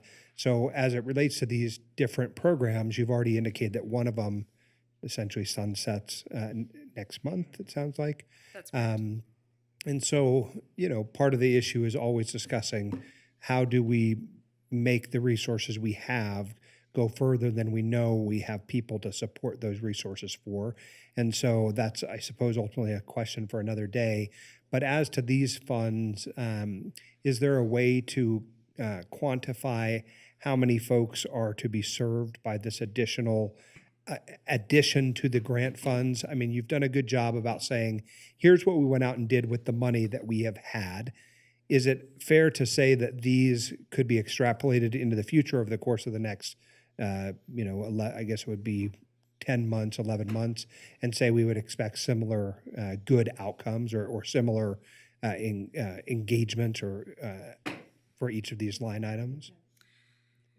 Yes, so thank you for that compliment earlier. So the rapid rehousing funds so far they've housed 40 individuals, and it's costing roughly $10,000, a little under, to serve each client. So we would expect these funds will serve more clients, but really the majority of the funds will likely go to keeping the people housed that we have currently. Okay, that makes sense. Yeah, exciting programs. Thanks for the work that the entire team there in hand is doing. This is something we should be very proud of course. I think as I look around the country and see other communities, yes, the grants and the guidelines have a particular set of conditions, but not every city is doing it as dedicated, I think, as your team is, right? It's a choice. It's where we put our effort into, and I think your team is doing a good job of kind of rolling with changing guidelines and changing financial streams to make it so that we can serve as many people as we can, and that's because of all of you. So thank you for that. Thank you. And if no one has a questions, I certainly would be prepared to make a motion. All right, any further questions? I don't see anyone on my board. Okay, Madam Mayor, I'm pleased to recommend acceptance according to staff recommendations here with the approval of the First Amendment Agreement to the Volunteers of America. All right, thank you so much. I have a motion. Do I have a second? I have a second from, I was going to say Mayor Taylor. I was going to say Mayor Taylor over there.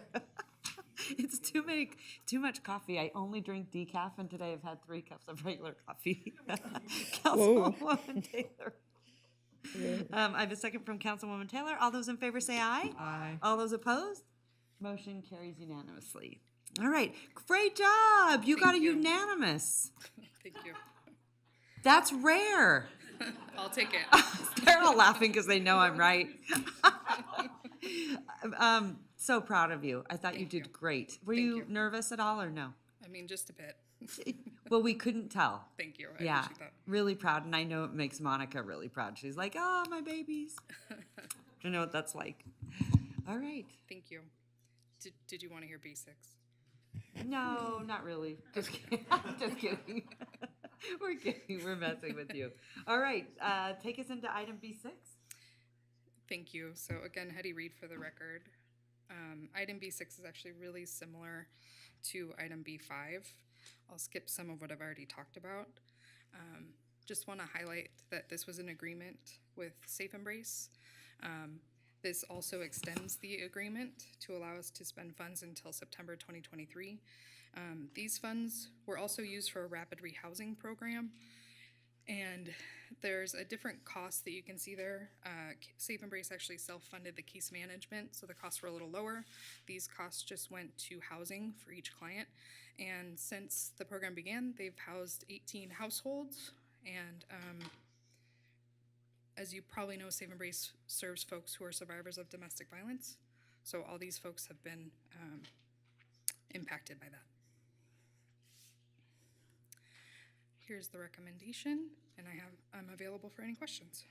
All right, fantastic. I love this nonprofit. They do great work. Okay, any questions from council members? I don't see anyone on my screen. I'm going to send it right back to Vice Mayor Reese. Thank you, Madam Mayor. I, of course, pulled the item because I do think it's important to highlight groups like Safe Embrace that are doing excellent work. Super helpful. Before I make the motion, though, can you give us an update about how Safe Embrace is doing out there? I had read some challenging issues in the media, and so I want to know, given that they've had some issues with maybe their sheltering site, can you tell me anything about that? Yeah, there were some questions about how the shelter site was zoned. They have been forced to reduce the number of folks they're able to serve in their emergency shelter. However, that did not impact this program. Yeah, so this is for rapid rehousing. Correct. Safe Embrace has been the topic of some conversation locally because the county, who is responsible for enforcement of related zoning issues for their emergency shelter site, sort of running into some opposition, I suppose, from neighbors in the area. For my part, I want us to explore, of course, solutions where we find them. If there are ways for the city of Reno and your team to help Safe Embrace navigate the difficulty that they find themselves in, it inures to the benefit of those people who are experiencing intimate partner violence or domestic violence. It's a difficult time in this space. And so while this particular line item or this recommendation is related to the rapid rehousing element of it, sometimes those folks come in the door through the emergency shelter side of it. And as they exit into housing, this is the only way for them to do that. So again, incredible work that your team does. Happy to see them as an organization that is having the support of the city. Let us hope to find other ways to support them in the future. With that in mind, Madam Mayor, I'll move to approve the First Amendment to the agreement with Safe Embrace for rapid rehousing using ESG CV funds for the period of January 1, 2021 to September 30, 2023. All right. Madam Mayor. Did you say something? I might have a disclosure on this. This Safe Embrace, I think, is a entity that's in the within the city of Sparks, or just outside of the city of Sparks, within Washoe County. And I think my husband, who I'll have a disclosure about this, who works for the city of Sparks, has had some interaction with them as a land use within the city of Sparks. So I'll just make that disclosure, and I could be completely wrong and off, but I think the facility that we're talking about is the one that perhaps he's had some interaction with in his public capacity. Thank you. It's a disclosure. Thank you. And I will be voting on the matter. Okay, thank you, Councilman Breckus. Quick question, that how does this money exactly get, how does it get tied to them and housing, and what qualifies that? I did work with one of their residents, and then she ended up, there was a time period that she could stay there, and then they literally were like, okay, that's your cutoff.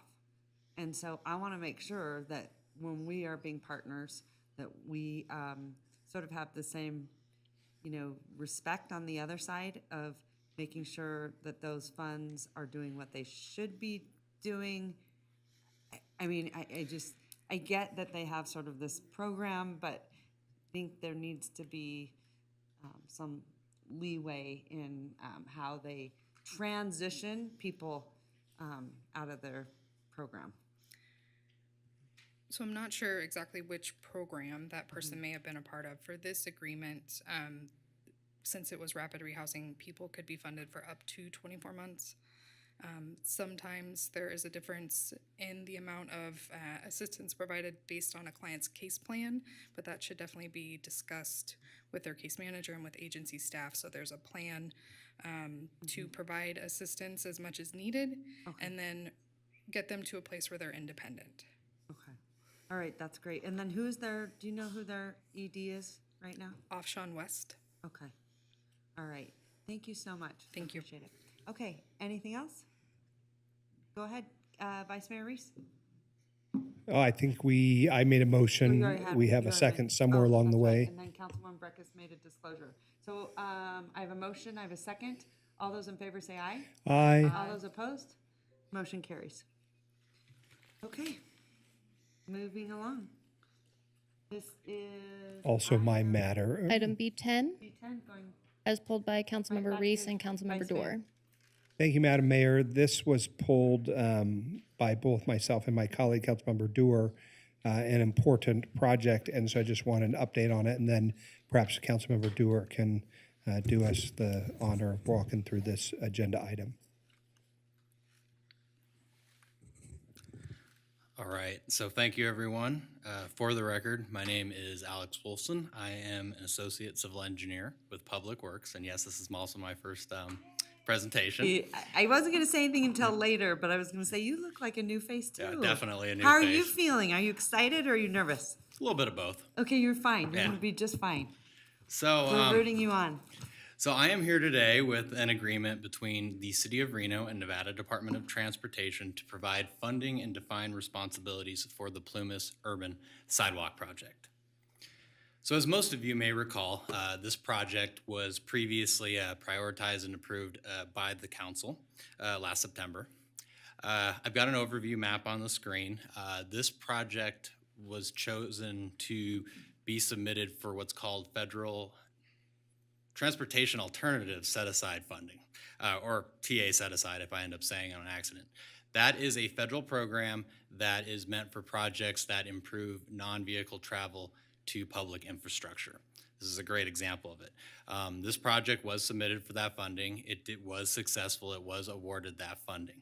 So I'm excited to be here to hopefully bring this project to the finish line and get this, or work with the council to bring this project to the finish line and get this agreement approved. So I have an overview map on the screen. As the name indicates, it's on Plymouth Street and Urban Road. It's denoted by the pink line. The main purpose of this project is to improve the pedestrian connectivity in this area. The Washoe Golf Course kind of creates almost like a pedestrian wall, and there's really not many opportunities to travel east-west. And so the goal was to improve connectivity to both the tennis center, Virginia Lake Park, and any other attractions in the area. So I've got a couple pictures up. Want to preface this by saying these are just visual representations. The final design will likely look a little different, but generally look like this.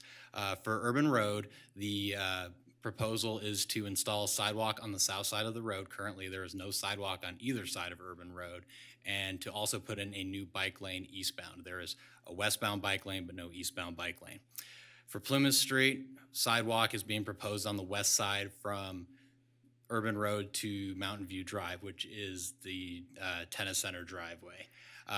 In that area, there's only a little bit of sidewalk, and that's just for an existing bus stop. So this will continue that sidewalk south to the tennis center.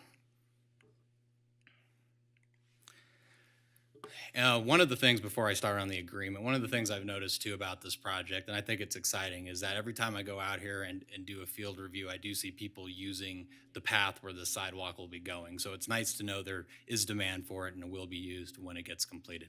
So let's move to what the actual agreement is. So the total estimate for this project is $600,000.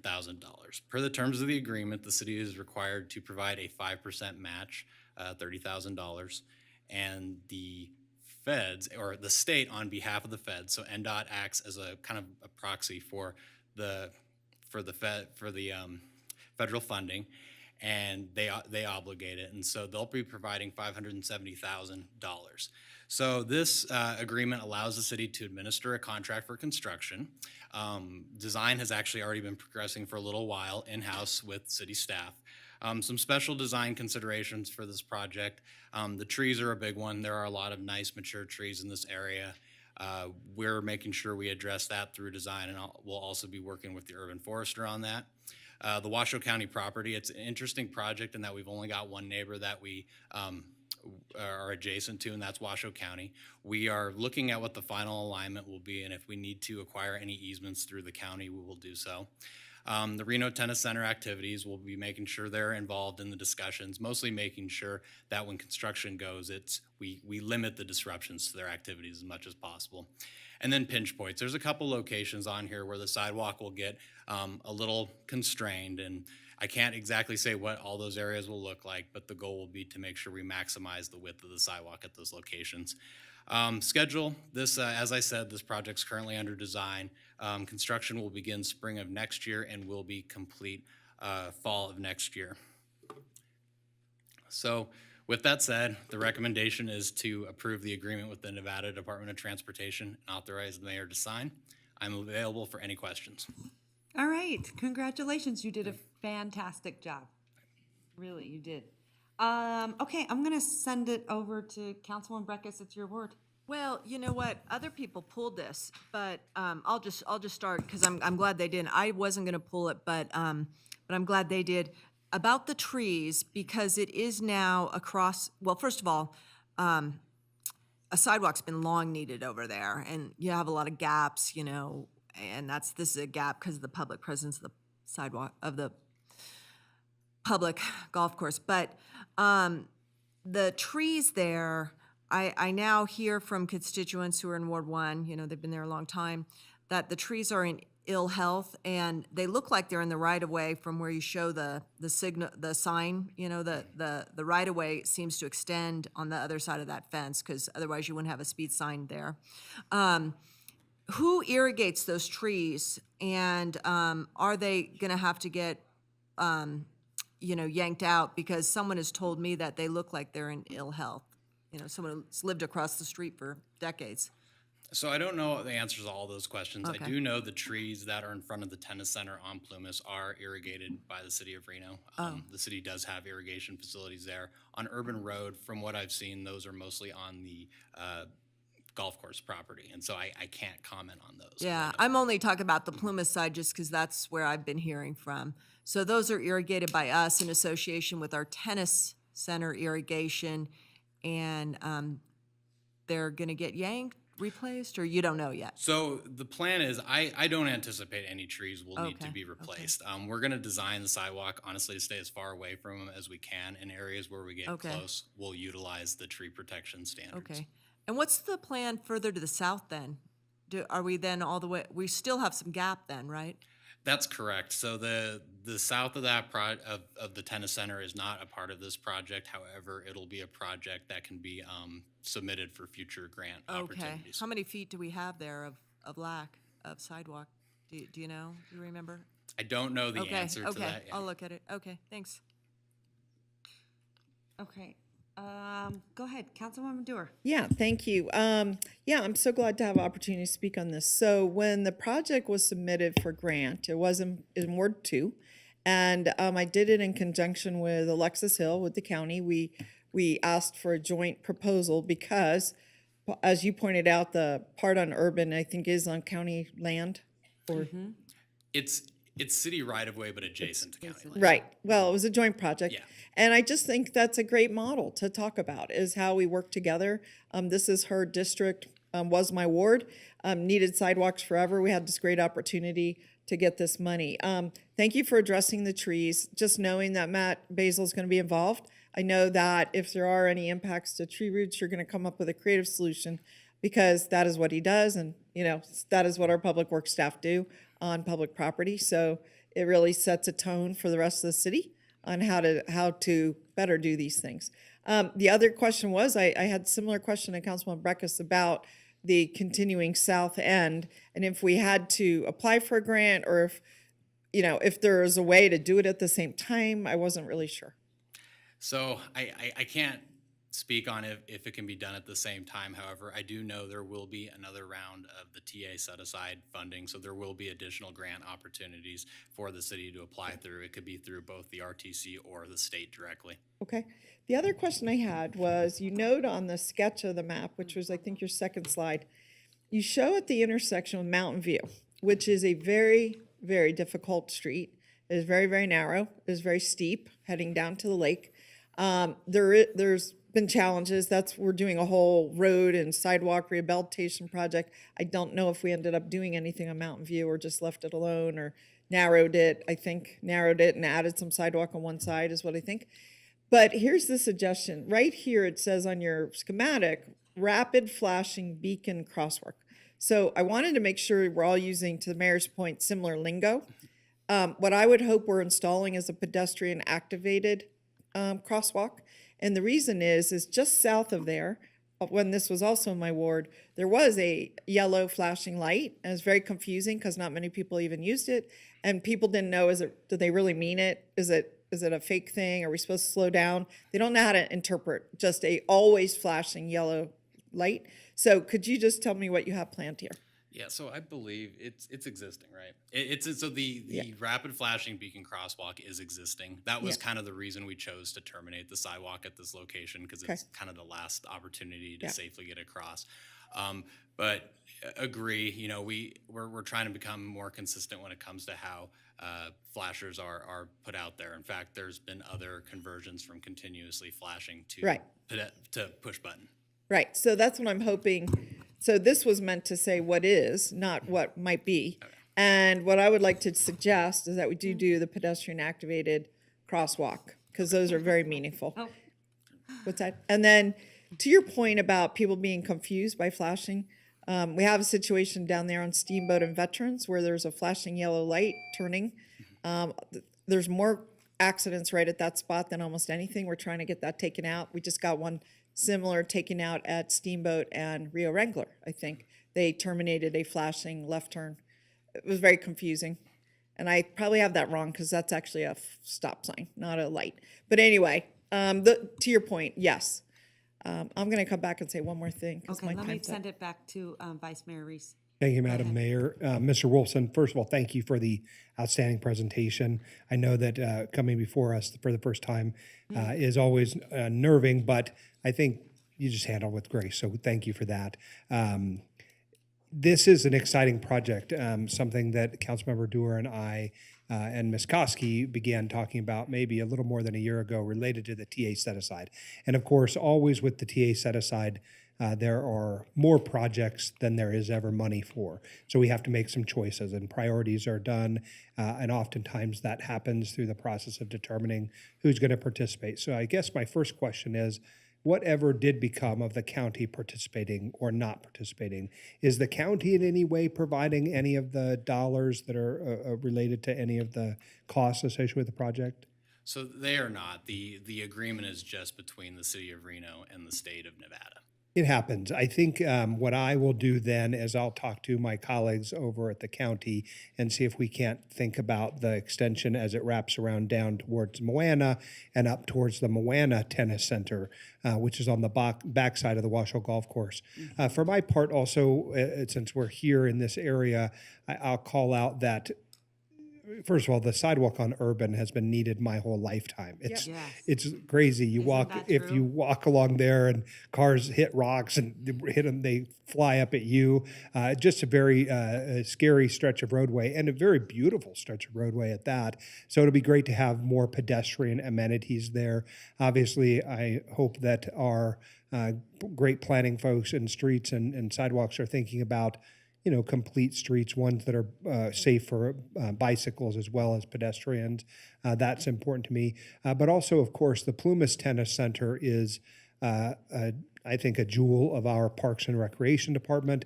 The connection of these roadway or walkways to it, I think, highlights the need for a little bit of love there. So I'm going to be certainly advocating for, I think the back four courts are inoperable currently. And, far be it for us to drag beautiful new sidewalks to a facility that is not fully functioning or operational. So we'll work on that in the coming months. But thank you, Mr. Wilson, to you and your team and Ms. Koski for leadership in this area, because again, when it comes down to it, we have to prioritize the very small dollars that come through that TA set-aside process. And each year, I think we will find good ways to spend it. This is a particularly good example of a great area, great idea, and I appreciate you all bringing this forward. Couple questions I did want to ask you, and I guess I always thought that this was county land because of the golf course, so I never sort of, I should have thought of that with the sidewalk, like so needed. Have they ever had a sidewalk? I can't remember my whole life, and I literally lived maybe 3 blocks from there. So, question, when would we start this project? So if everything goes according to plan, the hope is that construction will begin. Nothing goes according to plan. Spring of next year, though. Okay, spring of next year. And then the other thing is, I get really confused, and maybe someone can answer this, because you mentioned RTC, and I was asking our city manager, I said, okay, I'm confused, because he's saying this is City of Reno, but then where's RTC? Because we're always doing this with RTC. And so how do we know whose role it is? And then you got the county like not participating when, quite honestly, I think they should have. It's just getting really confusing, and I just think we need to be all on the same page when it comes to our infrastructure and transportation, and quite frankly, how we design, because I am worried that what we're going to do here is just put in, this looks really nice, the drawing here, but that's not what it looks like. And so what I'm going to, right? So I'm going to assume what you're going to do, and I think good intentions, but you're going to put like almost concrete just down a dirt, sort of half dirt road kind of thing? So kind of. So I have answers to most of those questions. So I'll start with the RTC part of it. So one of the reasons why RTC isn't directly involved in this project is that they're responsible for what's called the regional roads in the area. So those are more of your arterials, major collectors. Urban is not considered a regional road. So no, but Plumas. But Plumas is, yeah. Right. So that's why I'm like, and then the other thing I just want to point out, I don't see a bike lane on Plumas. Is that going to exist? And then also I would say on Urban, just to make sure that, and I'm sure it is, but green. Yeah, so we'll use the green markings when we put the bike lane markings down. There is actually the visual inadvertently kind of for Plumas was actually on top of the bike lane. It is actually there currently. There's no sidewalk, but there is a bike lane on southbound Plumas, so that'll stay in place. That was more just the drawing not showing that correctly. And then going back to your other question about on Urban with the dirt road. So the plan is we'll have curb and gutter, and then we're going to separate the sidewalk as far from the road as the width allows. So the west end, it'll actually be fairly separated from the curb and gutter, and then as you work east of Plumas, it constrains and it'll get closer. I just would like to see, because there's some areas close to California Avenue, where the big trees sort of come over. We have an opportunity to sort of do that here as well. It could be really, really beautiful. Obviously, probably not in my lifetime, because it will take some time, but it would be really great to make sure that it's really, I think planned, aesthetically, pleasing. Absolutely. Yeah, okay. All right, any other questions, Councilman Breckus? Anything? No? I have one.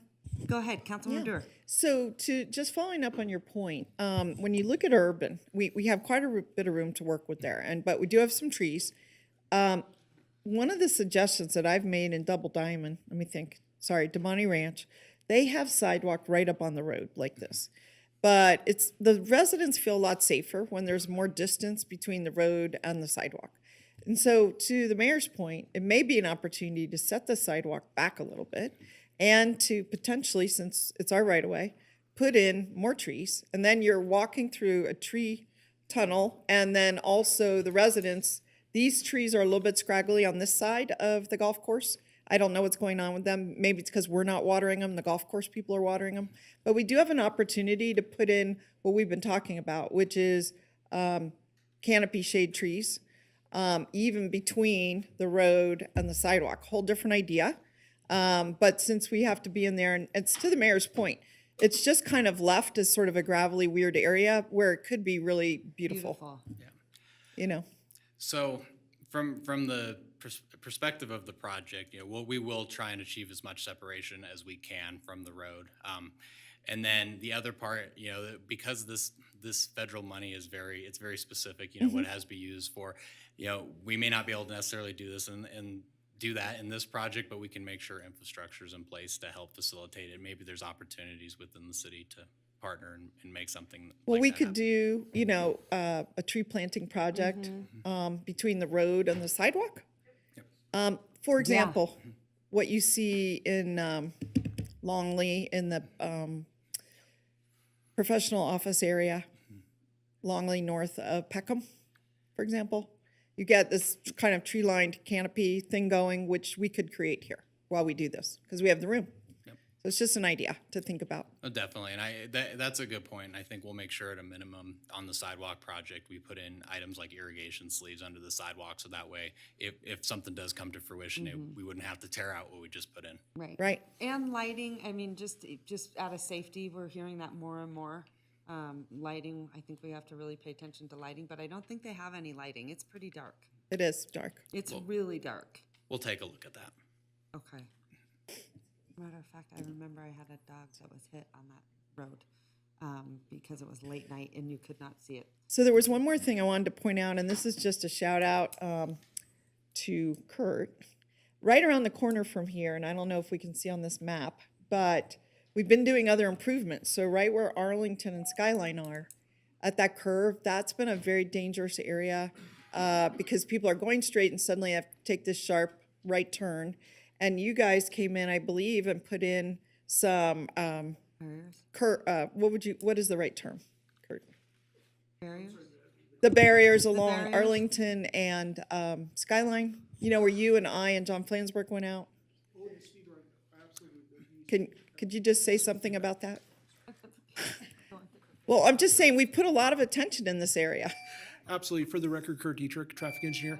Correct. There was a overturned vehicle that hit a rock there, and we went in there and did some speed radar and upgraded the signage through there on that curve. And didn't we also put in some more reflectors, I think? Yeah, we actually put in some chevron panels around that curve as well. Right. So, I Absolutely. mean, we all around the golf course, we've been doing improvements, is my point, and to your point as well. Absolutely. Because it's central to much housing. It's our own version, and so we're doing everything we can, and so it's just a continuation in my mind. So thank you. Much appreciated. Thank you. All right, sending it back to you, Vice Mayor. Thank you, Mr. Wolfson, again for the presentation. Outstanding job. We'll be looking forward to more things from you to come. Madam Mayor, I'm happy to move to approve staff recommendation. All right, And thank second. you so much. I have a motion, I have a second. All those in favor say aye. Aye. All those opposed? Motion carries unanimously. You got a unanimous. I All think right, we got to thank get you. all the new ones up here because you guys are getting unanimous votes. Great job. Congratulations. We got one more, okay. All right, Madam Mayor, we're moving on to item B11. B11 it is.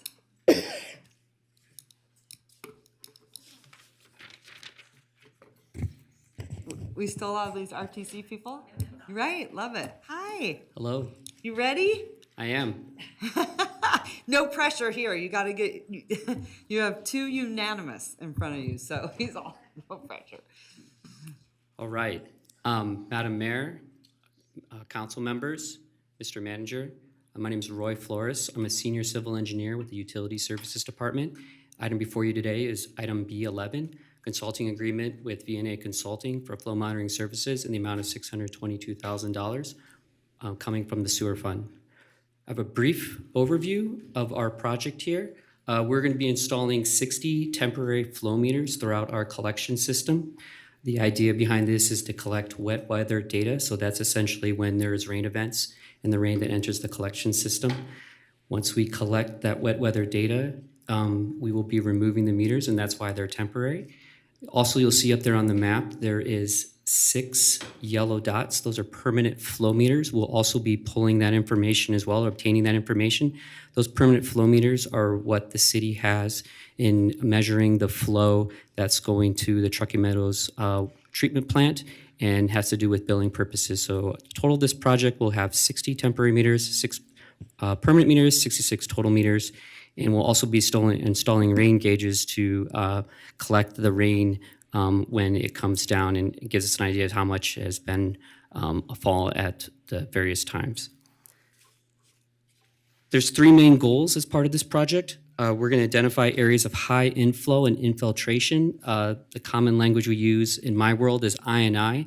Inflow being storm water that enters the collection system, whether at a manhole or through a storm drain that's connected to the collection system.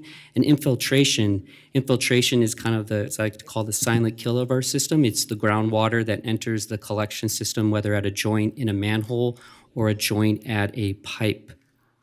The second goal of this project is to refine the accuracy of the sanitary sewer model. The city has spent a lot of funds and done a lot of hard work to develop a sanitary sewer model, which gives us information on how much capacity is throughout the various regions of the system.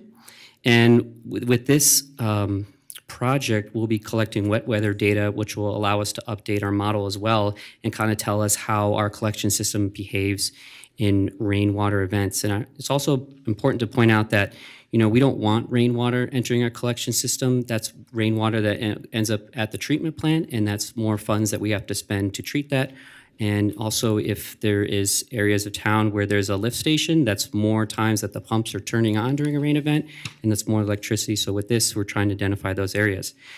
And the third goal is to assist in prioritizing capital improvements to this system. Once we identify those areas where there's high inflow and high infiltration, we're able to kind of develop a capacity improvement program, which is as simple as rehabilitating the existing sewer line, replacing sewer line, and then also making that determination of whether or not it makes sense to increase the sewer line.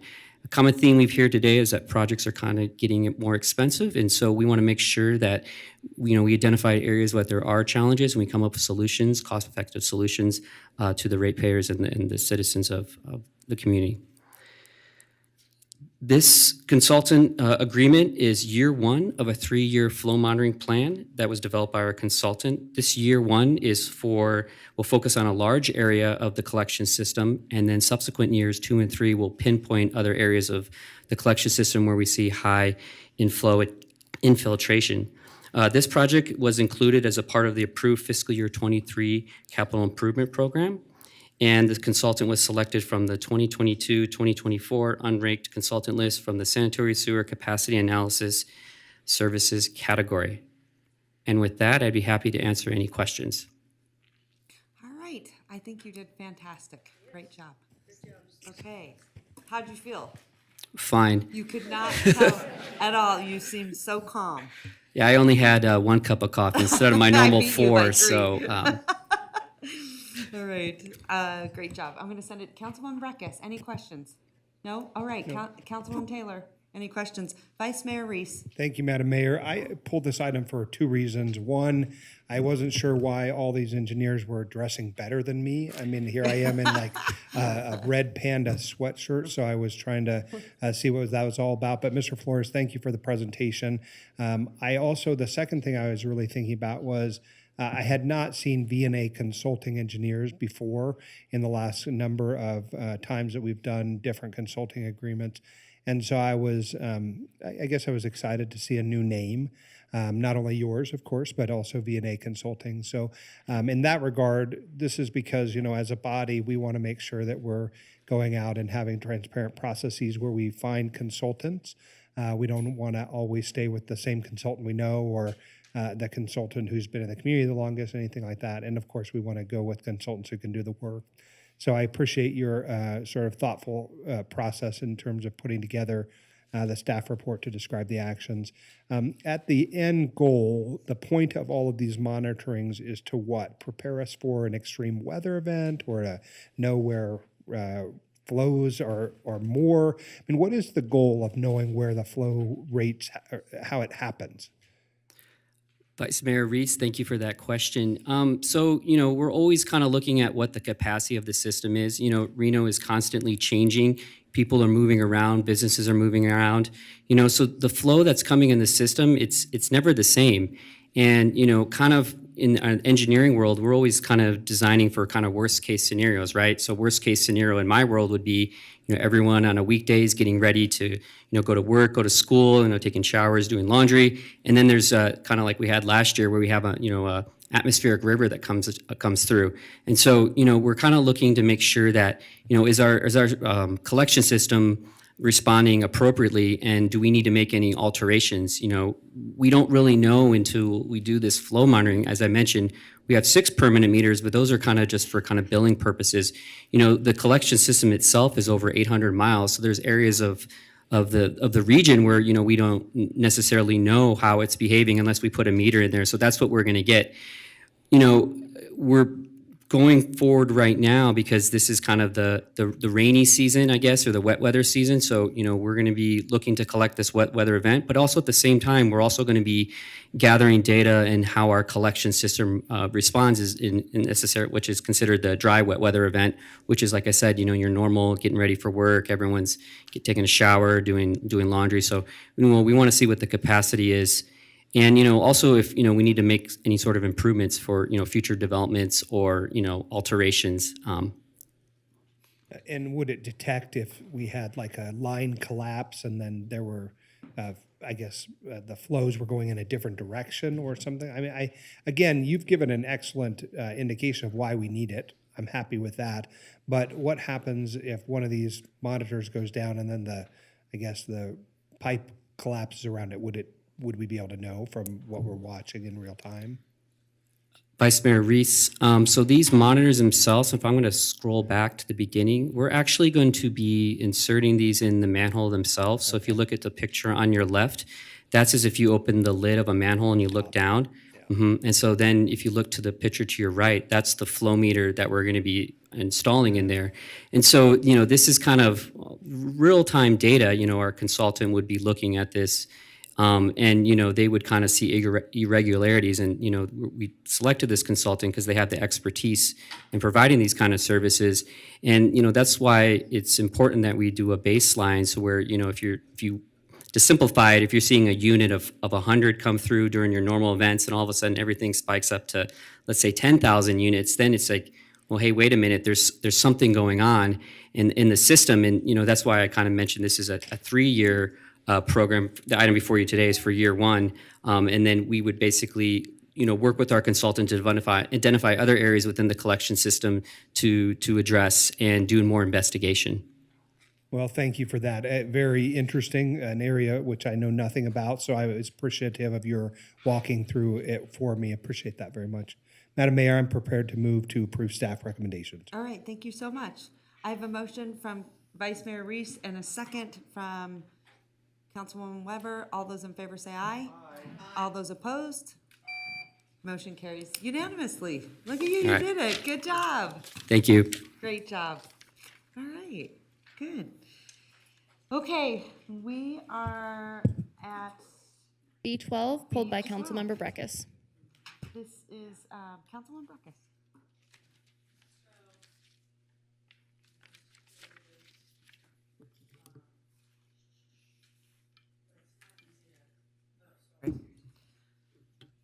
Let me toggle here to the one staff report. Yeah.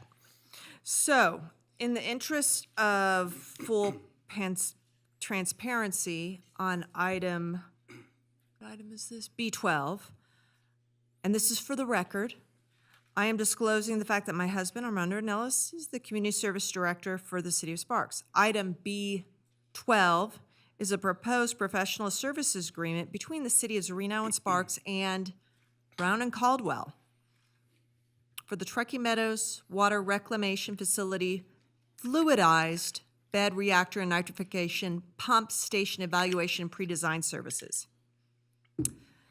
The cost of the agreement is $1,205,437, and Reno's going to pay $827,291, with Sparks paying the rest. On this matter, I have sought guidance from the City Attorney's Office here because Reno and Sparks have an existing cost share agreement, and the parties share the same public regional wastewater treatment goals and objectives. My commitment in a private capacity to the interests of my spouse as an employee of the City of Sparks would not clearly and materially affect the independence of judgment of a reasonable person in my position to warrant abstention under NRS 281 subsections. And this is pursuant to the matter of public official Commission Opinion Number 12-15A from 2012 that says a public officer has a responsibility to represent constituents and vote on matters of public importance unless a clear conflict outweighs that duty.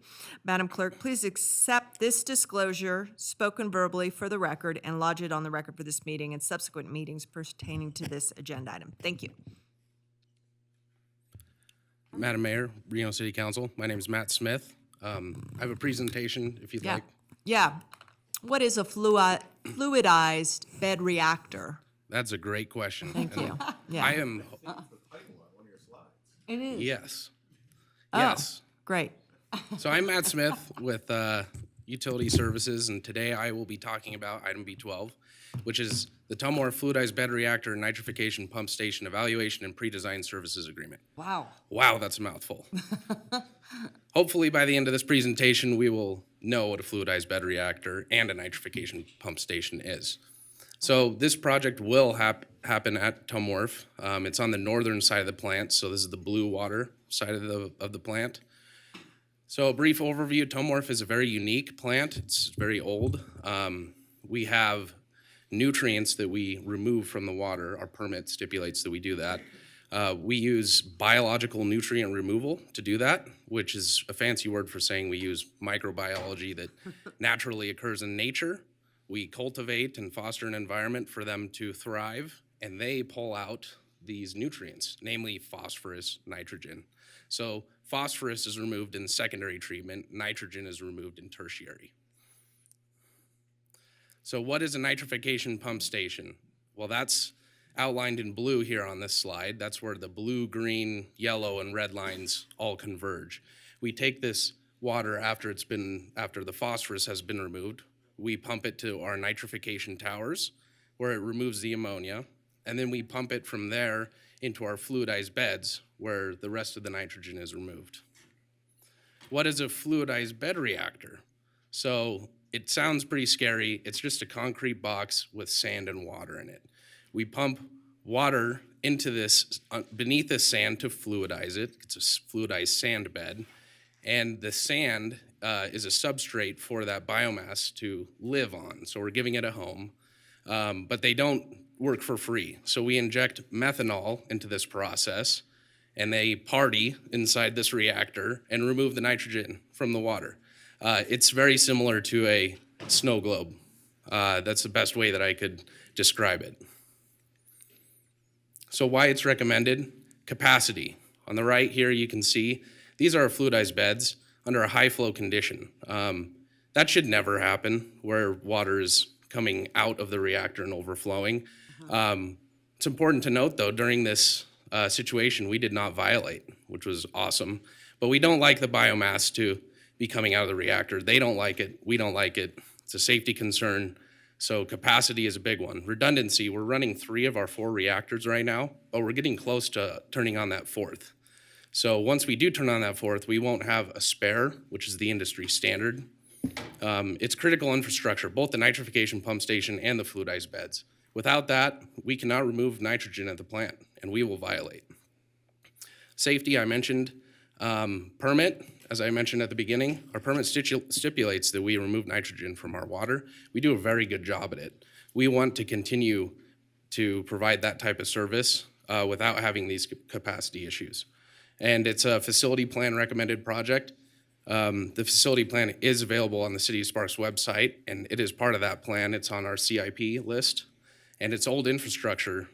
Although it is old, we know that it's in good shape. I had a project previously where we were just maintaining some of the concrete of these tanks, but we want to get a deep dive and really understand what issues could be present with this infrastructure since it is so critical. So our recommendation is to approve the consultant agreement with the Tumwater fluidized beds and nitrification pump station evaluation and pre-design project. Great. So I appreciate that presentation. Now, you rely heavily on the 2020 facility plan, which is, you said, on City of Sparks's website, That's correct. but it hasn't been given to us, nor has it been presented to us. In fact, we had 2 workshops scheduled this year, I think, on sewer, where I thought it was going to figure prominently. And we haven't seen it.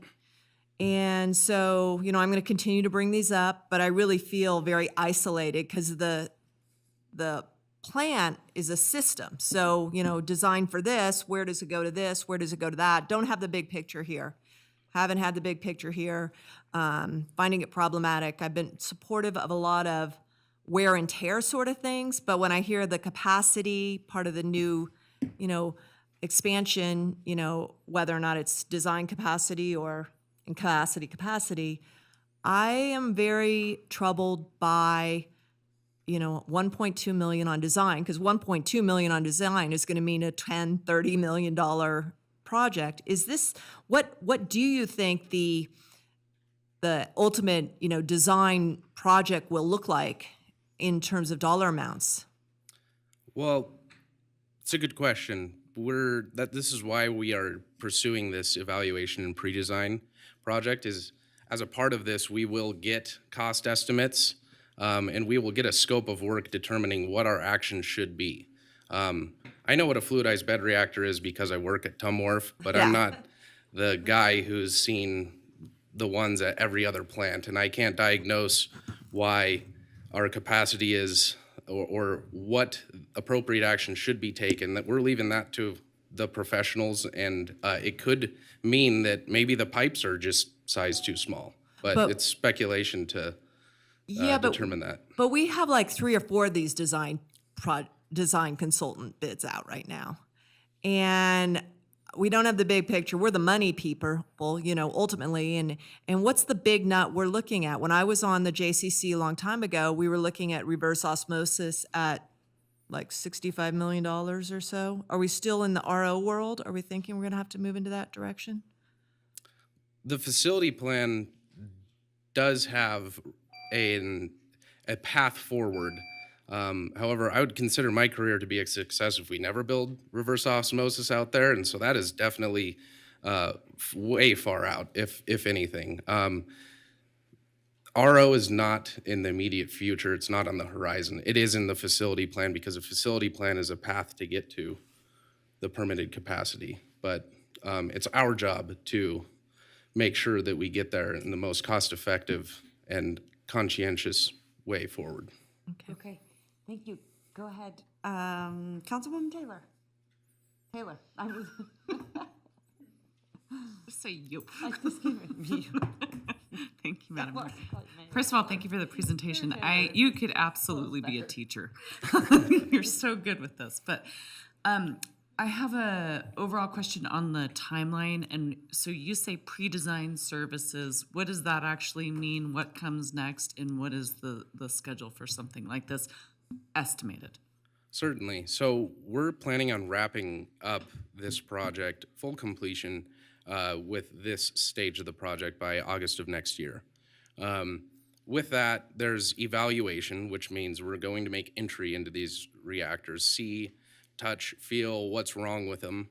And then additionally, we're going to run tests, stress test those reactors, because as I said, we are unsure what the issue is. It could just be a sizing of a pipe potentially, but we need to figure that out. The pre-design will end up with a 30% plan set, as well as a basis of design report or a technical memorandum that outlines the actions that are recommended.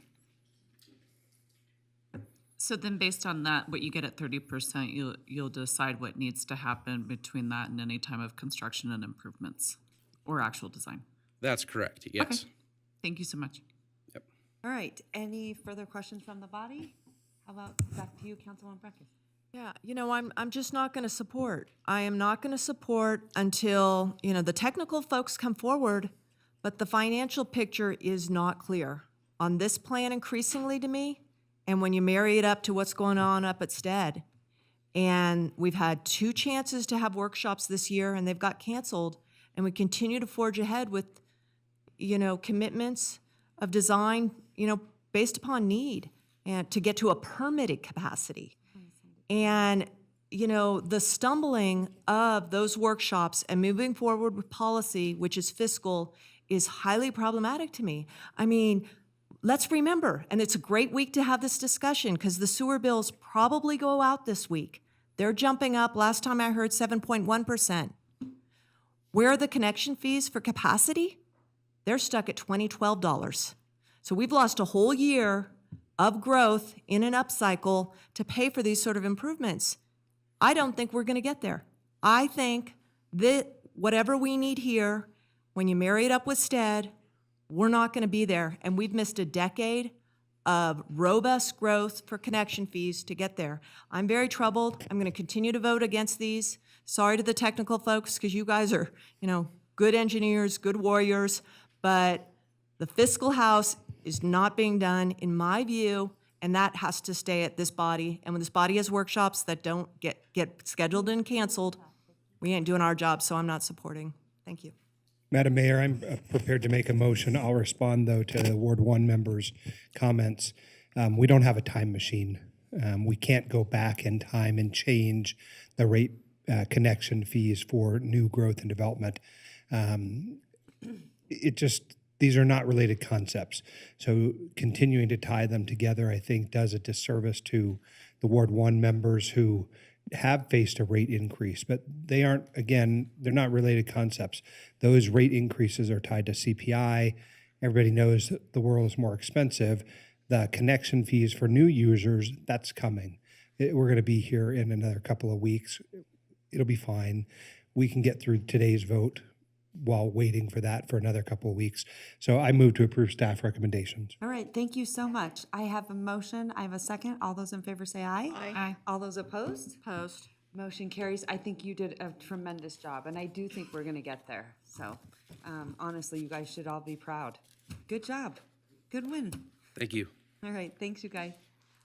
Okay, Madam Clerk, I'm going to send it back to you, and then I'm just wondering if we should get up for 15 minutes and take a break. Madam Mayor, if you would be so inclined to open our ordinance, we still have 4 more. Let's take a break. Hold on. Pardon?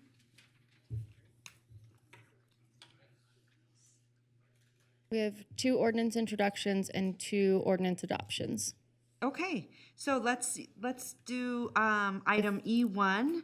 And at this time, Madam Clerk, do we have any public comment on this item?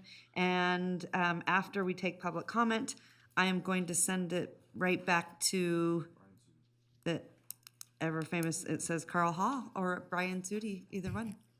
Thank you, I'm Madam going to Mayor. go with Carl Hall. We have no public comment registered and we've not received any correspondence. Okay, thank you. I'm going to send it to our city attorney, Carl Hall. Go ahead. Thank you, Madam Mayor. Ordinance introduction, bill number 7220. Ordinance amendment to section 1.04.015, state misdemeanors and civil infractions of the Reno Municipal Code to comply with changes made by the 2021 Nevada Legislature to the Nevada Revised Statutes, converting some traffic violations from misdemeanor crimes to civil infractions. All right. Thank you so much. All right, Mr. Sudi, you want to give us a little bit of background or remind us where we're at? Because I remember on this one, we worked a lot. Go ahead. Good afternoon, Mayor and City Council. Brian Sudi, Deputy City Attorney for the record. We are here today, this is basically a housekeeping matter to update our code to reflect the changes of what the Nevada Legislature did. There are, in essence, 2 components to this. The one we have opened on is regarding section 104.015. RMC 104015 allows our police officers to charge state misdemeanor crimes. We don't have that mechanism currently in place starting January 1 to charge civil infractions under our state law.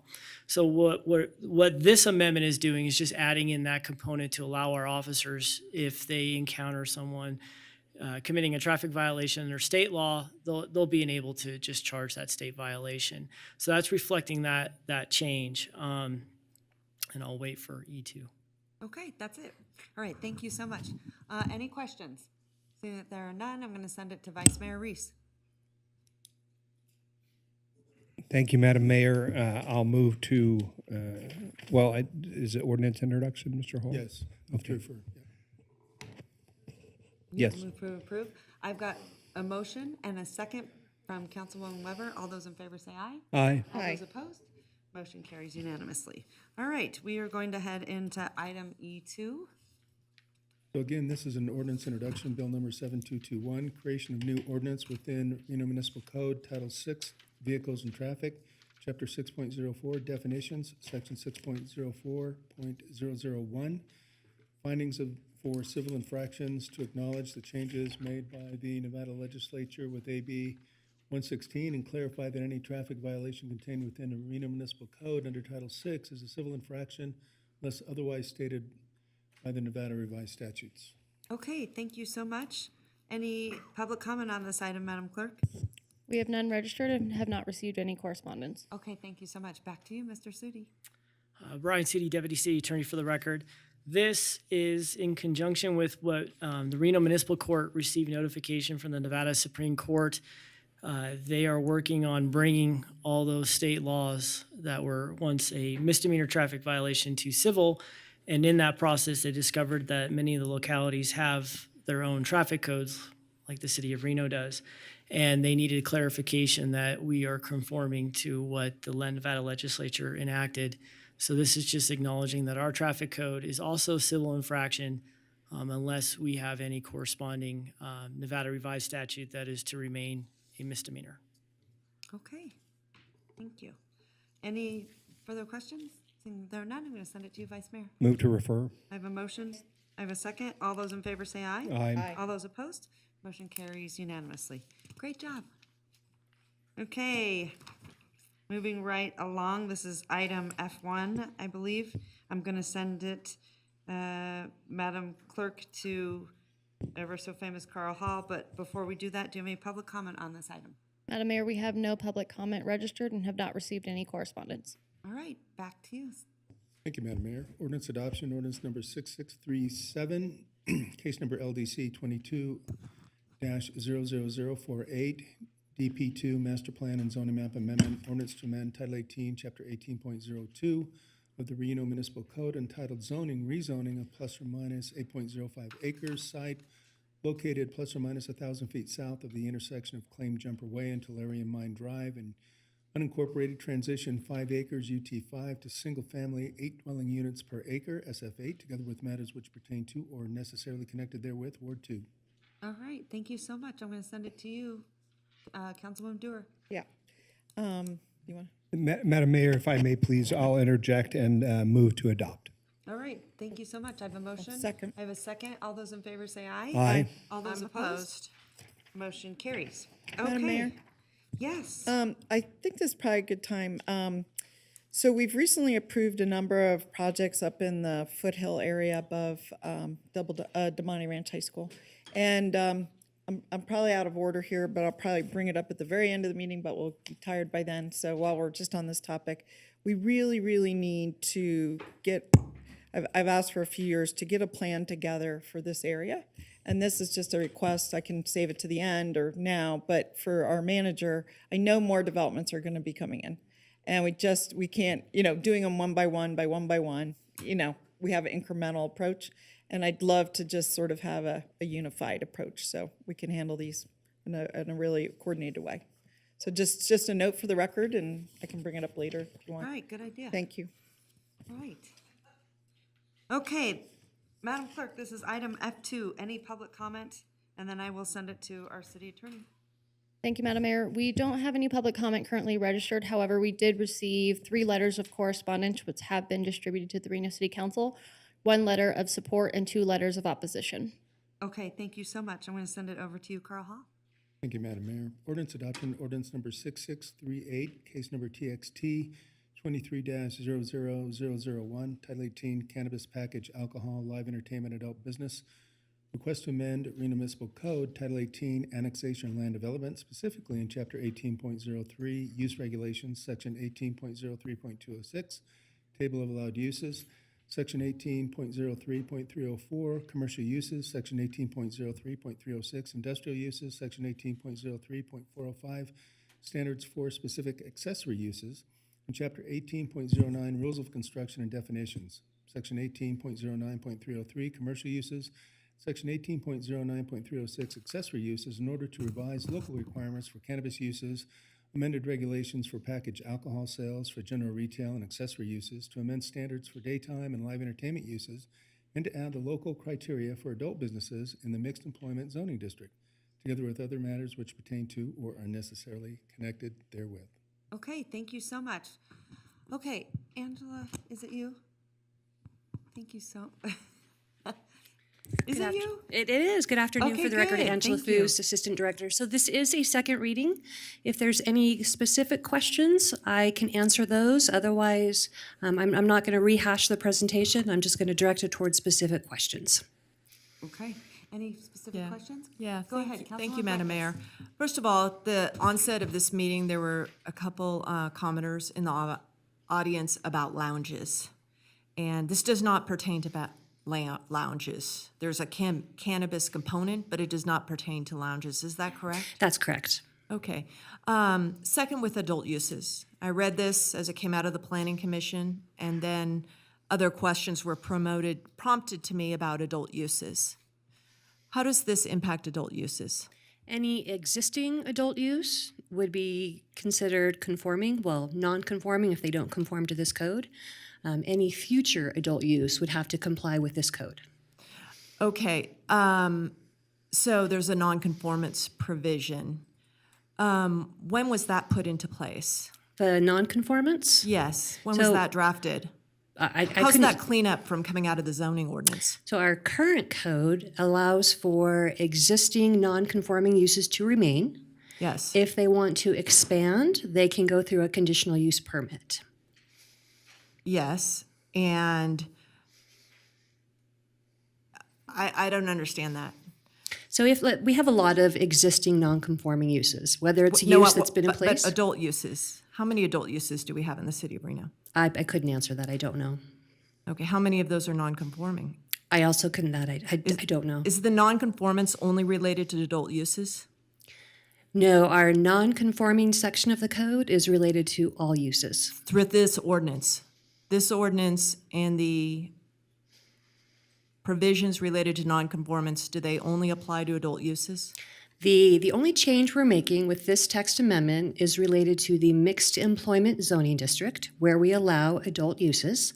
We are adding requirements that they can't be located within certain distances of sensitive areas. That was part of the old code. However, it got taken out of the new code, so we're putting it back in. That's specific to the mixed employment zoning district. This is just a cleanup. It's not intended to change anything on conforming or non-conforming uses. So here's what I understand has happened is I've been working on the Reno zoning code since 1998. In that time, only one adult use, maybe two, but that was an expansion, have ever licensed. About 3 weeks ago, I saw a new adult use that is licensed at the corner of Mill and Terminal. The code prevents adult uses on arterials. Mill and Terminal Way are arterials. I do not understand how that use was permitted. That use includes not only retail, but it includes 2 theaters, one for 8 people or 9 people and one for 10 people. So people can go in and watch pornography, which is a defined term, in this new use. This is a use that's in the mixed employment.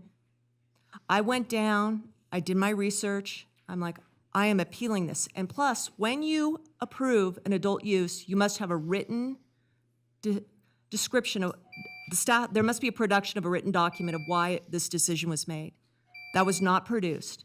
I went to appeal it, and the city attorney's office told me that I missed some notice on appealing it because I wanted to go to the hearing officer and I wanted to bring it to the city council.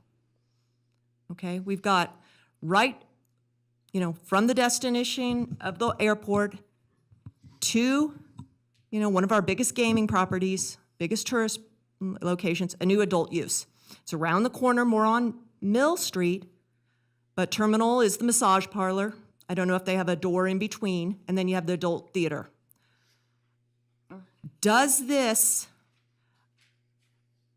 That's a non-conforming use. I think it was a permit in air, but it has a license. It's a non-conforming use. Does this put this into conformity then? All right. Because it's not on Councilwoman our- Breckus, no. hold on. So you're Okay. over 4.5 minutes. So hold on. Let me just check in with everyone.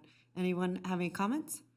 I only have one Councilwoman Dewar. Yeah, I mean, we went over this in quite a bit of detail at the last meeting, and we tried to parse it, and I think you're bringing up a great point, Ms. Breckus. I don't think it was our intent to legitimize non-conforming uses, was it? No. This So- has nothing to do with non-conforming uses. We're not touching non-conforming uses. I think Ms. Breckus is talking about a specific project, Right. which is not what we're talking about today. That is completely off the agenda. We can take that up separately, but that's not what we're talking about. I think what she's asking is if the city legally permitted an adult use based on a zoning code that allowed that use, and now we're changing the direction of the zoning code saying if they came in under the new proposed language, would they still be allowed? But because they were legally permitted based on what zoning was in place at that time, they're allowed. We're not going to kick anybody out. But just the understanding that if, what we're doing here is some cleanups. For example, on the cannabis. Correct. We had rules in place. They were accidentally, in my term, dropped out. We're putting them back in.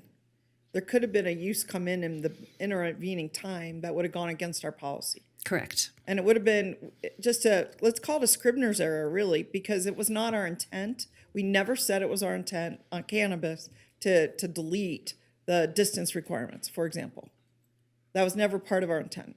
So I'm trying to understand here. It sounds like for a period of time, there was an error in our rules because we were very clear on adult business.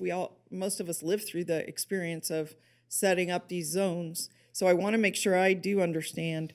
Are we correcting, similar to cannabis, an error, or are we doing a new thing, or are we syncing it up with the change in the zoning code when you change the names? Could you just be a little precise on that? Yep, so specific to adult business, let's go back to where we allow adult businesses. Yeah. 3 zoning districts, the entire city, 3 zoning districts. Yep. Step 1, right? Are they in the right zoning district, yes or no? If the answer is yes, then the question is, are they located within certain distances of sensitive uses? Schools, parks, other adult businesses. Okay. So those requirements right now only pertain to 2 of our zoning districts, Which is industrial, I think? industrial and industrial commercial. Okay. We want them to apply to all 3 of those zoning districts. So the only distance change we're requirements and so on. correct. So what we're doing is saying It's actually in that mixed employment, yes, you can have adult businesses. We also want to make sure that you're not within, a certain distance of those sensitive uses. That's what this change does. So any use that came in prior to today followed whatever code was in place at that time for the last, 50 years. But there weren't if they any were allowed. Scribner errors related to that one, like there was on cannabis. There's many, many errors in our zoning Okay, I code. We are apologize. cleaning those up. So I'm not going to say whether it was on accident, on purpose. But I mean, since just Title accident, 18 was adopted January. a year and a half ago. Right. So what we're doing is cleaning that up. So So there again, any was- use that has ever come in has to follow the code that's in place when they come in. I'll stop here, and I just, I'm unclear. I think I didn't understand, and I'll leave it at this. You don't have to answer, that we were adding an area, mixed employment, for adult business. It sounds like what you're saying. Mixed employment never existed. It was not part of our old zoning code. You created it. We in created January. it because we got rid of certain zoning districts. We used to have industrial business. That went away. That was replaced with mixed employment. So you were allowed an industrial business to have a adult business. Correct. So it's replacing one for the other. We don't have Correct. industrial business anymore, but now we have mixed employment. But my understanding is mixed employment is much broader than what industrial business once was. There are more parcels zoned mixed employment than there were before, yes. I mean, just not more, but I think there's a great deal more. So that's what I maybe didn't understand at our last discussion. There are definitely more, yes. Madam Mayor? Okay, thank you. Okay, hold Like on one another second. chance. Councilman Reese. Thank you, Ms. Foos. Obviously, this is a second reading. We Correct. went through this and unanimously adopted these ordinances for, I think, 2 weeks ago. So here you are. The Ward 1 member, of course, was not here during that process, so I understand why she might have some questions. I don't think they're germane to this discussion. I, too, went to Full Belly Deli and thought, oh, wow, there's a new business here that I didn't know was here before. But it's not related to this item, and if there is going to be some inquiry about how it came to be that Susie's was able to locate at that location, it's not going to be in this agenda item, right? Correct. And so I appreciate your sort of keeping us narrowly focused on it. All of these businesses, and when you start talking about cannabis, live entertainment, adult businesses, people's hackles get a little bit raised. For my part, Susie's look like any other store on the street. I didn't go inside; it's not my interest, but I also am not sure it's relevant to the discussion. So, at the end of the day, I'll be happy to move forward with the second or the adoption, as it were. And so, when we get to that point, I'm prepared to adopt the ordinance. All right, I'm going to send it to Councilwoman Breckus. Yeah. In this line of questioning, you did not hear any discussion about these adult businesses on our arterials. And when we have one at the intersection of two arterials, I believe it was a permit issued in air. And now you heard an introductory, she said, non-conforming uses are acknowledged to be conforming. So it in way legitimizes, and I don't know what happened through this permitting effort. I've asked for public records. I've explored filing suit on it myself, but I will not be doing that.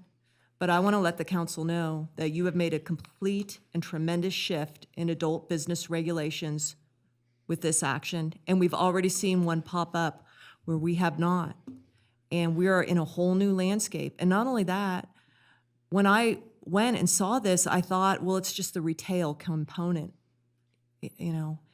It's a small, intimate seating area for pornographic viewing in a small strip center that one has two eateries where children can be sitting at an outdoor table right feet from where people are entering and exiting their cars to go into the theater, and two, also in a center that has a massage business. And we are opening up a complete can of worms here because we see market demand in these little theaters with this new one coming forward. I am very concerned. It can happen in any of your wards. We haven't had an explanation how this was able to locate on two arterials. I believe it's in air. I'm sorry to bring it up at this point, but I, in good faith, wanted to just have questions answered before the hearing officer. And then if I felt, because I wasn't getting them from staff on the record, a written decision was never issued in violation of the Title 18 requirement.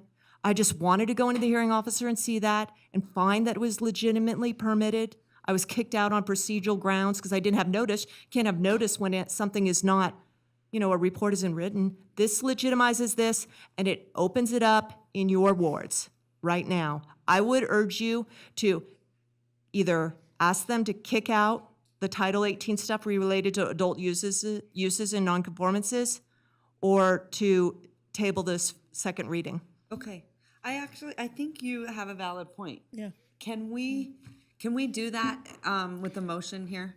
You can. Let me just kind of reiterate one thing. If you don't approve this change, that entire shopping center can be an adult business.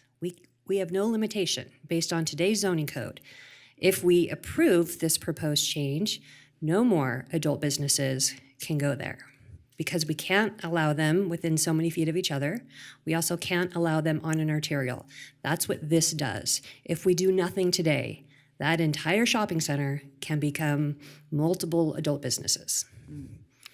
I don't understand how that's true. How can it go into a mixed employment zoning district when the mixed employment zoning district is not shown as eligible for adult uses? So today, we have 3 zoning districts where adult businesses are allowed, right? Industrial, commercial, and mixed employment. Only 2 of those also have locational criteria that you can't be within a certain distance of arterials, of schools, of parks. So what we're trying to do is clean that up. Let's make sure the mixed employment also has that same locational criteria so that we don't allow adult businesses on arterials or within so many feet of each other or schools or So parks. can we do it this way and then we would come back later and remove that? So I'm not sure what you want to remove. Like this, what we're proposing Allowing them a mixed employment. says that basically we would still allow them in mixed employment, which again is our industrial part of Reno. But we add that locational restriction. No, but she's asking, once we do this, could we come back and take out mixed employment as even a zone that could be allowed for adult business? You could. Yeah. Okay. I think what Is we that really how we need is get a there? map. I Sure. think we How do we need a get map. there? That is the safest, most prophylactic way of getting there. Right. To have the conversation about removing adult uses as an allowed use in the mixed Yes. employment district. Right. You should, in this instance, impose the locational criteria Right. that are missing from the code, Then come back. and then you can come back and amend the code. Good. Okay. Yeah, and if it helps, we do have a map that shows mixed employment zoning for the entire city. That's what I was looking for. So that purple area is the entire mixed employment.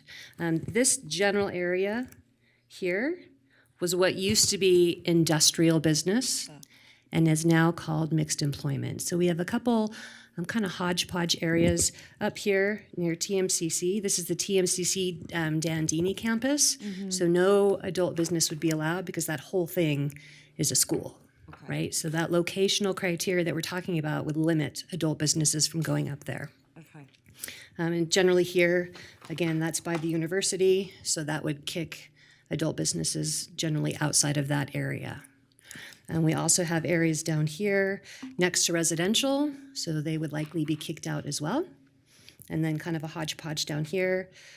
Again, most of that's going to be near some of these sensitive areas, which is why what we're proposing today, you want to put in today. So from a planning perspective, Uh-huh. the best way to do that is approve this and then come back and take it out of the mix. Yep, and maybe what we can do is come back and show you would any of those purple areas still allow adult businesses if we added all those kind of, distancing requirements. So you can have a comfort level of, does it even matter? Okay. That's great. All right, any more comments? Go ahead, Councilwoman Breckus. I disagree. I think there was a leniency of an administrative decision to allow this one to be permitted, okay? And we know there's not a written decision on it because I've checked the record, I've had staff But look why? for it. So I disagree. I think we can, at this point in time, prohibit them in the ME, okay? I wanted to get in front of a hearing officer and hear their rationale. I wasn't given that courtesy. I wasn't given that courtesy as a council member. I don't believe we move forward. I think that staff made an error, and the temporary adoption, even if it's temporary, is a legitimization of that error. Okay, Madam Mayor. Go ahead. Yeah, I just want to say this, that we're not styled to change a meat today. I mean, we're not, to my knowledge. Correct. So again, we can bring you more I information mean, we'd have to go decide to if first that's the reading on step. that. But I'd rather have this coverage today. And then I'd rather come back and talk this through. That's what I think I'd rather do. Yeah, and then just, Mr. City Manager, will you just help us get there? Yes, I mean, I do need to say, though, that I think, it's been said a couple different ways. The issue here that Ms. Foos is trying to describe for you, there was not a staff error in approving a business at this location. The code requires us to approve that business at this location because for whatever reason, in the changeover 18 ish months ago, the locational criteria didn't translate. That's what I'm saying. That's where So the little. That's what Ms. Foos is asking you to cure today. And Right. we can have the policy discussion later, but to Right, okay. avoid proliferation of this situation, this change needs to occur. Okay, and then, correct me if I'm wrong, Councilwoman Breckus, I'm just getting from what you had mentioned, is that, I guess I'm hearing that you think it was deliberate, and we're saying that we gave the license based on the zoning. Correct. Based on the Okay. code that was adopted by this council, we gave that license approval. Which didn't carry forward those arterial restrictions. Correct. And those arterial restrictions, one question I have, did they apply to IB? Yes. Yes. So when we changed IB to ME, we didn't catch that. That's when. It did not carry over, correct? Yeah. Okay. Well, So those the are. bigger, I think, so the bigger downside, like to what you're saying, if we don't do this today, that could be Proliferate.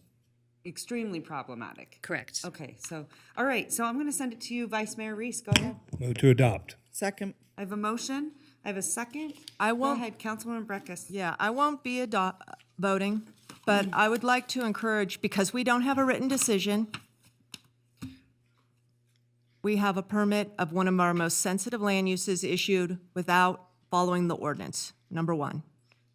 If there is a predated written decision, and it's, I think, 1808-304F, I can't remember the sub, ask for it to be produced. But the land use table shows this in ME, but there is a footnote and a reference to the specific standards, and I believe that train had discretion, and the discretion, I believe, was given to the benefit of allowing them to enter in here where they should not have been allowed. That's where I think the administrative decision of issuing this permit should have been made. It's very problematic to me because I think a new use,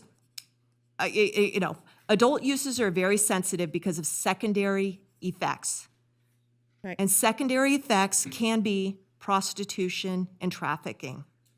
All right, thank you so much, and I appreciate that. And listen, I think we're all sensitive to it, but I think today, if we don't do this, then we could be, if you talk about sensitivity, it could be that much more. Correct. So I can't agree with that. So, anyway, I have a motion and a second. All those in favor say aye. Aye. All those No. opposed? Motion carries. All right, thank you so much, Angela. Great job. Thank you. Good job. Okay. And Madam Mayor, I just want to say one more thing. Yes, please do. Whether right or wrong, whatever they did, which we are not litigating here today, whether right or wrong, that by doing this, I feel that we have said we're agnostic about being right or wrong, but what we are aware of is there's a potential loophole and we want to close it up.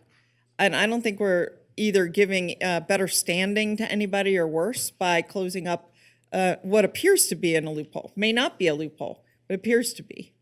And maybe there is language in the footnote that, XYZ. But by doing this doesn't take away the language that was in the footnote. This just covers it up more. So, in other words, maybe I'm that's just the wrong words, not curious. covers it up more, but it provides the coverage to the ordinance that we need. In clear language. Okay, so let's look at our agenda, Madam Clerk. Figure out where we're at, because I really need everyone to get up and take a break. Yeah. We're almost even at dinner. This has been a pretty long, hefty agenda. We are, hold on.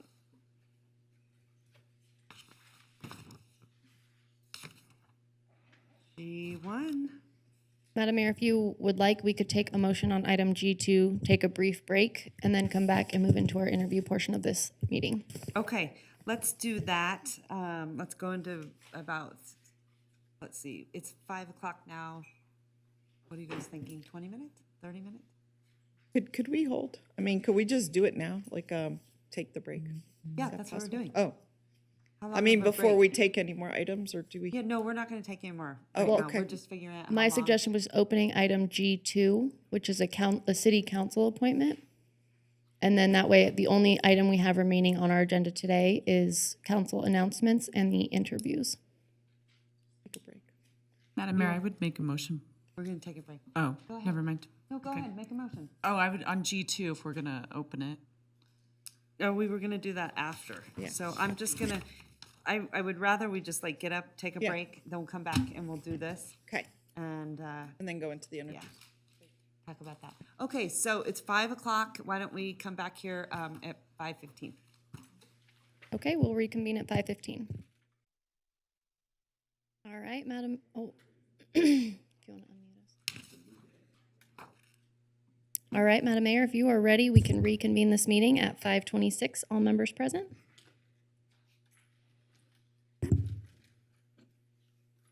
First of all, I want to say, I think everyone in here has been here all day long.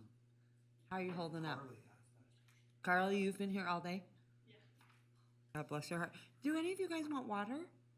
Could you use some water? Soda? Nothing? Come on. We're not allowed water in here. You can't have water? Oh, then you can't have water. There aren't at the moment. There's one. Yeah. There's one. I'm good. That's it. I'm glad you mentioned that. But that was because they can't bring the water in, but we have water. What about if you had it in a, And there's a water fountain. oh. All right, if we are ready to move on, we can open That's right. item We've had G1. Roundup and other, and that's why. Got Madam it. Mayor, you know, before we left, we were talking about going to item G2, and I presume we're going to swear in the new person this evening, and then they'll sit at the dais with us. Rather than burden that person with, you know, a vote on an issue they may not be briefed for, or, you know, it's often kind of controversial, let's just do item G2. That would be my prefer we suggestion. didn't. I would, and they can sit down, I would ask that they don't vote, that we should finish out this meeting, because it's not fair for someone to come. Well, back I'd like in. to make a motion to override your, and I think the rules allow for that. I'd like to make a motion that we open up item G2. And if I can't get a second, I can't get a second, that's fine. Okay. All right, Councilman Breckus made a motion. May I get a second? Okay. Okay. All right, so we'll just stick to the agenda so that we stay in accordance to the item number that we are on. Okay, at this time, Madam Clerk, I'm going to send it right back to you. Thank you, Madam Mayor. Give me just a second.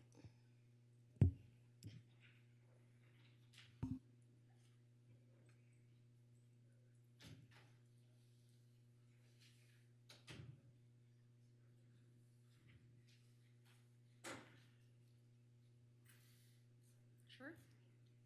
Oh, no, there's nothing up there. It's fine. I realized I sent my counterpart away, and now I have to be here, so I made a mistake.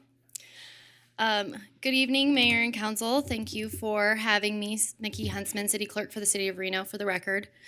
So we're opening up item G1, which is the interview and selection portion of our meeting for the Ward 3 vacancy. We do have our 4 applicants in the building. They are upstairs and they are sequestered at this moment and have been for quite a bit of time. Hopefully they've gotten a bite to eat for dinner. And so the thing that we are looking for from this body is a determination of order. Generally, we have gone in alphabetical, but if there's a preference from you, Madam Mayor, or the body as a whole to do it in a different order, we're happy to oblige. And then same as past process, we'll allow them time to come down. They'll have a short period of time where they can make an introductory statement to both you, the body, and to whomever is in the public watching. Then each of you have a series of questions that we will go through, one each, which the applicant will be allowed a 2-minute time frame to answer the question that is presented to them. And then upon all questions being answered, we'll go into a closing statement period, and then we'll move on to the next applicant. So are we good with alphabetical order?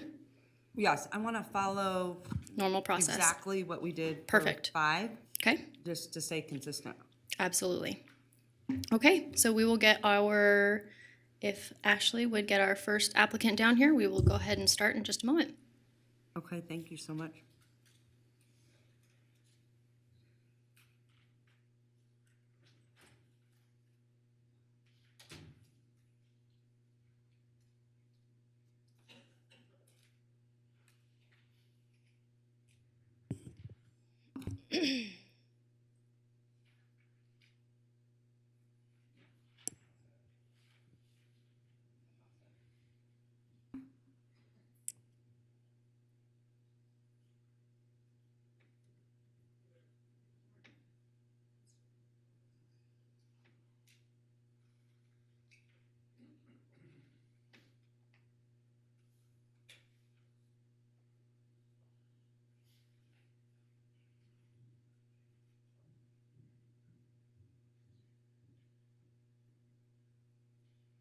before.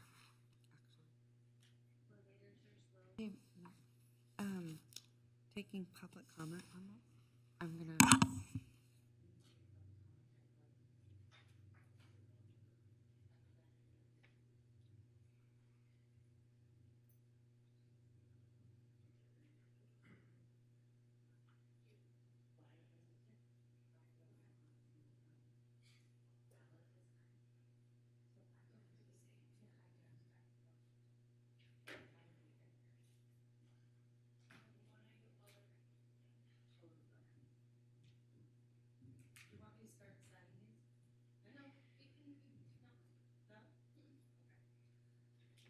All right, at this time, I'm going to have Madam Clerk come to the dais. I would love for you to give the background of sort of how we ended up here,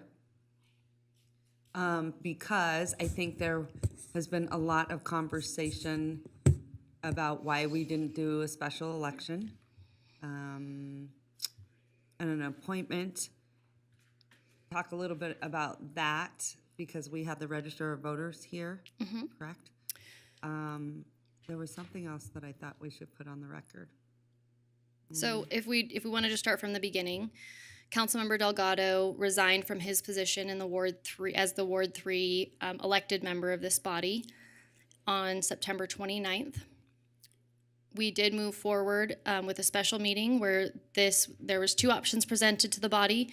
One was a special election and one was a appointed process, similar to what we just went through for Ward 5. And essentially after much discussion, the timeline, because we're in the middle of an election cycle, has stayed the same. So if we moved forward with a special election, we would be looking at somewhere between a 6 to 9 month process and a vacancy in Ward 3 for that period of time. While we were that, please. There would remain a vacant seat for Ward 3 if we moved forward with a special election for at least 6 to 9 months. 6 to 9 months. Okay, I just want everyone to know because I've had a lot of people ask, well, I think we all agree with going out to a special election, but 6 to 9 months is a long time to leave a seat vacant. Unattended. And so during that meeting, the discussion was, again, special election versus the appointment process. We did have Jamie Rodriguez, the interim Washoe County Register of Voters, here with us, who also kind of confirmed the situation that if we did move forward with a special election, standing up the election itself is not so much of the issue. It's rather obtaining the voting machines to be able to conduct the special election. Those are currently being utilized. And then additionally, the resources that are required to then prepare the ballots, accept the ballots, go through the confirmation period. So there was a lot of moving factors that contributed to that 6 to 9 month time frame. Okay. So with that in mind, the body took those two items under consideration, decided to move forward with the appointment process. Immediately following that meeting, we did open up the application period, which was open for 1 week. We closed that. The following week, on October 12th, we had the applications posted and then went through a finalist selection process at that point, which we narrowed down to our 4 finalists: Kyle Edgerton, Courtney McKimmey, Miguel Martinez, and Sean Savoy. Following that finalist selection, we had 2 meet and greet sessions with the public. Both were held as hybrid options, so we did them in person at 2 Ward 3 locations, the Northeast Community Center and also the Neal Road Recreation Center. We had phenomenal turnout for both of them. I think we had somewhere between 30 and 40 participants in person, and then both nights there was on average between 10 to 20 people online that also participated. Okay. Those meetings were posted then on our website for those who weren't able to participate to still be able to watch. Those questions were curated via submissions that we got on the reno.gov website. And then here we are today, where the finalists, like I said, are upstairs. I think we have our first one here with us now. And they're just anxiously awaiting the opportunity to meet and interview with each of you. Okay, and then I just want to put it on the record, due to the charter, that has to be done within 30 days. So that's another reason I want people to understand that. I would be supportive of a charter change, and I think anyone else is that doesn't like how this works, that's to our charter. So to become involved, how can someone do that? Right, so there's two areas of law right now that are binding us. So NRS is a portion of it, and then also our charter is also the secondary portion. So the 30 days is outlined. Basically, the first one is that we have to take an action on that seat within 30 days. So if that was moving forward with a special election, we have to make that decision and move forward with that within the first 30 days. If we decided to go forward with the appointment process, which is designated in our charter, that seat also needs to be filled within 30 days. So there's two opportunities there. Those would require legislative changes, which we are moving into a legislative season. So if people are interested, I would say reach out to your legislators and start that conversation. Okay. Madam Mayor? All right. Go ahead. Yeah, I think, early on you said we all agreed, and I just want to get the record, I did not vote in support of the appointment. I'm here today, but I did not vote. No, but it was just this body. You were not here. You haven't participated No, in Madam any of Mayor, them. I was here to vote against the appointment for the Ward 3. I was present, and I did not vote in support. You said we all did, and I did not. Well, you haven't attended this process, so I'm not including you. Well, I just All right. let the record for the record. Okay. I want to correct the record that I did not vote in support of the appointment process. And I wasn't including you because you haven't been in the process. So thank you. You're welcome. So our Appreciate it. first So I'm gonna send it to applicant you today. first before we start. Okay. Because I don't want to get ahead of us with public comment. We do have one public commenter, so I'm going to pop back over to my area. And then immediately following the closing of public comment, we do have our first applicant here tonight, and that is Mr. Kyle Edgerton. Okay, thank you so much. Mr. Edgerton, if you want to come and sit down, you're more than welcome to. Anywhere you want to be. Yeah.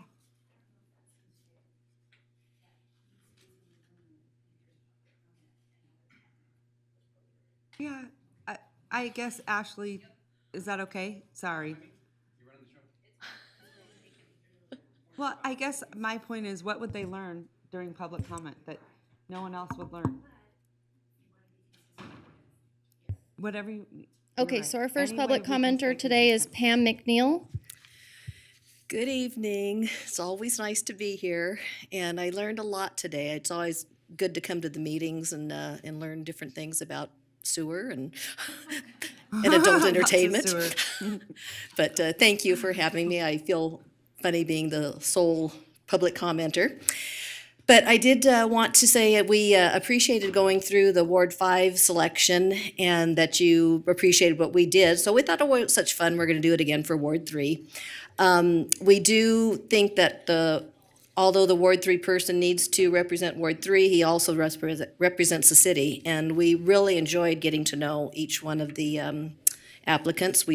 There was 4 of us out of our group that spent an hour with each of the applicants.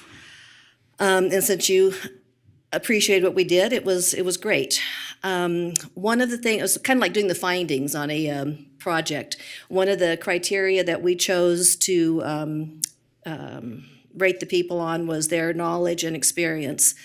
They all blew me away on just their different areas that they were strong, in which they were strong.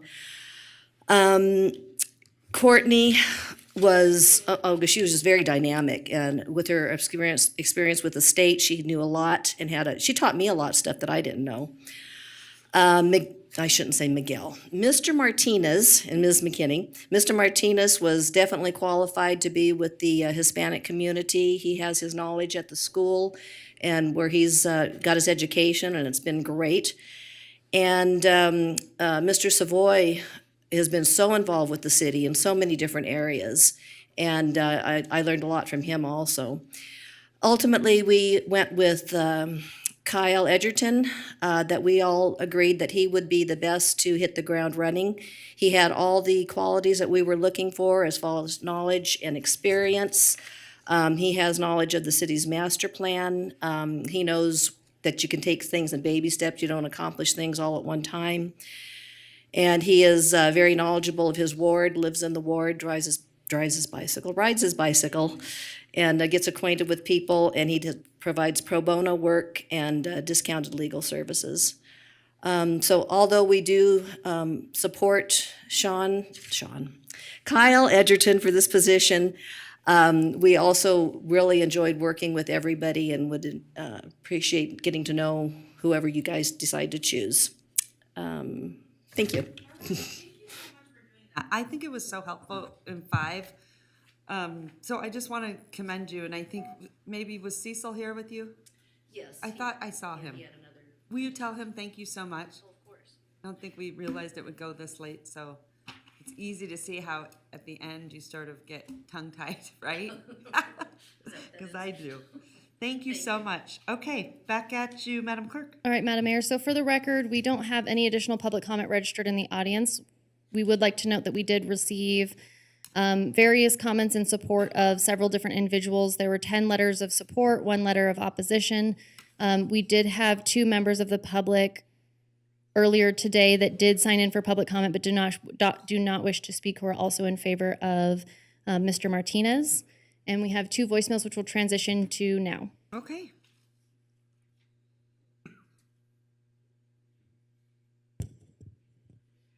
Hello, my name is Carlos Guerrero, and I'm calling to express my support for Miguel Martinez to fill the Ward 3 vacancy. Miguel is a man of our community and will represent us well. I think he has the right stuff to be successful and as a city councilman. Please keep the representation of our community on the city council and appoint Miguel Martinez. He has helped me in many occasions. I am attending college and currently at the University of Nevada, Reno, and he has helped me through that whole entire journey once I freshly was out of high school.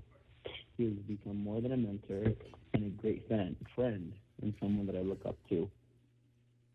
I definitely can support Miguel. He is a man of our community and will represent us very well. He is a family man above all, and he takes care of the people around them. Me and Miguel have a very great relationship. If you have any other questions or comments or concerns, please do not hesitate to call me at 702-600-1950. Again, Miguel is a man of our community. Thank you.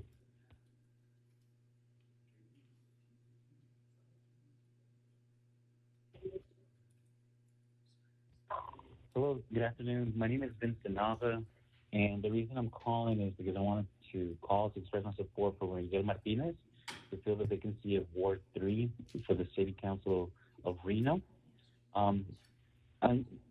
Miguel has had a huge impact too on myself, and then also to the students that were able to work with Miguel. I had the honor to working with Miguel alongside Men of Color Programming, which is programming set and intended to help a lot of the men of color that are entering the college that don't have a support system, possibly don't have a lot of the role models in their life that are needed in order to propel them to go forward and advance.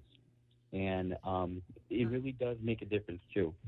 And I've seen it too firsthand with the work that he's done, not only too within TMCC and his current occupancy, but then also too across the state, working throughout other colleges in the higher education, the Nevada System of Higher Education. And additionally too, I've also worked with Miguel too with the MGL Access, which is a group that goes out of the way to go above and beyond to help and support immigrant and undocumented students at their campus. So we're trying to see, because regardless of the status, they're still a student of the state. And that group just meets and tries to work out ways they can help and support and be there for them too. So I'm really, happy and proud to support Miguel too. And I just want to tell everyone here or whoever's listening to this that he would be an excellent candidate. An excellent city councilman. And, please keep the representation of our community on the city council and appoint Miguel Martinez. Thank you so much. I appreciate it.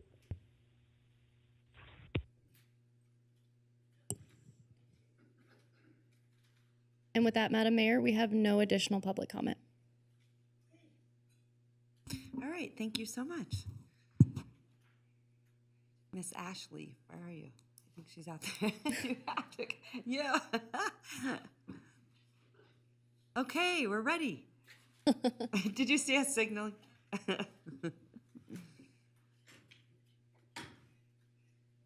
Hello, Mr. Edgerton. How you doing? Good evening. I am great.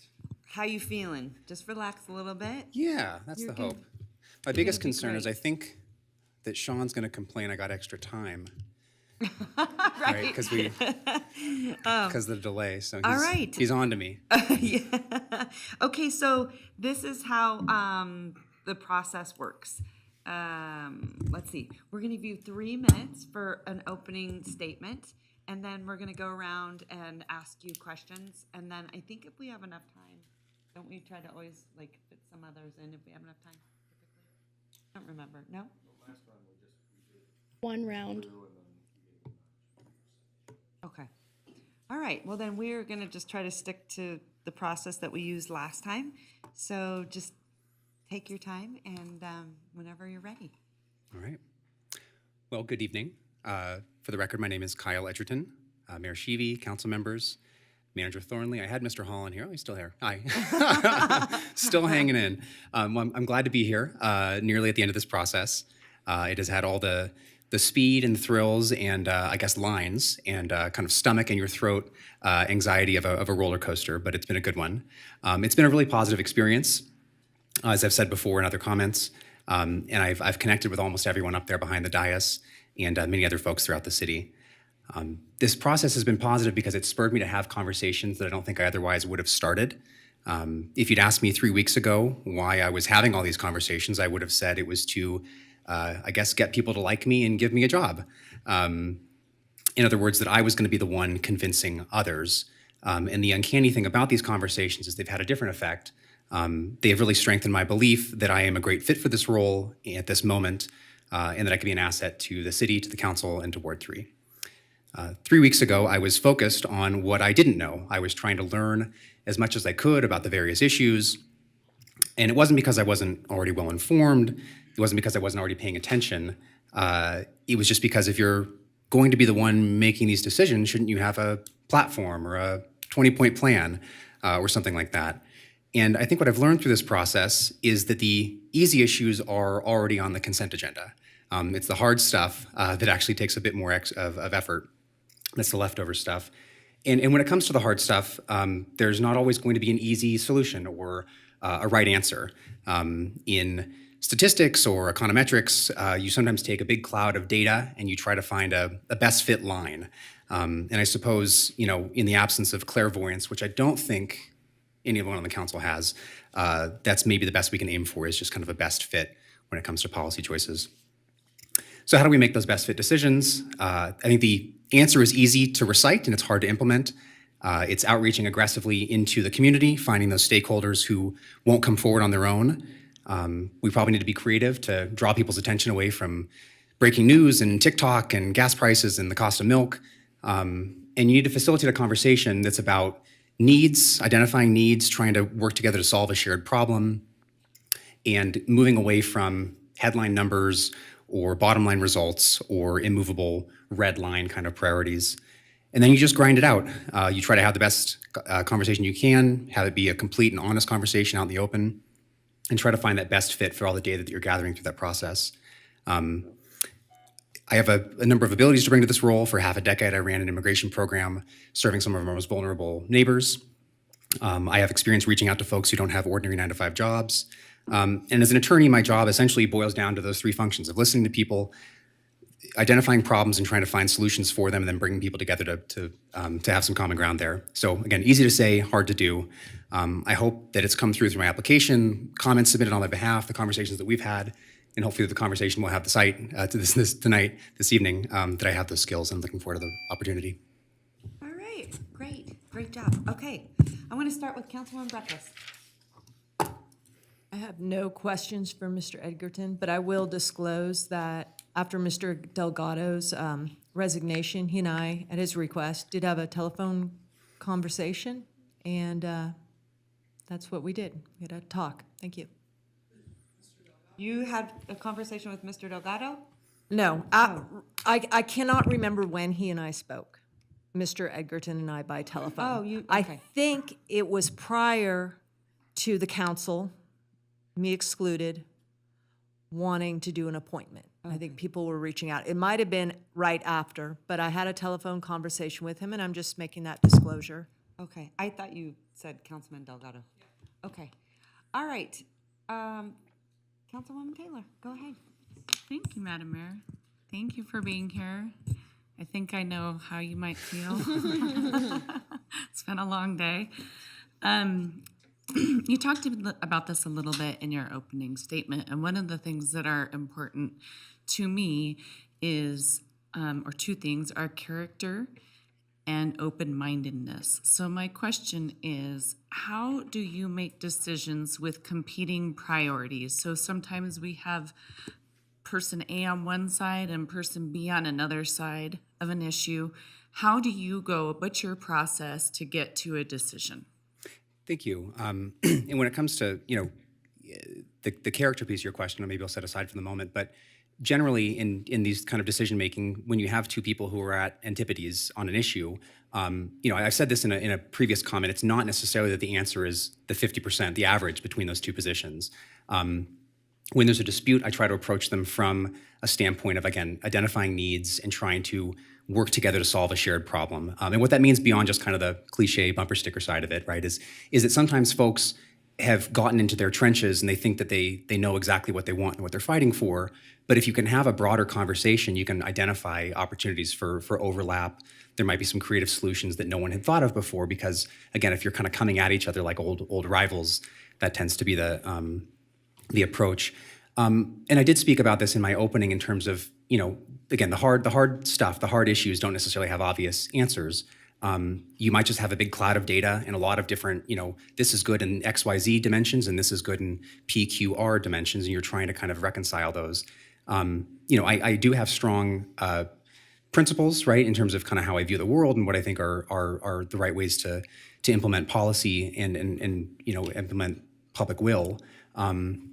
I think when you get into kind of a tie-breaking situation, you have to go back to those first principles and just kind of search your conscience. But I also think that there's often opportunities to resolve an issue well in advance of just kind of that soul-searching piece. And also, I'm a pragmatist, right? So there may be situations where achieving 100% of what I want or one constituency wants isn't going to happen. And it's better to maybe have something that meets 70% of everyone's needs, to kind of, again, in search of what those creative solutions are. Yeah, and if you have any follow-up or if you want to get into the character thing more, I think I'm happy to answer the question further. That's great, thank you. Yeah. Okay, I am going to send it now to Councilwoman Dewar. Sure. Hi. Hi. Good evening. And for my colleagues, I had a chance to interview all of our 4 finalists before we narrowed them, just so I've got to know them a little bit. But I am curious on, I wanted to say that for I think most of us, public safety is our number one issue. We put about 2/3 of our budget towards public safety. We made huge steps today to further buttress our public safety activities. In just the last 3 years, we added about over 60 fire and police officials, professionals. So since that's such a given, I want to ask about something else because we've spent a lot of time today on public safety. And I want to dive a little deeper. And this issue is an issue about growth. It's really important to me. I'd put it right under there, right under public safety for me. But I wondered, in terms of growth, what do you think is the single most important issue facing the growth of the city? And how do you plan to work with your colleagues from other wards to best consider the issue? So I'm trying to get a sense, and I'll ask the same question to everyone, trying to get a sense of, we have growth. We've had some unprecedented growth. And the growth has faced some challenges. We have growth on hills, growth in water, growth infill. I'm just wondering what you see as some of the pressing issues related to growth, but more than that, because it's easy to list those off. How would you work with your colleagues, or how would you consider the issue? Thank you.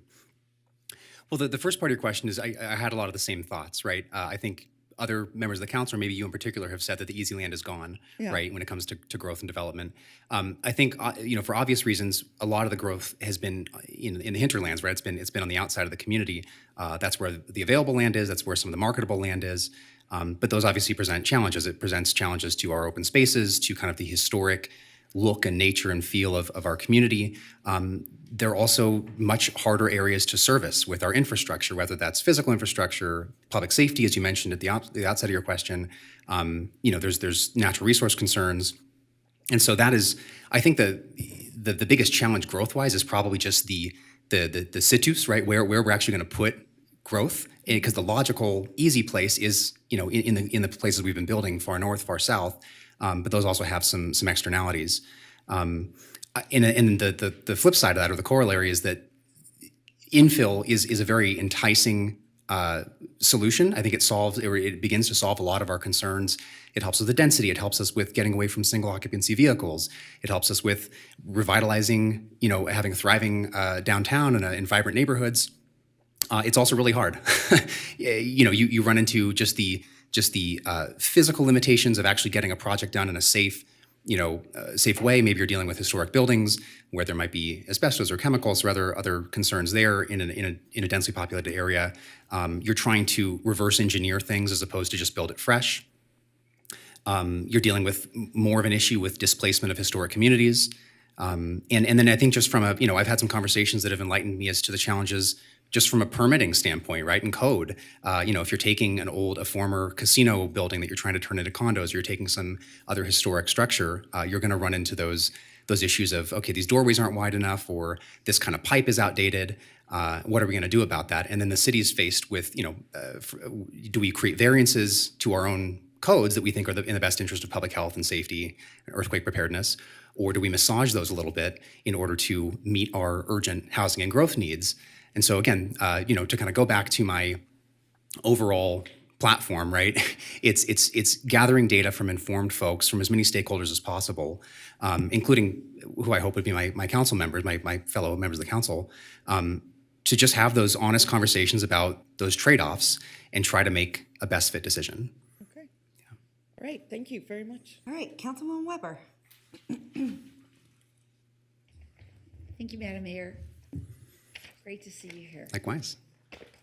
I think my question will be one that I think is really important, and that is about the senior population. And we know in Ward 3 there's been a lot of things going on with the ward, with our seniors and our parks. And so I'd like to ask how you plan to engage with the senior population specifically. Yeah. And that's an issue that I've been clued into a bit. I think one recent issue was at Paradise Park. Right, there's a large number of seniors in the high rises there and the other kind of multi-family units. It's also a park that I frequent with my children, and we often encounter seniors there enjoying the outdoors. A very kind of hokey but earnest and genuine answer, right, is I'd love to do walks at Paradise Park with the folks from that community, right? And I think a lot of the engagement that I've been preaching and kind of talking about, I imagine just rolling my daily life into opportunities to meet people, right? I take my kids on weekends to parks and we hang out, and there's no reason I couldn't then be letting constituents know, reaching out to them, right, and kind of co-programming in that way. So I'd love to find opportunities like that to push into those communities. And I think, there's, in terms of concerns for that community, right, I think your question was more about reaching them. I think that, the short answer is just, I have a long track record of doing outreach, kind of unusual or creative outreach to just kind of meet people where they are. So identifying those areas where there's, bang for your buck, you could say, and just, reaching into these communities. These are people that often don't have easy mobility, easy access to transit. And so going to them as opposed to waiting for them to show up at your venue is important. And then, in terms of issues that they face, obviously I would want to know what they identify as key issues. I think there's been some consternation over that access to that particular, social center or rec center and what that might be transformed to do and whether that would cut those folks out. And that needs to be a conversation. It might just be a situation where the air just needs to be cleared a little bit. I don't know the details of it. Mobility is also a big thing. And so I've talked about making sure that our streets are safe for all users. That comes in part from me as a bike commuter, but the same concerns that animate my my desire to get home safely at night on a bicycle often intersect with folks who are going to be slow getting through a crosswalk, or people who are in a motorized scooter or whatever, in a public transit as well. So those are intersecting concerns that I think I'm aware of. Great. Thank you. Okay. Thank you. Vice Mayor. Thank you, Madam Mayor, and I'll apologize in advance. My question is rather long. Hopefully it'll get us to a place where we can have a good conversation. First of all, it's a pleasure to have you in chambers tonight. We have had the opportunity to have a number of conversations, and I have really gotten to like your demeanor, and so I appreciate your thoughtfulness tonight. My question focuses on coalition building, and it has some discrete subparts. What I've learned in my 4 years on council is that nothing happens singularly or in a vacuum. The greatest accomplishments of this body and policy decisions happen when folks come together collectively and in solidarity around a cause or an idea. Sometimes it is an event or a policy decision. And for your benefit, I define coalition building as bringing together different groups to achieve a common goal.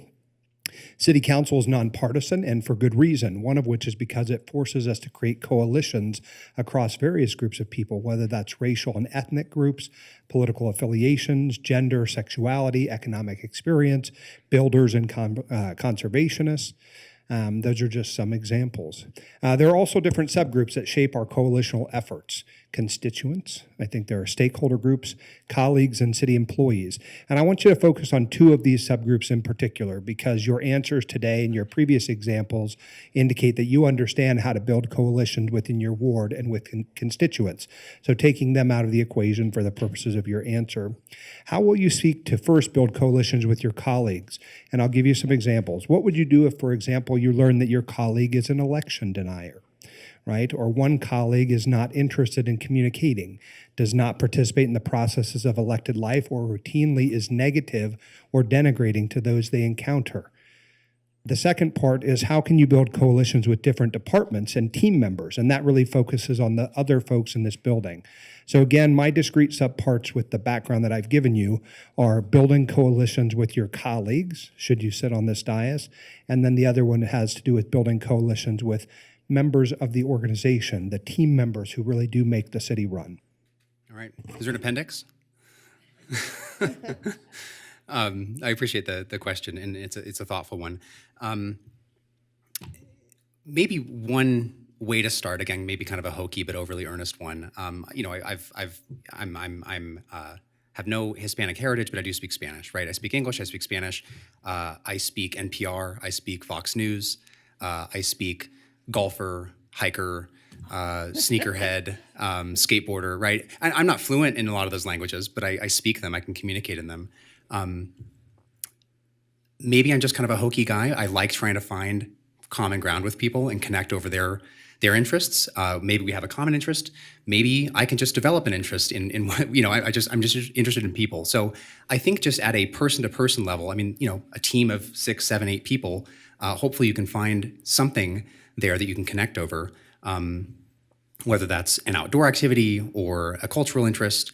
And so I think those are the starting points for actual relationships and friendships that then I think can facilitate the difficult decisions that you might have to work through as a working group, right? And I commented to this extent in one of the meet and greets, right? It's for me, it's important to just have that baseline relationship that I think that can then do the harder work building up from that structure.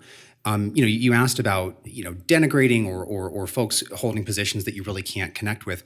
If someone holds a philosophical or quasi-factual position I can't connect with, I think the best solution there is to just kind of agree to disagree and not really engage with it. I don't really see the benefit of poking that particular bear. When it comes to caustic or denigrating behavior, I wouldn't expect to find that on this body or in other dealings. And if I did, I think I would deal with it depending on what the power dynamic was, either by interceding or by letting certainly y'all are welcome to denigrate me to your to your heart's content. I have a thick skin. I might feel compelled to speak up for other people given the circumstances. And in terms of coalitions within the tower, right, so to speak, I would, the only real constraint would be not wanting to come off as it being fake, right? I would love to learn more about what the different departments are doing. Again, finding those connections at a person-to-person level, trying to find problems that we can solve together. And I think this goes to an earlier part of your question that wasn't necessarily one of the subparts, but it's how do you build coalitions when you've got folks who are at odds? And I think at least a starting point, if you can't build the relationships, or if you're working on building the relationship, the actual human-to-human, heart-to-heart relationship, if that's still under construction, the other thing that you can do is find and notch easy wins, right? You can collect that low-hanging fruit together. So even if you've got Group A and Group B that don't agree about anything, darn near, there's probably something that they can agree about.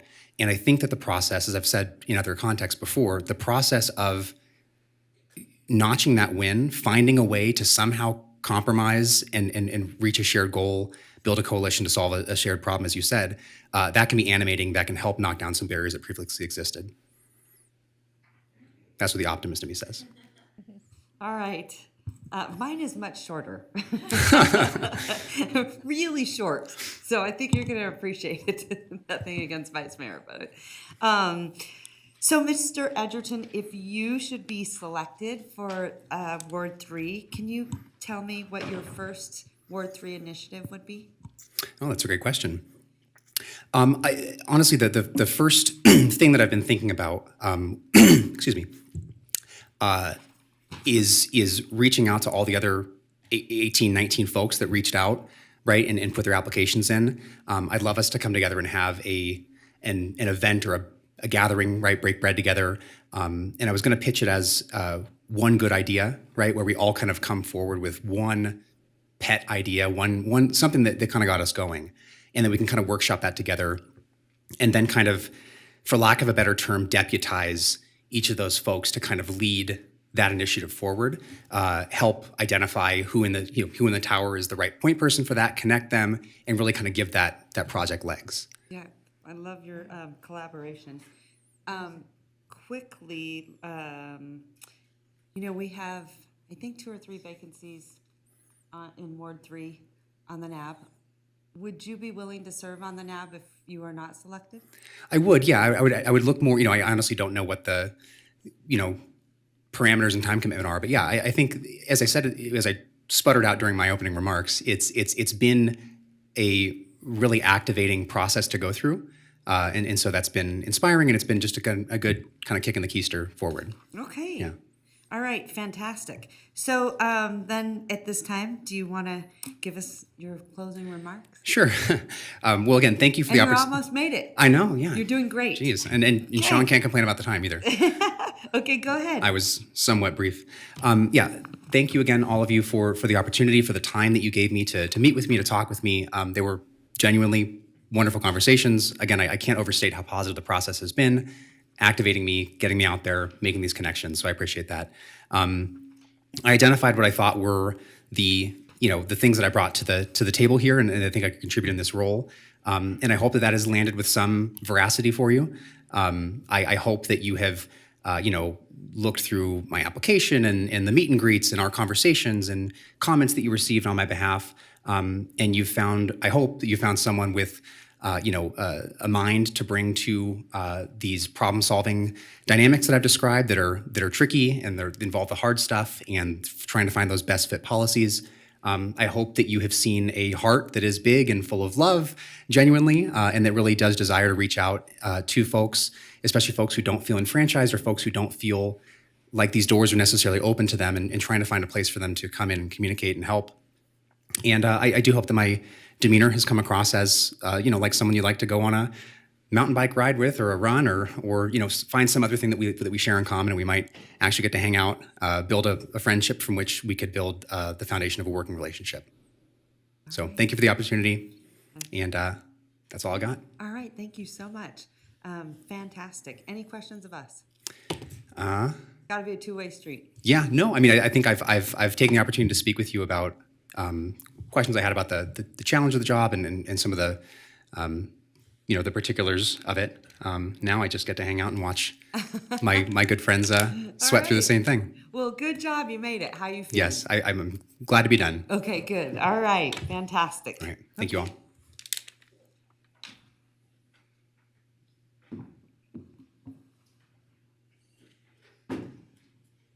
Okay. All right, our next applicant is making their way in, and it should be Mr. Miguel Martinez.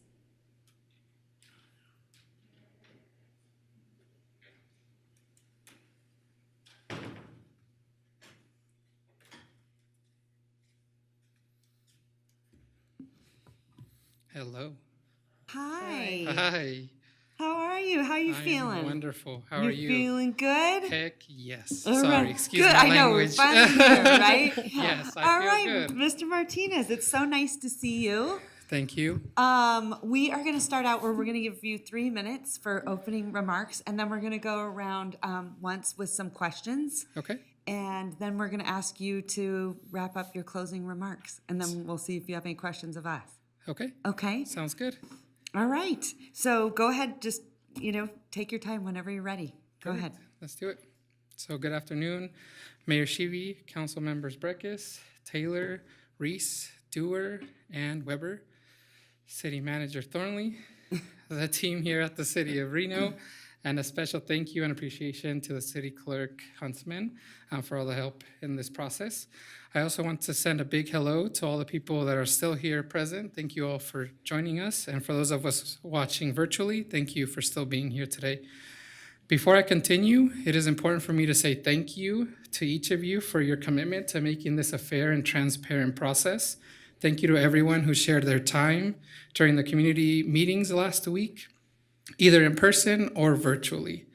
I want to start off by saying that I am honored and humbled to be a finalist in this appointment process to fill the Ward 3 vacancy. Also, regardless of your decision today, I already feel like I won. The reason I say that is because someone with my background, with my story, is standing before you today as a finalist. This experience can only be expressed by me as Si Se Pudo. I'll be frank and state that I'm not an attorney, I'm not a lobbyist, I don't have a background in government affairs, I'm not an urban planner, I don't have a soapbox from which I stand. However, I am a mentor, an educator, a leader, a father of 2 beautiful, amazing daughters, a husband, a listener, and a native Ward 3 resident that has a deep, prideful, and lived experience in the comunidad that raised me. That is something that I know thousands of our residents can relate to. As I mentioned during my public comment on October 12th, I'm a Reno native. More specifically, I was raised in a small mobile home park near the Little Philadelphia Cheesesteak Restaurant on Kitsky Lane. I lived there until 6th grade when my parents' hard work paid off and they were able to achieve their American dream. Not only did my parents achieve this dream, but they also instilled in me the values of transparency, humility, a willingness to serve, and to never shy away from hard work. These values and their sacrifices carried me through my education journey, where I eventually earned a master's in education from Virginia Tech. This accomplishment allowed me the opportunity to obtain a professional position at Truckee Meadows Community College to mentor and support youth from Title I schools to achieve the best version of themselves. Like many, I want to believe that those lessons that were taught to me were special, but I know that those lessons were also taught to my friends and neighbors.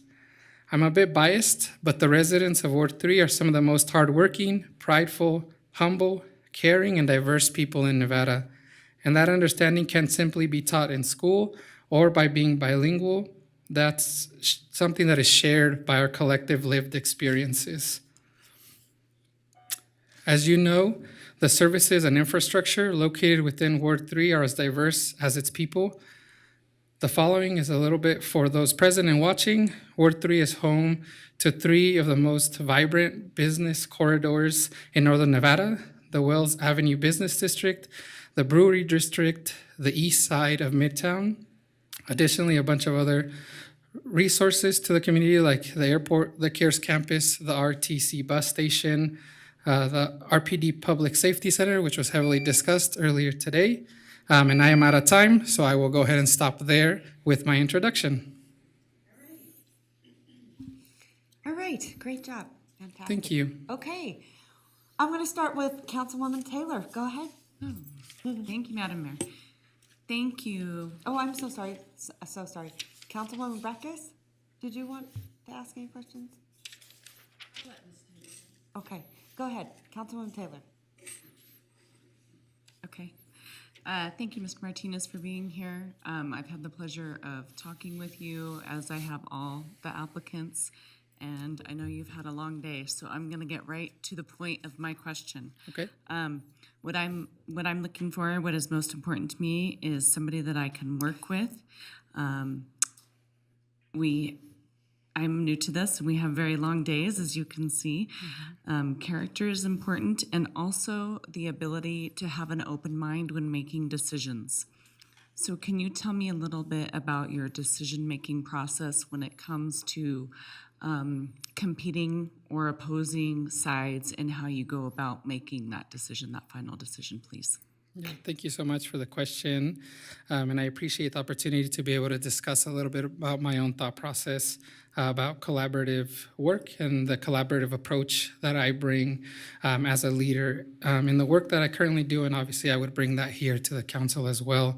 With the mediation and conflict resolution training that I've received in the past, that has helped a lot to be able to drive different parties, as you mentioned, with competing interests, into finding common ground and a common solution where there is some compromise that can be happen between the two parties, and being able to come up with a solution where everybody feels like they won something out of it. So whether, even if it wasn't 100% in your favor, you still have the opportunity to voice your concerns, bring that to the table, have those be heard, and incorporate that into the final decision that was made on that mediation.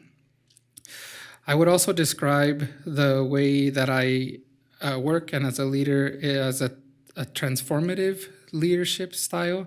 I've heard the term servant leadership brought up before, but in the work that I do, I like to be a transformative leader and make sure that isn't a transactional thing between colleagues or staff members, but there is sort of a synergy between the goals that we have established and how we can accomplish those as well. I'm very goal-oriented. I like to include people that may not be speaking up in the conversations and make sure that they have the comfortability to bring their ideas forward in the conversation. And so I want to look for ways that there can be win-win situations for both parties. And then an example that I have of that would be putting together a statewide summit on my current job and working with different agencies and stakeholders to put a consortium together at our community college, where we brought everybody to discuss different things in our community and how we can advance the educational opportunities for our youth. So that collaborative, inclusive, open-minded approach is something that I would definitely bring with me to this council appointment were I to get appointed. Okay. All right. Councilwoman Breckus? And I'll disclose that we have not spoken, and I don't know if you reached out, and that's okay. If I missed the call, I apologize. If you didn't, it's no problem at all either. In a way, it avoided awkward conversations where I'm going, I don't agree, but you do know what the RTC is. You mentioned it in your comments. Do you know that if you seat tonight, we're going to have a vote on the RTC appointment? And did you discuss that appointment with any members of this body? I did not. Okay, thank you. Okay. Councilwoman Dewar. go Yeah, ahead. sure. Thank you so much for being here, and congratulations. You said you're a winner already, and I agree. We spent a lot of time today in our meeting, and I don't know if you all got to see any of that, but on our top priority for our council, which has been public safety for years. We made some huge gains today with finalizing a new police station, adding. How would you plan to work with your colleagues from other wards to best consider this issue? And I'm just interested, from growth. Obviously, it's been a lot in the newspapers. We've heard a lot about it, the challenges, and it is one of the biggest jobs that we do here after spending money is deciding development projects. So I'd like to get your take on, what are the issues, as I said before, and I was looking for the most important issue, but you can mention several, on growth, and how would you basically be working to address those?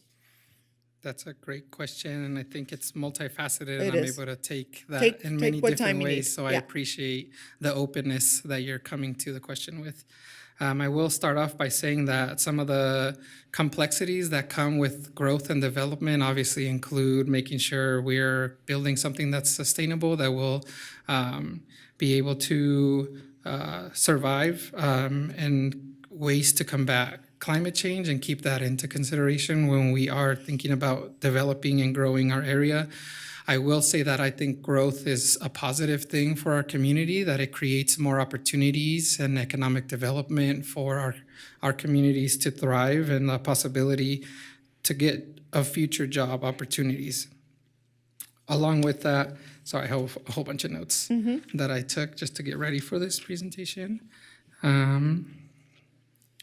And then in terms of working with other council members, I think I want to tackle that a little bit by saying that I would come at this position with an open mind and understanding that you all obviously have a lot of historical knowledge and know about what has been happening in the council, in the city, more so obviously than me as a newcomer coming into the position. And so I would rely a lot on the conversations and the open door policy, which I hear you all have, about like keeping those conversations afloat and learning from you all about the intricacies of each project that comes before us. And so being able to have enough firefighters, police officers to make our area safe for our families and our communities to be able to thrive is definitely something that I think should be included when we think about growth and development. I know that number was brought up earlier today during the presentation, the number of officers that has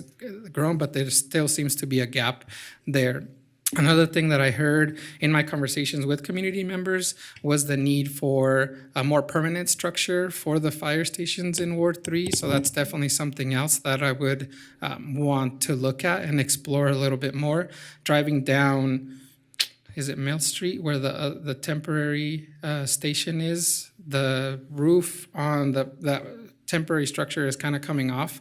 And so looking at ways that we can support our fire department and making sure that they have all the resources they need. And obviously that's just a structural thing, but looking at other ways, whether it's technology or more firefighters getting hired So in on. summary, I think what I heard you say is that within growth, you support growth, but that you understand that places extra demands on our fire and police officers to provide those services. And that kind of stands out in your mind, because my question was about, was there a top issue? Yeah, I would say those. I would also add maybe the floodplains that are in Ward 3 and the river that flows along a large portion of the ward, and making sure that we're taking those things into consideration and mitigating the possibility of floods happening in our area. Gotcha. All right, thank you. Of course.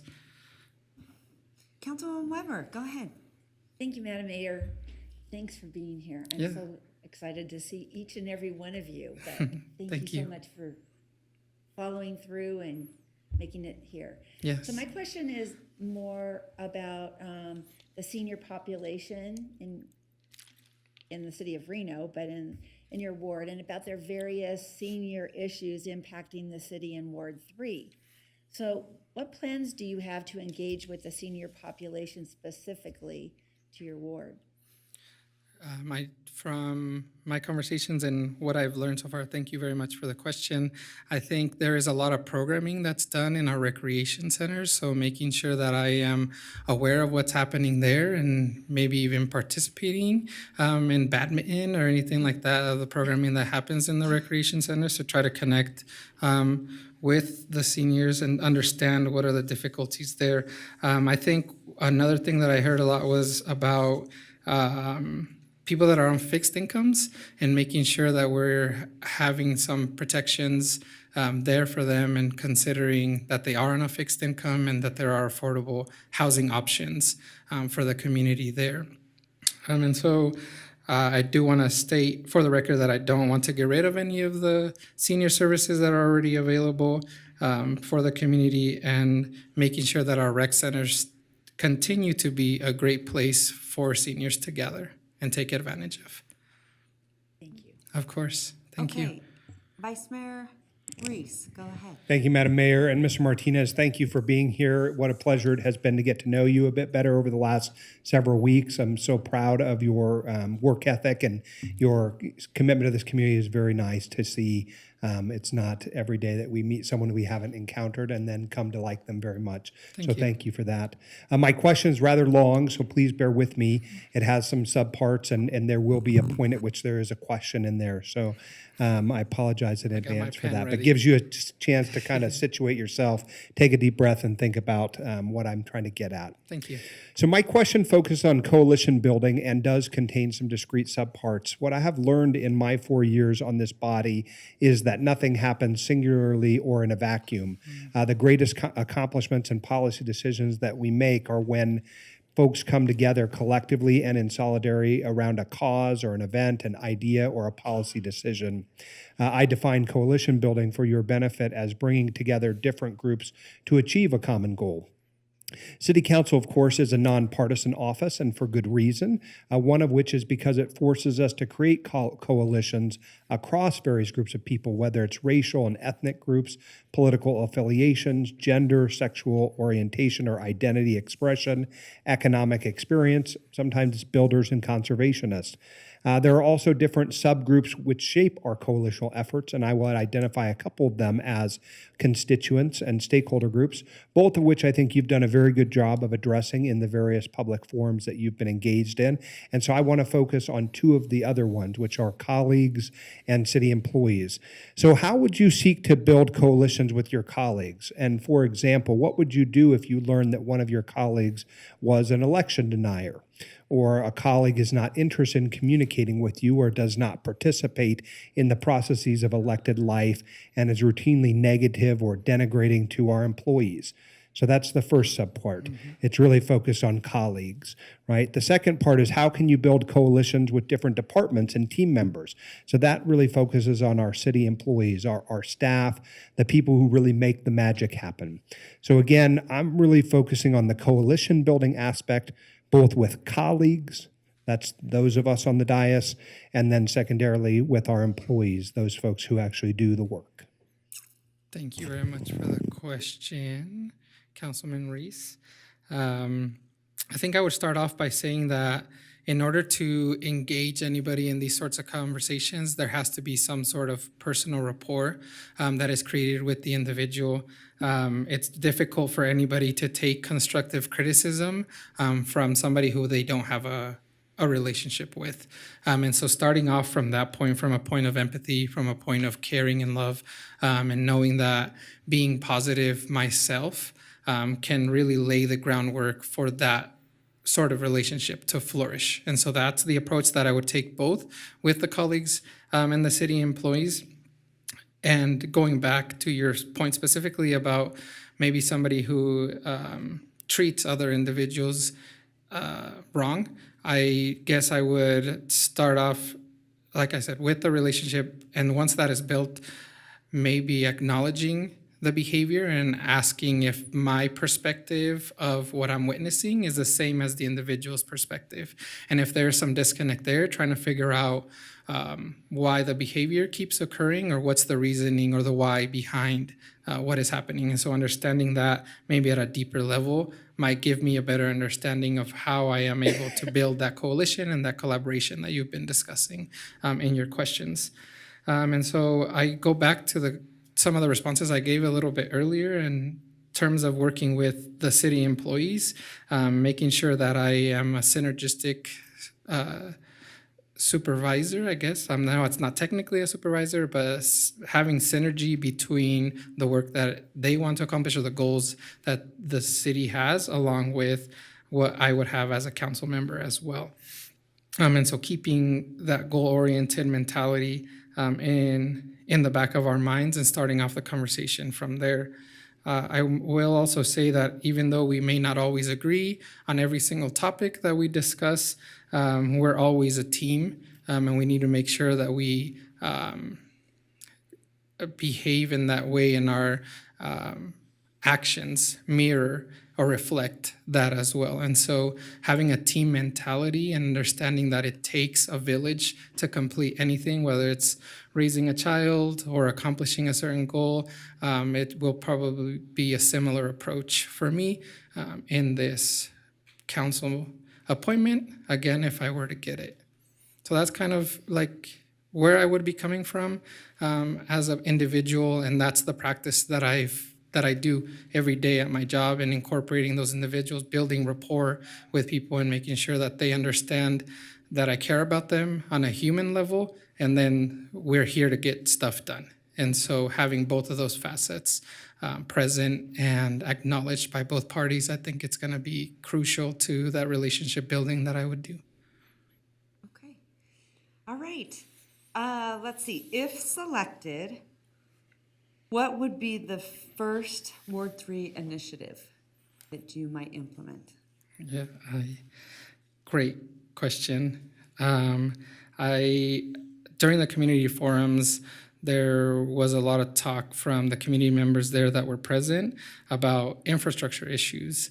And so I think that's something that I would definitely want to get involved with. And when I say infrastructure, I mean lights, sidewalks, public safety, and then making sure that our parks and recreation centers are modernized, or as best as we can keep them up to be able to have families enjoy those spaces. But going back to it, the lights, sidewalks, and looking at driving zones, or the speed limits are in certain areas when they transition from maybe a large street like McCarran into more residential zones, and making sure that there are reminders for drivers to acknowledge that there is a speed change and we need to be aware of that and abide by those things. So those are some of the things that I've noticed, even just driving around Ward 3 and in my own neighborhood, they put up a sign that tells you how fast you're going. And so that's definitely caught my attention every single time. And luckily I am abiding by the speed limit, but there's always that chance right off of when you're going, 45, 50 miles an hour to go into a residential zone to really slow down and be aware that you're not in that space anymore. You're somewhere else now. Yeah, isn't that so true? Yeah. It really is. I mean, yeah, if you're like me, I'm always trying to pay attention to the sign, so I know what you're saying. Yeah. Okay, lastly, and this is kind of tied into the first question, if you are not selected, would you be willing to serve on the Ward 3 NAB? Of course. Okay, all right. Yeah. All right. Well, thank you. Really appreciate it. So I'm going to let you have closing remarks, and then any questions for us you might have. So Okay. Go ahead. Thank you. Is it still 3 minutes for the closing as well? I mean, I don't like to cut anyone off. We try to, give them enough time to where they can, get all their remarks in. So we won't, unless it's, very long. We want to make sure everyone has the same amount of time. So we would course. appreciate 3 minutes. Okay. Yeah, I will abide by that. Okay, thank I you. will follow the rules. Okay. Thank you all for the opportunity to speak with you about my involvement in the community and the vision that I have for the Ward 3 Council seat. As you consider the applicants, I would very much like you to take into consideration the demographics, lived experiences, and the average age of Ward 3 residents.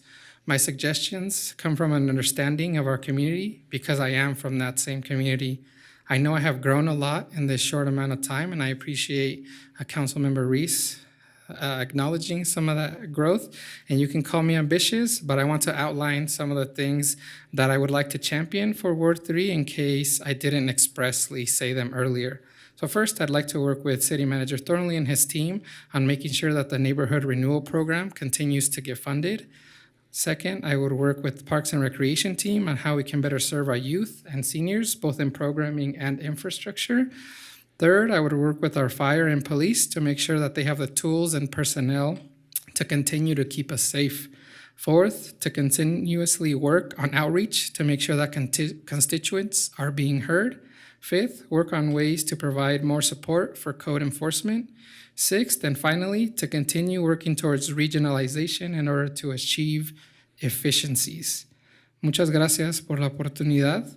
Juntos vamos a lograr mucho. Thank you so much for the opportunity. Together we will succeed. All right. Thank you very much. Thank you all. Do you have any questions for us? By any chance? I do. I would, let's see, any advice for any of us applicants going through this process? Anything else you would like to see from this process as being from on the opposite side of this process? How has it been for you all, or is there any advice you all have Listen, it's for tough. us? So. It is really, really tough. These are decisions that you don't like to make. I don't know anyone that likes to make them, but I think we felt very strongly, and maybe, I felt very strongly that we should not be leaving seats open for 6 to 9 months. They even set up to a year. And then also we have a lot of restraints, obviously, within that 30-day period for the charter. All of us were elected up here, so I believe we would, again, I shouldn't speak for everyone up here, but I believe that, we want people to run for office because we did, and it's really, really challenging. It's really hard. Mm-hmm. It's a little different, obviously, to be appointed, but I think you guys probably got a taste of what it's like for, that time period to run for office, because you have to meet with a lot of people. You have to do a lot of listening. You have to do a lot of outreach. And I think you guys had to do that sort of all in one. But, I think it's really, really tough, I would say. It's always so hard because you want spots for everyone because everyone brings something really special and unique, I think, to the seat. And it's tough. It's tough. Yeah, I can imagine. I've heard it described as a mini campaign.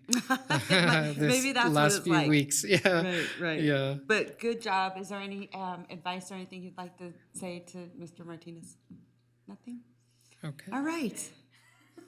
I can imagine. Right, it is a long day. That is true, and I'm sure you guys have been anxious. So thank you so much. Of course. All Thank right. you for the time. Have a great one. Okay. All right, Madam Mayor, our next applicant is Courtney McKimmey.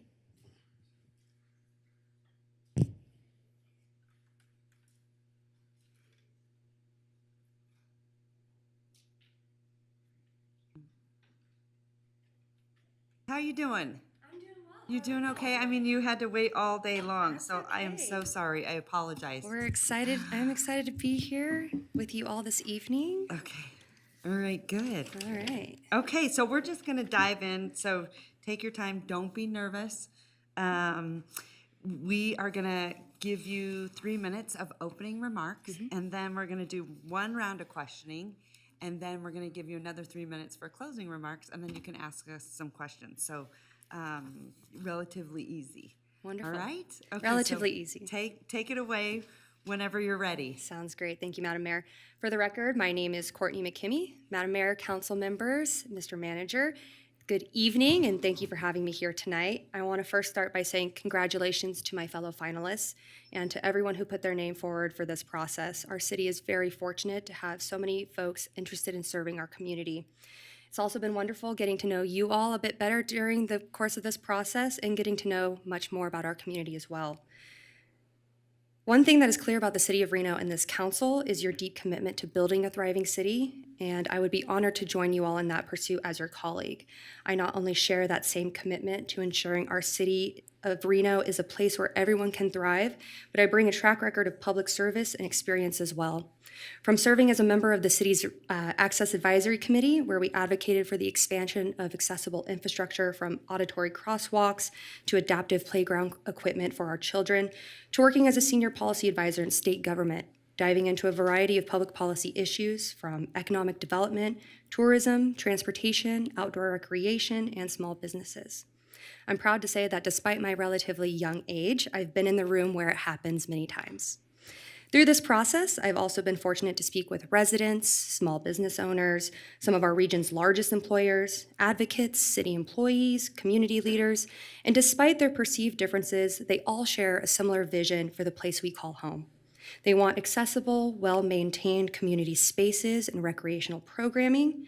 They want safe roads and walkable neighborhoods.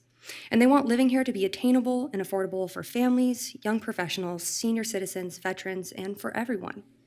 And that is a shared vision I hope to work toward as the Ward 3 City Council person, and a vision I believe and know this council is working on and has outlined in the master plan.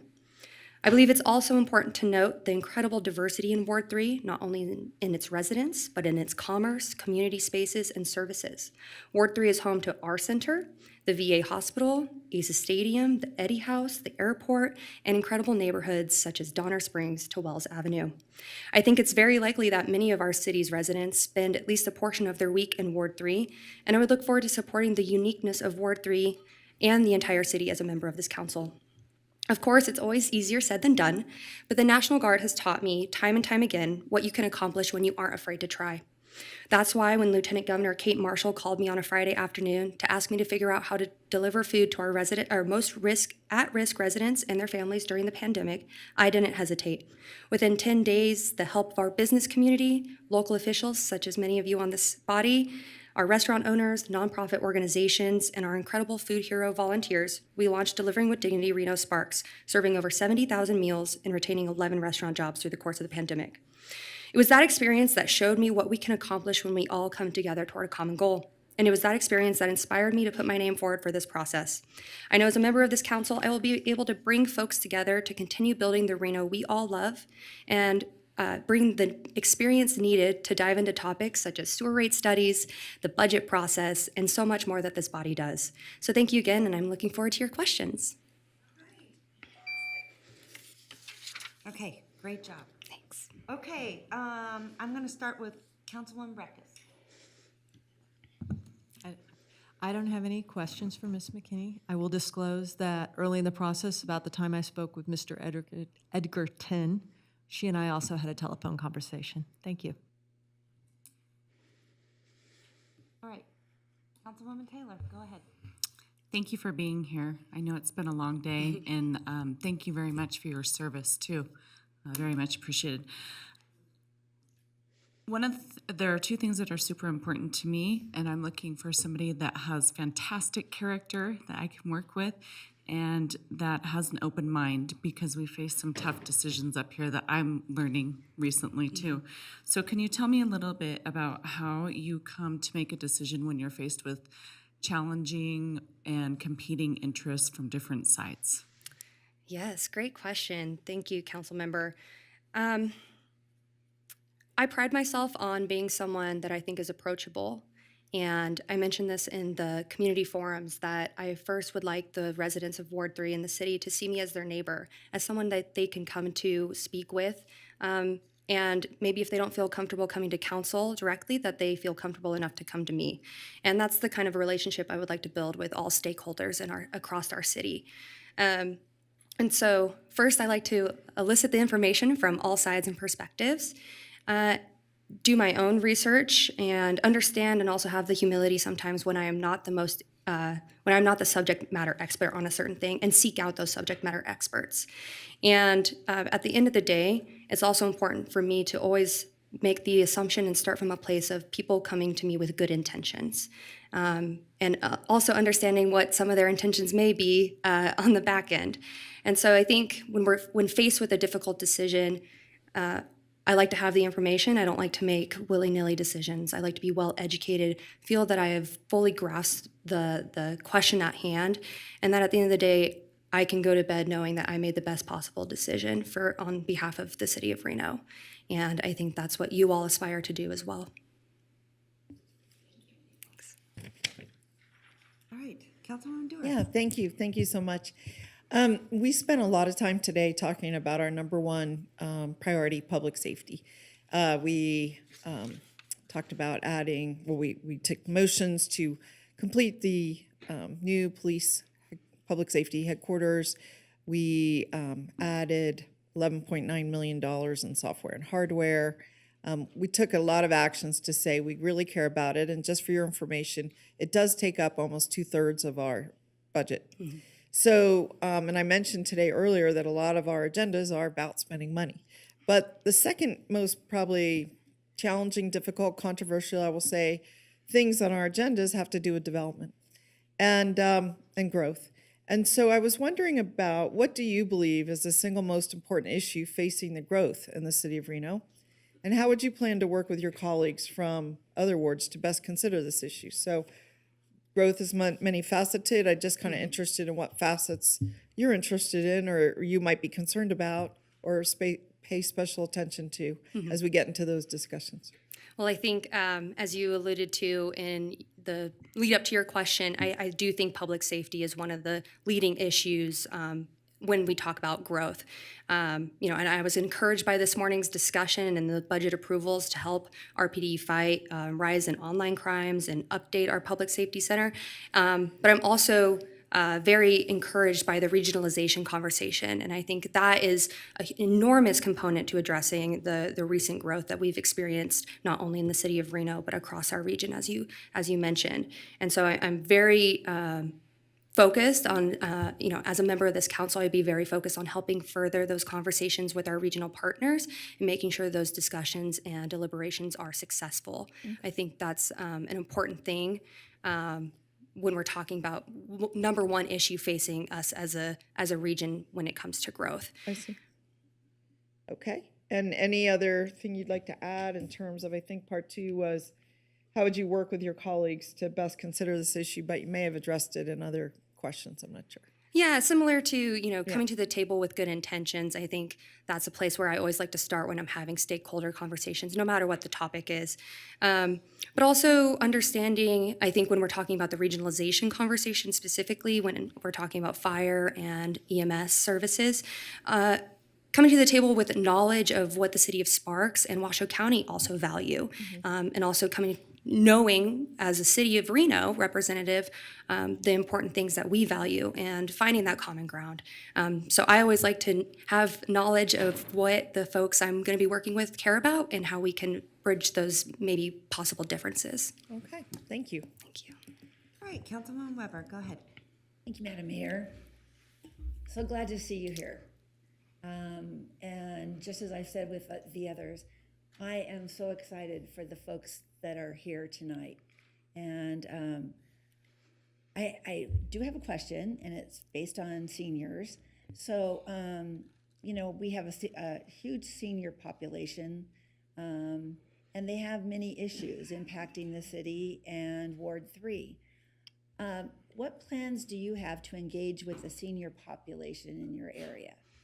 Yes, thank you, Councilmember, for the question. There's a couple different components here. One of the things I'm very passionate about and would be very focused on as a member of the council is how we develop our third spaces as a community. These are places traditionally outside of your home and outside of your place of employment. For our seniors, this is traditionally a place outside of their home as they enjoy their retirement. And first and foremost, I think it's making sure that we have funding and opportunities for our seniors to get out and socialize with others. And I would like to meet them at those spaces directly. I know at Paradise Park, we have a very active senior community who enjoy the recreational programming that occurs there. So meeting them where they're at, especially I think across the diversity of Ward 3, it's important that the member of the council representing Ward 3 goes directly to the people and doesn't expect them to come to them. Obviously, with the VA in the ward as well, I think that would be a phenomenal place to engage with our senior citizens who most likely aren't only Ward 3 residents. It will be all of our senior citizens that are veterans coming to that facility. And they have also wonderful recreational programming for our veterans. So those are a couple of the spaces I would expect to be present and to make sure that that outreach is occurring. Thank you. All right, Councilman Reese. Thank you, Ms. McKimmey. Always a privilege to spend time with you. We've known each other for a number of years. Bear with me because my question is rather long. It has some subparts, but I hope that gives you a chance to really collect your thoughts about it and then say your piece about it. There is a question in here, so just hang in there with me. My question focuses on coalition building and has a few discrete subparts. What I have learned in my 4 years on council is that nothing happens singularly or in a vacuum. The greatest accomplishments and policy decisions happen when folks come together collectively and in solidarity with a cause or an idea, event, or policy decision in mind. I define coalition building for your benefit as bringing together different groups to achieve a common goal. City Council is nonpartisan, and I think there's a reason for that, a good one. One of which is because it forces us to create coalitions across groups of people which sometimes do not agree or have very different views. That can include racial and ethnic groups, political affiliations, gender, sexuality, economic experience, builders, and conservationists. There are also different subgroups that shape our coalitional efforts, and two of them you've really already addressed tonight, so my question will not focus on constituents or stakeholder groups. You've proven that you have a good grasp of that issue, and so I don't want you to address that. But the two that I'm interested in and I want you to focus on in your answers today are colleagues, that's the people on this dais, and city employees. So how do you seek to build coalitions with colleagues when you don't or can't agree? For example, what would you do if your colleague is an election denier, or your colleague is not willing to communicate with other colleagues on the body and is routinely abusive to staff? So that's the colleague portion of it. And then what would you do about building coalitions with different departments and team members within the city? So that means our city employees. So those are the two focuses on my coalition building question, is colleagues, perhaps when those colleagues are not in alignment with your particular view, or city count, and then the other part is staff and team members. Thank you for the question. I think I will start with the second portion of that in regards to our city employees and staff here. As a junior officer in the National Guard, my job is really making sure that my soldiers have the tools, resources, and training necessary to carry out the vision and mission that I set forth.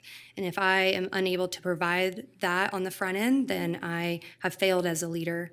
As a member of this council, I think it's important that we are giving the Mr. Manager the tools, resources, and directives that he needs to be able to successfully support his staff in carrying out the vision of the council. And additionally, when we're talking about building coalitions and support across different departments, it's important to me to foster a sense of camaraderie. It's something that I take pride in doing for my soldiers. Recently we put up a platoon flag in our platoon area, so my soldiers felt that they had pride and a unique identity when they stepped on foot to our training area. And that's something I would like to do in terms of showing appreciation for our City of Reno team members, and something I would be really focused on as a member of the council. When going to the second part of your question about building coalition and in relationships with colleagues I may disagree with on this council and maybe are unable to find agreements with, I think in the long run, it's about building at least a sense of mutual respect, and hopefully having the sense that they, in whatever they may believe is in the best interest of their residents, knowing that I am also have my own guiding principles that I can rely on. I think it's all about building decorum as well, and ensuring that when I have disagreements and interruptions to the process as a member of this council, that I would make it known that that is something that is disruptive to the operations of our city and ultimately harmful toward our residents and the services we are able to provide them.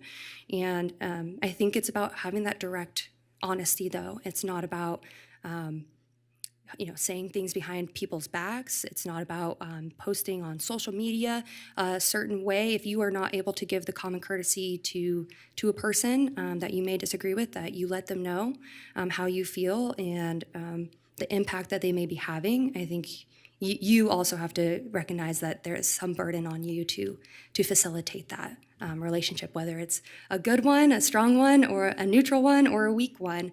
It's about the people of Reno first, and that's where I would always guide myself and hope that my fellow colleagues on this body do as well. Okay, so if selected, what would be your first Ward 3 initiative? A great question. One of the things that I've thought about for Ward 3 specifically, in kind of alignment with the community cleanups that have been happening, is jumpstarting a Ward 3 yard brigade and help bringing volunteers together on the weekends to do yard maintenance along our sidewalks, or just, picking up trash across our community, helping our senior citizens or certain individuals that may have difficulty, keeping up with their lawn care or their weeds in the side, there's a number of things as a runner in my community I notice as I make my morning jogs around the neighborhood. And so that's something I would like to bring to the ward. I think it's building a sense of community, taking pride in our ward, and building some camaraderie, and creating an open forum for residents to come and be part of that as well. Great. Okay, so if you are not selected, would you be willing to serve on the NAB? I believe the answer is yes, Madam Mayor. Well, I should know, in full disclosure, we served on Access together. Mhm. Yeah, and you were wonderful. So I figured your answer would be absolutely. Yes. All right, good job. Okay, I think at this time, you go ahead with 3 minutes of closing remarks, and then after you can ask us any questions, or you don't have to, you can. This has probably been a long sort of process the last couple weeks, so. Yeah, I will keep my conclusion brief, but I will ask one question. Okay. So just thank you all again for your time today and throughout this process, the phone calls, the coffees, the meetings. I would be honored to serve my community and city as the Ward 3 City Council person. I believe my experience working on a number of issues across our state, region, and city best prepares me to join this body and get to work on day one. I also have a track record of building diverse coalitions, and I would look forward to fostering our council's cohesion and vision as a member of this body to ensure that our city continues to succeed. So with that, though, I will ask one question, Madam Mayor, and this can be to the entire body or just to you. What would be your advice to an incoming council person? They just asked that. I guess. Wasn't it sort of similar? It's such a good question. It's a tough job, but it's incredibly rewarding.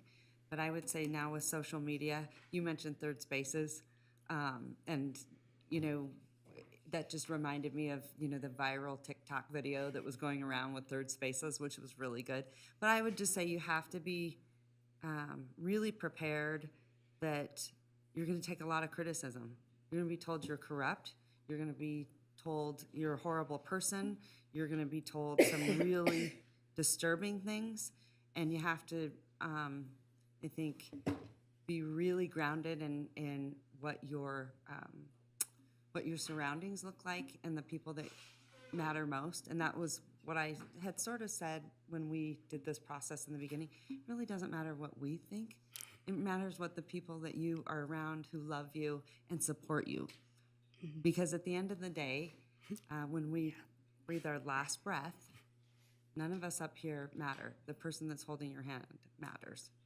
So just remember in the scheme of things. But anyway, and you're so impressive.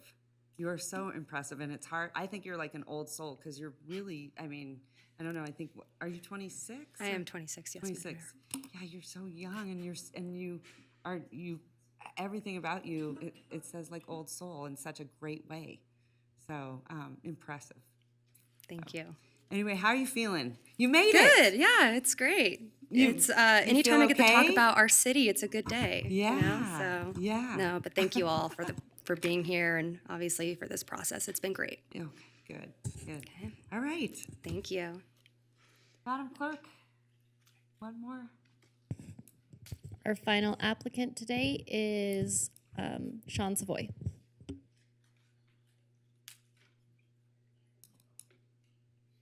I feel like we should have the Shark Tank music when you walk in. Next, we need to have some good walk-up music. Hi. Hello. I feel like it should be the Hunger Games music. the Hunger Games music. Okay, so I'm going to tell you a little bit about the process. How are you feeling? I'm feeling great. You're just ready to get it over with. I know you great. guys have all had a rough couple weeks. Full of pizza, full of water, full But- of coffee. Good to go. Good, perfect. Okay, so this is what we're going to do. So I'm going to ask you to give us 3 minutes of opening remarks. Just 3.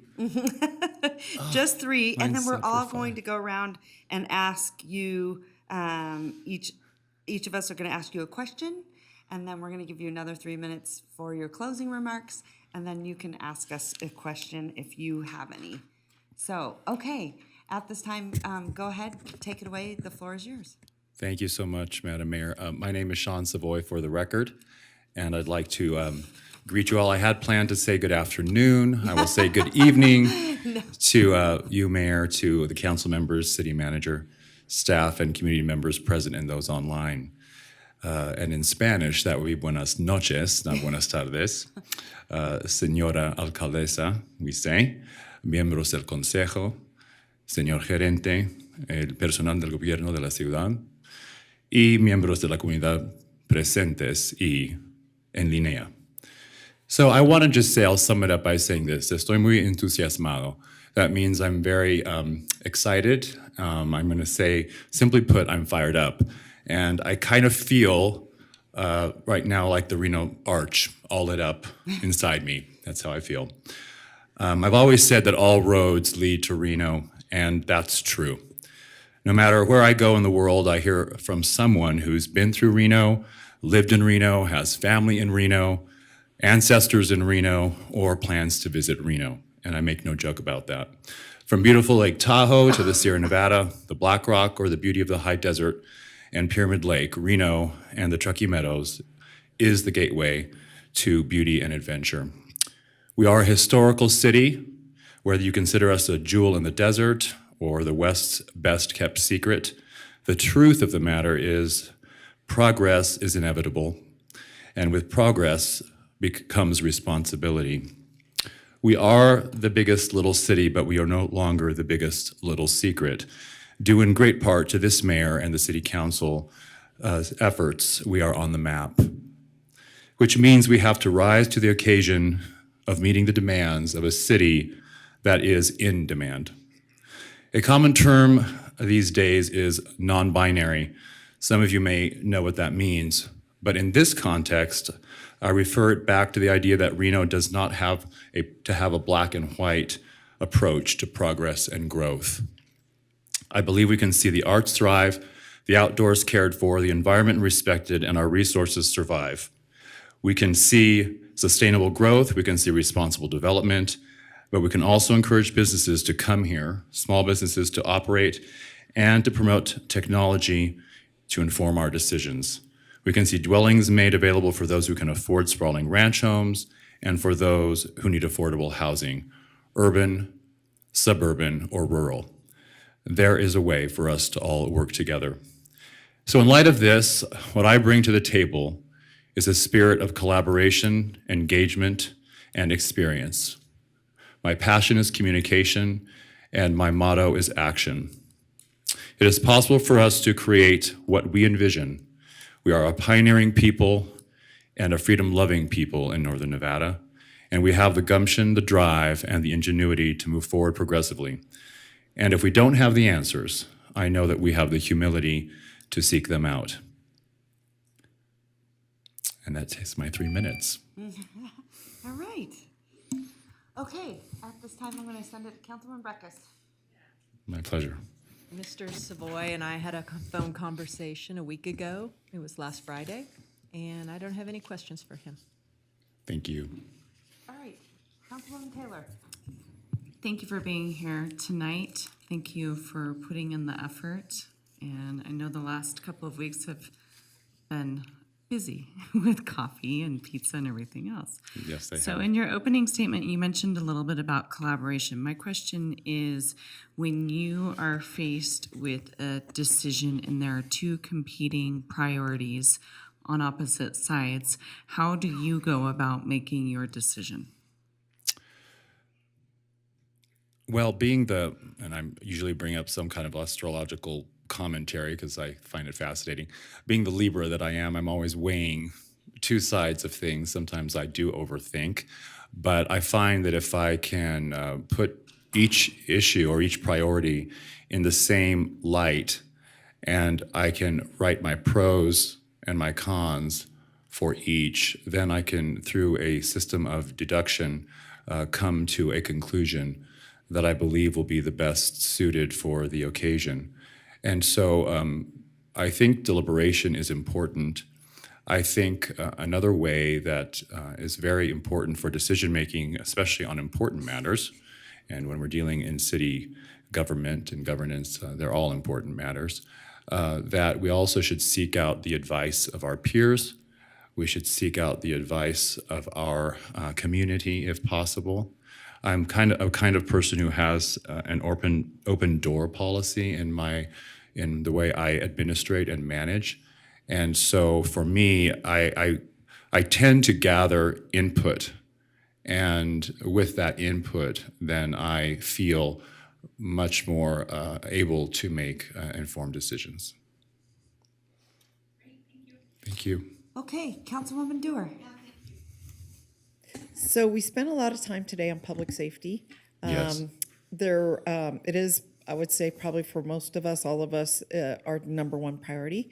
And we added, we confirmed the completion of the building. We added 11.9 million in software and hardware to enhance policing. And so you might get from that policing is, a top priority. We spent a lot of time on it. And I also made the comment today that most of our agenda is about dollars and cents. But some of the most controversial and difficult parts of our agenda really revolve around growth and development. And so that's what I wanted to talk to you a little bit about.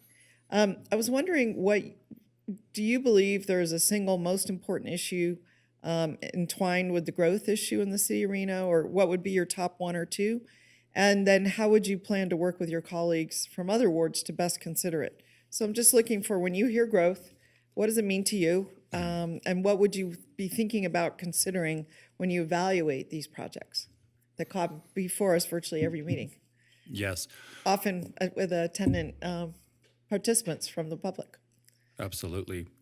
Well, first of all, I was very excited to hear about what was happening with the Public Safety Center. In fact, it resides in Ward 3, so that's very of interest to me personally. I also agree with you that public safety is a top priority. And I think, to answer your question about growth, I believe that was the first part of your question. I believe one of the greatest considerations actually is public safety when it comes to growth. Because when we are growing the community, we have to think about how we're going to be able to provide services to the community. And one of the top priorities is safety for our streets, safety in our parks, safety in our neighborhoods, safety for our businesses to function, and safety for people to recreate. So I would say public safety. And the second would be resources. We know that we live in an area where we have limited resources. That's also a sign of the times. And so I believe that we have to be very conscious of how we grow sustainably and how we grow responsibly. I think that there is a way, not knowing all the technicalities, for example, of engineering, but I do believe there's a way for us to work together to grow responsibly, to meet the needs and the demands of the community, which is going to continue to grow whether we like it or not. We have to address that issue. And the other question was? Well, it was just related, we don't all see it the same, right? We've actually, I didn't add this before, but we've had a number of 4-3 votes where some of us see it one way and other people see it another way. And I'm just wondering what you might bring to the table to deal with that kind of thing. I mean, sometimes we've had 7-0 votes on growth-related issues, but often there is some diversity of opinion. Well, I'm a champion of diversity, so I'm all for diversity. I also understand very intimately the committee process. I've grown in my professional career from the time I was quite young in nonprofit work, administration and management, and that is a trademark of the nonprofit world, committees, boards, and commissions of this type. And we don't always see eye to eye. That's the truth. So I think that it's difficult to find consensus all the time, but I think it's appropriate to listen. In the environment of healthcare, when we are working with patients, when we're working with colleagues in the interdisciplinary team, I like to use that term, interdisciplinary team, because we all bring something different to the table. we have to listen to our colleagues and listen to the people who are the ones who are in the either suffering or the ones who are going to be the recipients of our care. And those would be, in this case, our constituents. So I think a lot of listening is very important and less talking. And with that listening, I think we can hear solutions. And again, we also have to go by the process. Bureaucracy can be difficult. There can be red tape involved. But I believe in respecting the process. We are a system, we're a land of laws, we're a land of regulations and of ordinances in this community. And so we have to respect the process. And we may not always get our way, but I think as a body, we would be working together to bring the best possible solution to the community. Got it. Thank you so much. Thank you. All right, Councilwoman Weber. Thank you so much. I'm so glad you're here. Just as I've shared with each of the others, it is a great process for the situation that we're in.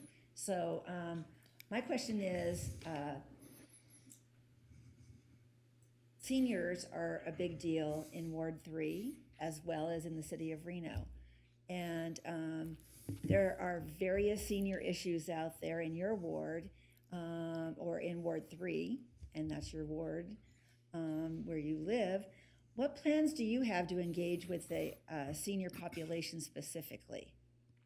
First, let me say this. I love seniors. In fact, I got my what do you call it? The AARP card in the mail the other day. So you can sign me up. My father was a World War II veteran and a man born in prior to the Great Depression. I was raised with respect for my elders. And also in my Latin culture, we respect our elders. We respect family. I took care of my father, who was passing natural causes caused by dementia, which was caused by multi-infarcts or small strokes. And watching people age, people you love age, seeing them lose their dignity, their sense of self, their sense of ability to ambulate can be very heartwarming and also very tragic. And I'm not suggesting that every senior has those issues, but we do have to remember that our seniors are the ones who bred us. They lived before us, and they live concurrently with us. And so I respect them greatly. I know that there are issues happening around Paradise Park. Specifically, I've heard of the issues there with the recreation center, and I understand how important it is for seniors to have activities, for seniors to feel part of community, for seniors to know that they're loved and they're respected. So I think I would like to engage the senior community of Ward 3 and not over just by Paradise Park. I mean, we have seniors throughout the entire ward, of course, living downtown, those who are less fortunate than others socioeconomically, in very discrete, what we call discrete populations, whether they be by ethnicity or by sexual orientation. We have seniors who are alone. We have seniors who don't have access to transportation. So I think engaging the seniors in a real open public dialogue about what it is that they believe they need, how we can help them better access resources, how we can help them feel involved and loved, and how we can have compassionate conversations would be my approach with our senior population. And we see in healthcare, in the hospital system in which I work, a great number of seniors not only are our clients, but also are the people we work with. And in fact, we've just started recruiting folks from our Sterling Silver Club and our older clientele, not only to shore up our employee base, but also for them to feel involved, engaged in the community in which they live, and that, in this case, the community in which they are receiving services. Thank you. Thank you. Great. Okay, Vice Mayor Reese. Thank you, Madam Mayor. Mr. Savoy, we've known each other probably perhaps of all the applicants the longest, and I consider you a friend. So it's been a privilege to be participating in this process with you, because it is a step out in faith to put yourself out for any kind of elected or appointed process. So thank you for that. Thank you. Absolutely a joy. My question is rather long, and I apologize in advance. It will be the last time I have to give it tonight. And so everybody in the audience has heard it in some version many times now. Just give yourself the opportunity to hear the entirety of it, and then you'll be prepared to answer the question, which there is at the end. My question focuses on coalition building and does contain some discrete subparts. What I've learned in my 4 years on this council is that nothing happens singularly or in a vacuum. The greatest accomplishments and policy decisions that happen here in this room come together collectively and in solidarity with a cause, an idea, could be an event or a policy decision. I define coalition building as bringing together different groups to achieve a common goal. City Council, of course, is a nonpartisan office, and for good reason, I think. One of which is because it forces us to create coalitions around issues that cut across various groups of people. So racial and ethnic groups, political affiliations, gender, sexuality, economic experience, sometimes it's builders and conservationists. There are also different subgroups which shape our coalitional efforts. I want you to focus in the answer on two particular subgroups. Tonight, and in your answers previously, you have already shown me that you understand how to build coalitions within your ward with constituents and with stakeholder groups. So mine is a little different. I want you to focus on colleagues, and in that way, it's those people on this dais and city employees, because I think those are two very important groups. And so I'll further say, I want you to maybe focus on how you can seek to build coalitions among your colleagues when you don't or can't agree. For example, what do you do if your colleague is an election denier or your colleague is routinely abusive to staff? Right? And then the second part is certainly much more positive, I think. But how do you build coalitions with different departments and team members? So again, it's coalitions, but I want you to think about colleagues, especially when you don't agree, and also then with our staff, who are really the people that make the magic happen, right? They're still upstairs working tonight, I'm sure many of them, and they really have a great deal of responsibility for what happens in this community in a very positive way. Thank you for the question. When it comes to collegiate coalition building, especially with those with whom you may disagree, I believe very strongly that it is possible to sit at a table, to reach across the table, and to find ways to communicate. There's something to be said for breaking bread together, for having dialogue together, for having a glass of water together, whatever it may be that brings you to the same place. I have spent 35 or more years of my professional career working with people I don't necessarily agree with. And I'm going to cite the interfaith, multi-faith community. Multi-faith means there are people of various faiths who believe different things. Interfaith means you come together. And you come together across the table to achieve programs, projects, and to have dialogue. And the purpose of that dialogue is not to convince someone else to believe exactly as you believe, or to change their deeply held values or beliefs, or to change their faith.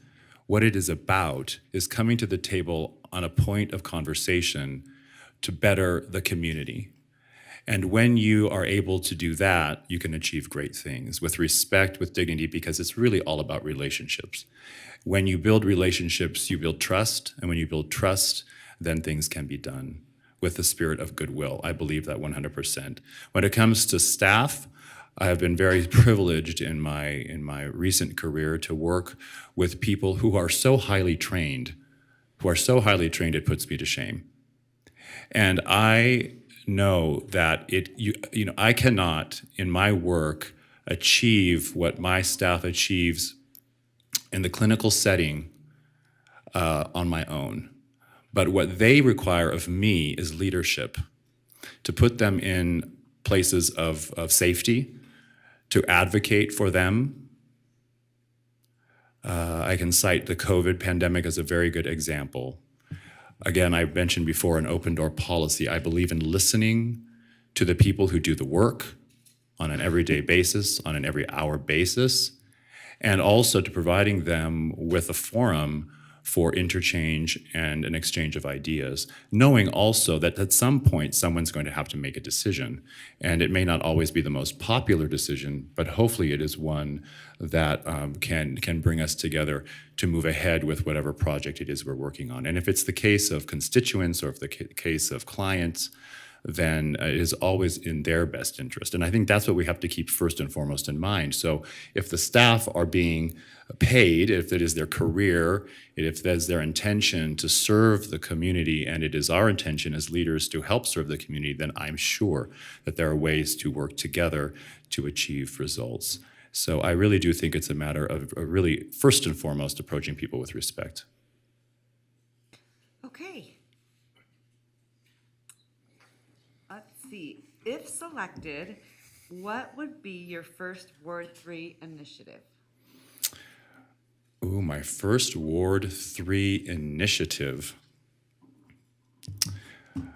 I would like, and I'm just going to throw this off the cuff, I would like to gather the neighborhoods of Ward 3. I would like to see the NAB actually become a lot more activated. Not that it necessarily hasn't been, but I would like to continue, I think, in the legacy of our predecessor.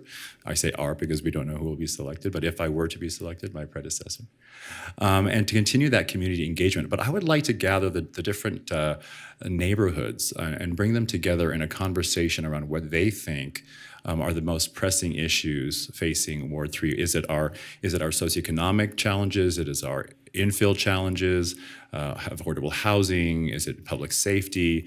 Are there diversity issues we should be facing together? I would like to do that. I think that would be my first initiative, would have an open forum or a conversation with the folks in each neighborhood together and just have a dialogue. That's what I'd like to do. Okay, and if you are not selected, we have some openings on the NAB. Yes. Would you be willing to serve? I certainly would consider that. I would, for sure. At this point, with regard to Ward 3, I feel so engaged in Ward 3 already, but I know there's more I can do. I live in Ward 3. I work in Ward 3. I think I was mentioning to someone, I shop in Ward 3. I exercise in Ward 3. I even recreate in Ward 3. So I love Ward 3. I'm all over Ward 3. Yeah. That's great. Love it. Okay, so now you get 3 minutes closing remarks. Yeah, it said 3 to 5, and I'm long-winded. They said something. There's an old legend they say in here in this northern Nevada, Reno area that if you come here, you never leave. And I think we all feel that way about City Hall tonight. So I do feel, I feel like the everyman. I truly do. My ancestry, in fact, represents every continent, and that's the truth. I have lived, worked, or had land and property in every ward of this city. And now as a resident of Ward 3 for the past several years, as I mentioned, I operate in every neighborhood of the ward where I reside, work, recreate, shop, and exercise. The simple truth is I love Reno and I love Ward 3. I truly feel like a walking, breathing Reno ambassador who doesn't just represent diversity in who I am as a person, but as someone who has lived diversity ethnically, religiously, professionally, and as a volunteer, mentor, advisor, and advocate in and for this city and its people. Some years ago, I was honored with a Reno People Award by the city of Reno for our 150th anniversary. And I can say that today I commit myself, if I'm selected to this office, to live that designation de facto. I'd like to thank the council. I'd like to thank the mayor and the city manager and my predecessor, Oscar Delgado, who worked hard to represent the constituents of Ward 3. I believe I've mentioned that as a founding advisor and board member for over 15 years of the Latino Research Center, along with Dr. Emma Sepulveda, Dr. Daryl Lockhart, Nancy Fennell, and others, I had the opportunity to serve along Mr. Delgado, and I thank him for his service. But mostly, I'd like to thank the city of Reno and the people of Reno. And to my parents. My father for bringing my family here. Without that move, I would not have been a native Renoite and Nevadan. Yes, home does mean Nevada. I want to thank my father also for fighting to keep democracy free and this nation alive as a member of the Navy of the United States of America. And I want to thank my mother for having the courage to follow him from her native country of Peru, away from her beloved ocean, via Mexico City, to reside in this desert land and become a naturalized American with the strength, dignity, and integrity to raise a family as a working professional woman against ethnic, religious, and other forms of personal persecution perpetrated against her and our family. I commit myself 100% to the service of Reno and to Ward 3 with faith and goodwill, and I appreciate this opportunity. All right, and 3 minutes almost exactly. Good job. Public speaking. First of all, I do want to commend you on on HRC. You really were the driving force behind that, and also I truly believe that that is you are one of the reasons why we achieved a 100% score. And Thank you. I've known you by 40 years. So, and I know how much, you love your faith and others' faith and how much you give back. So I want to commend you. Thank you, Madam Mayor. Thank you for championing the Human Rights Commission and to all of the members of the council at that time who voted to implement it for our city. I'm very proud of that and also of our initiatives in diversity that we are undertaking at this time. Do you have any questions for us? Do I have to go to the Human Rights Commission meeting tomorrow? Yes. Yes. You're not allowed to skip. I don't have any questions. I simply just want to again reiterate my thanks to all of you for the time, not only tonight but also in the weeks prior to this evening, to answer my questions, to mentor me in the ways that you have, and also for your service to the city of Reno over many, many years. And I appreciate every single one of you for that service. So thank you. All right. Well, good job. You made it. All of you guys made made it. it. Which is And I even wore really brown exciting. shoes because it was daytime earlier. I should have changed to black. Oh, It's I love nighttime it. now. I would just say, It is. It's like a Labor Day thing. So since we're at the end of this process, and obviously I'm out in public a lot, I have to tell each and every single one of you, you have a lot of fans out there. Some people will be like, oh my gosh, I love Courtney, Kyle. I mean, you had, some supporters in the room earlier just singing all of your praises. This is so hard, so difficult. Each one of you are so incredibly worthy. And I really want to encourage you to run for office. We have a lot of offices open, state senate, you've got assembly, you've got commissioners, we'll be terming out, these kinds of things. Like, you really need to stay involved. I think, I've done this a couple of times, right? Councilwoman Dewar and I have done it a couple times. Yeah. I think you guys are the most impressive bunch that I have ever seen. Truly impressive. I can't even begin to tell you. This is like one of, I would say, there's a couple times, there's a couple times that I can remember taking some really tough votes. This is up there in my top 3.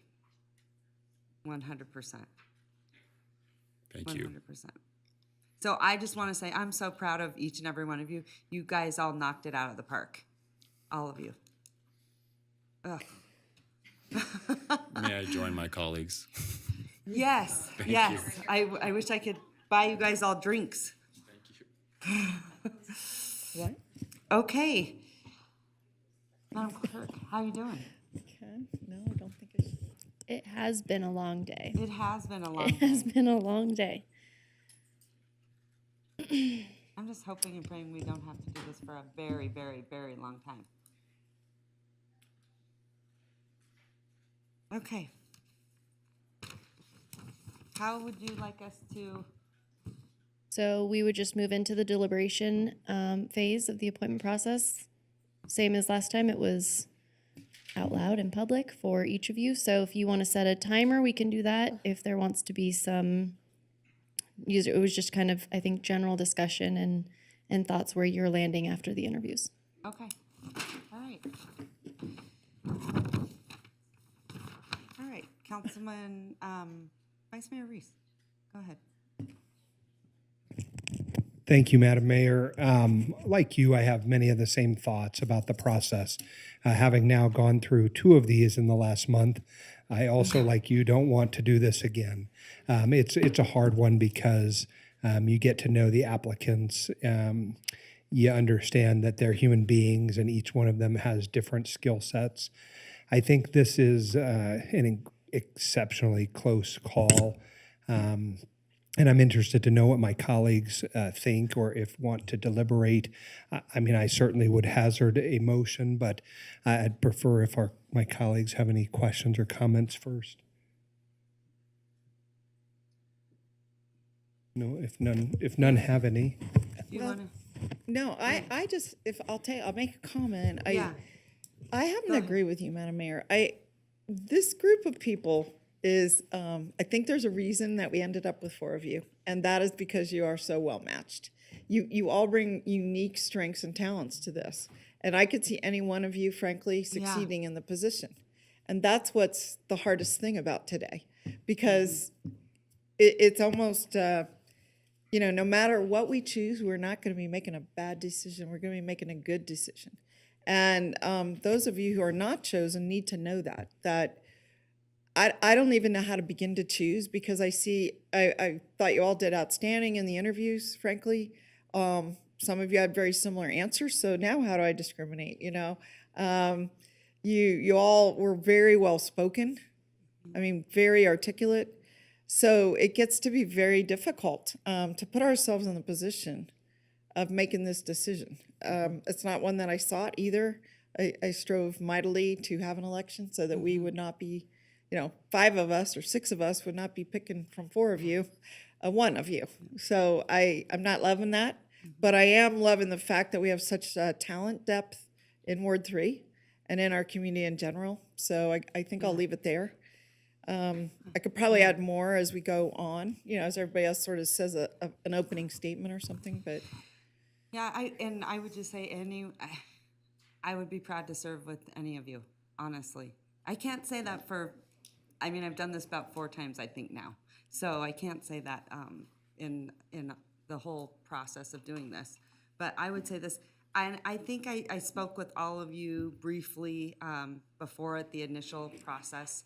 And then I think a lot of us feel like now it's time for you guys to go and kind of meet the community, and we shouldn't really, sort of muddy that. But I would say, Kyle, you were just like crazy impressive because you're so brilliant. You're articulate. You're obviously a very, very well-respected attorney. And I really enjoyed our conversation. And just, you've got this very big kindness about you. And it's very admirable on a lot of levels.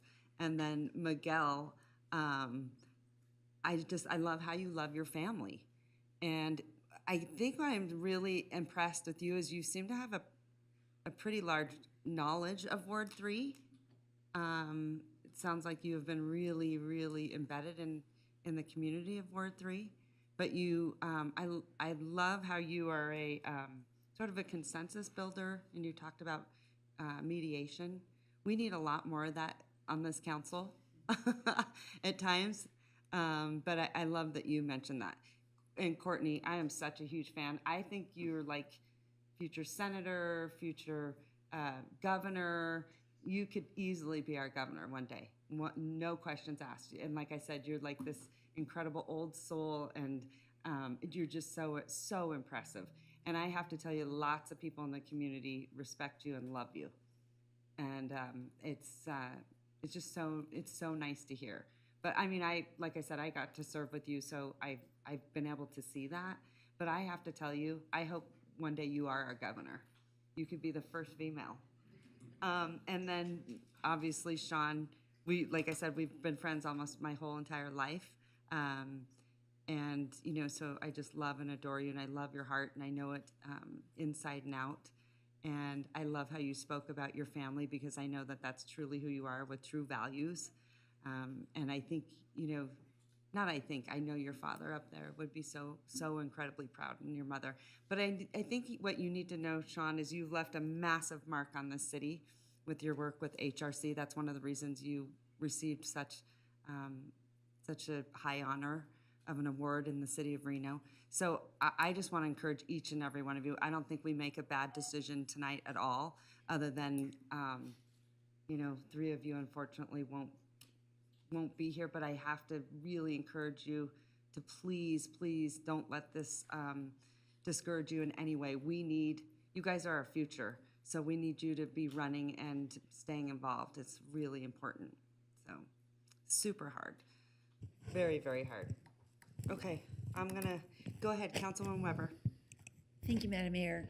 I just want to say I agree completely with my colleagues. Every one of you could be picked right now. But I wish we could have all 4. We can't. And so, every one of you is just great, and I'm so thankful that each of you made it through to this point, and that it sounds like you all learned a lot, but we are the ones that get to have one of you with us. And the process, in my mind, was really good. I know it was really hard for you all. It was a tough time, but just appreciate, I learned a lot from you. So thank you so much. All right, go ahead, Councilmember Taylor, go ahead. Thank you, Madam Mayor. This was honestly the hardest part for me during this. As you're listening, I was listening to everybody. I'm like, just pull the Band-Aid off, please. So this is what I'm gonna do. I'm gonna just start the conversation with what I'm thinking, and I reiterate everything that everybody said up here. Not a bad choice. Amazing people, amazing character. When I'm looking at this, getting into what my decision process is, I'm looking at Ward 3. And there was one person to me, everybody was, and this is, I put some matrix together of what I wanted to see, and everybody hit everything. And I was like, oh, well, who had a better answer to this question? And it just didn't really work out that well, because you guys all did a great job. There wasn't something that stood out to me except for Mr. Martinez, your description of the ward and the specifics that you got into was something a little bit deeper than some of the other applicants I didn't see. Now, that doesn't mean that I don't have bandwidth to entertain other thoughts from the council. That was something that stuck out to me. And you listed the resources within the ward. You listed some specifics. Your story of how you have come to be where you are is very compelling to me. And the knowledge and the experience that you have. That being said, I could say that for every single person sitting there. So I know that's not much help, but that's where I'm at right now, and I'm eager to listen to my colleagues. Because I haven't decided. I was going to listen to all of your, because honestly, I want all of them. I figured you guys that's true. That is my one advantage. All right, Councilwoman Weber, did you? Oh, no, you're fine? Okay, go ahead, Vice Mayor. Well, for the benefit of our 4 applicants, it's sort of inside baseball, but as the at-large member, oftentimes it falls on my shoulders to make a motion for a particular thing, especially if it affects the entirety of the city. Madam Mayor is very gracious and oftentimes is running the meetings, and so I'm trying to pay attention to all the moving parts. So I will hazard a motion if my colleagues are ready for it. Yeah. I don't know if I'm ready. I'm really, yeah. Well, I move to appoint Miguel Martinez to the office of the Reno City Council, Ward 3, to serve the balance of the unexpired term or until the general election in 2024, and direct that Mr. Martinez be sworn into office immediately. All right, I have a motion from Councilman Reese. Do I have a second?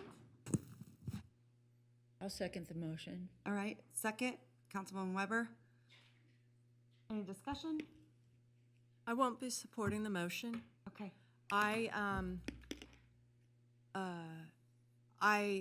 don't want, my objections to this, decision by the council to take this path are, I think, well-known. But I want, if this passes, Mr. Martinez to come to this seat not owing me anything. And I think that's what this process does. He owes you all something. And that, I think, replaces the big job he has, which is owing the Ward 3 residents who aren't able to be a part of this decision-making process the constituent services that they require. So it's not an opposition to him personally or to any of you. I would have taken the same role. But it is a role of a vote of great dissatisfaction that this body individually, twice now, has enhanced their own individual power against the opportunities of the voters to do what they do, which is vote. And so I oppose. All right. Thank you. Thank you so much. I guess and do you think it's okay to leave that seat vacant for that long? Because when you were out, Councilwoman Breckus, and then Councilman Delgado had to leave, we had to completely stop business at the city council from moving forward at all. So Madam Mayor, think that's our- okay, where we feel- my No, attendance that's- record is 10 years, and I'll stand it against anyone. But when you leave meetings midway, I'll call those out from now on. But two, I want everyone to know the LA City Council, which gives particular assignments to their council members, they had a council member leave since Mr. Delgado left. And guess when their special election is? April. That's different rules, and that's fine. I just want to point it out to you.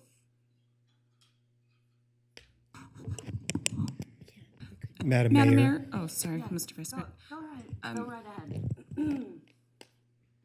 I know we've had a long day here. Should the motion go through, Mr. Martinez, I will welcome you with open arms. You owe me absolutely nothing. I appreciate all of your service, and sitting here right now, nobody has made me feel that way, that I owed them something through this process.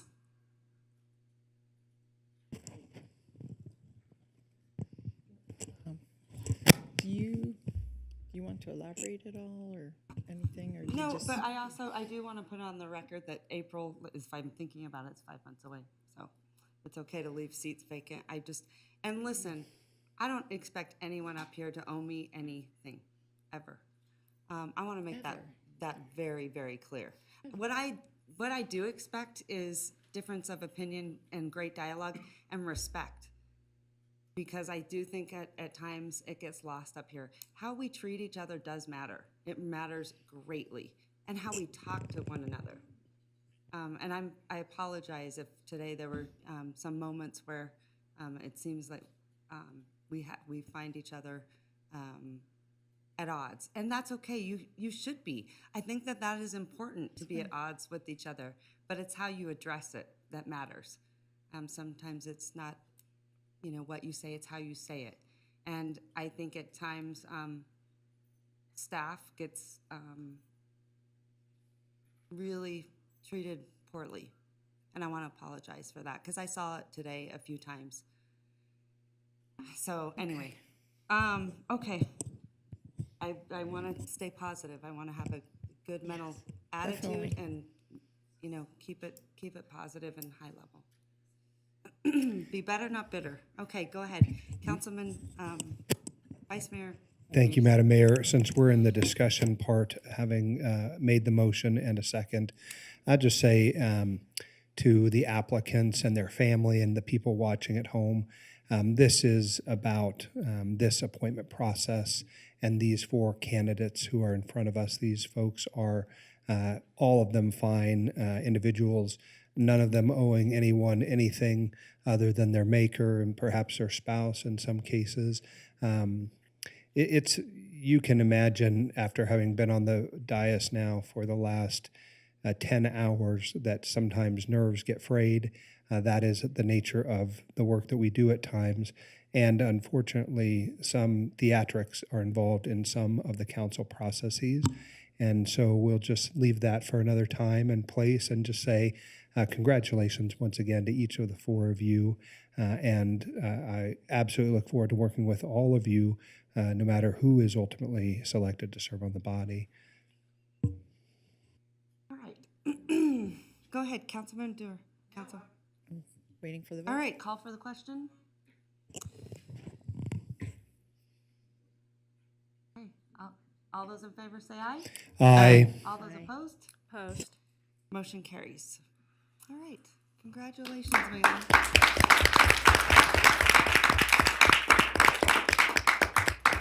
Congratulations. Whew, I didn't even, we all, whew. Okay. Look at these guys. Look at each other. And, I do want to point out that is one thing. I did look up council members in Los Angeles. There are 15 of them. So they can afford to get up and leave in the middle Mr. of the Martinez, you're coming up here. We've got someone who's going to swear you in. I know, how exciting. Yeah, I know you're probably screaming out of your chair. Thank you. Thank you. Welcome, It's welcome. exciting, Thank you for this opportunity. All of a sudden. That'll be the last time we'll expect you, though, there at the dais. I think, who is making we've got some official stuff happening over here, and then we'll welcome you to a seat up here on the council. Awesome. Thank you all so much for believing in me and giving me this opportunity. Thank you.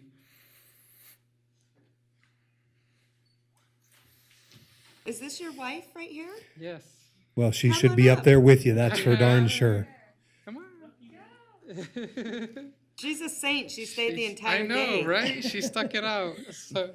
Well, it wouldn't be possible without grandma, grandpa, and all of the aunts and uncles taking care of our two little ones. That's right. Are they watching right now? Yeah. Yes, they are. They are watching? Oh, I bet they're so proud. That's so great. All right, are you ready? I'm ready. All right, raise your right hand. Okay, repeat after me. I state your name. I, Miguel Martinez, Do solemnly swear do solemnly swear that I will support, that I will support, protect, and defend protect, and defend the Constitution and government the Constitution and government of the United States, of the United States, the Constitution and government of the State of Nevada, the Constitution and government of the State of Nevada, and the Charter and ordinances and the Charter and ordinances of the City of Reno, of the City of Reno, against all enemies, against all enemies, whether domestic or foreign, whether domestic or foreign, and that I will and that I will bear true faith, allegiance, and loyalty to the same, any ordinance, resolution, or law any ordinance, resolution, or law of any state notwithstanding, of any state notwithstanding, and that I am not and that I am not under any direct under any direct or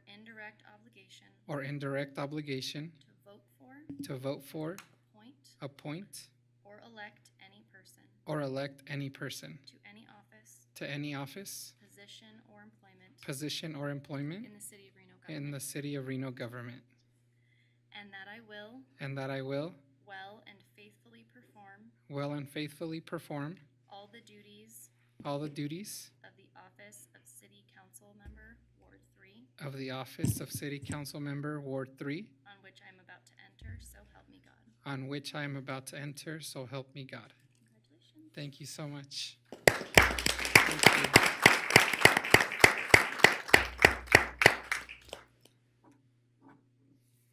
There you are.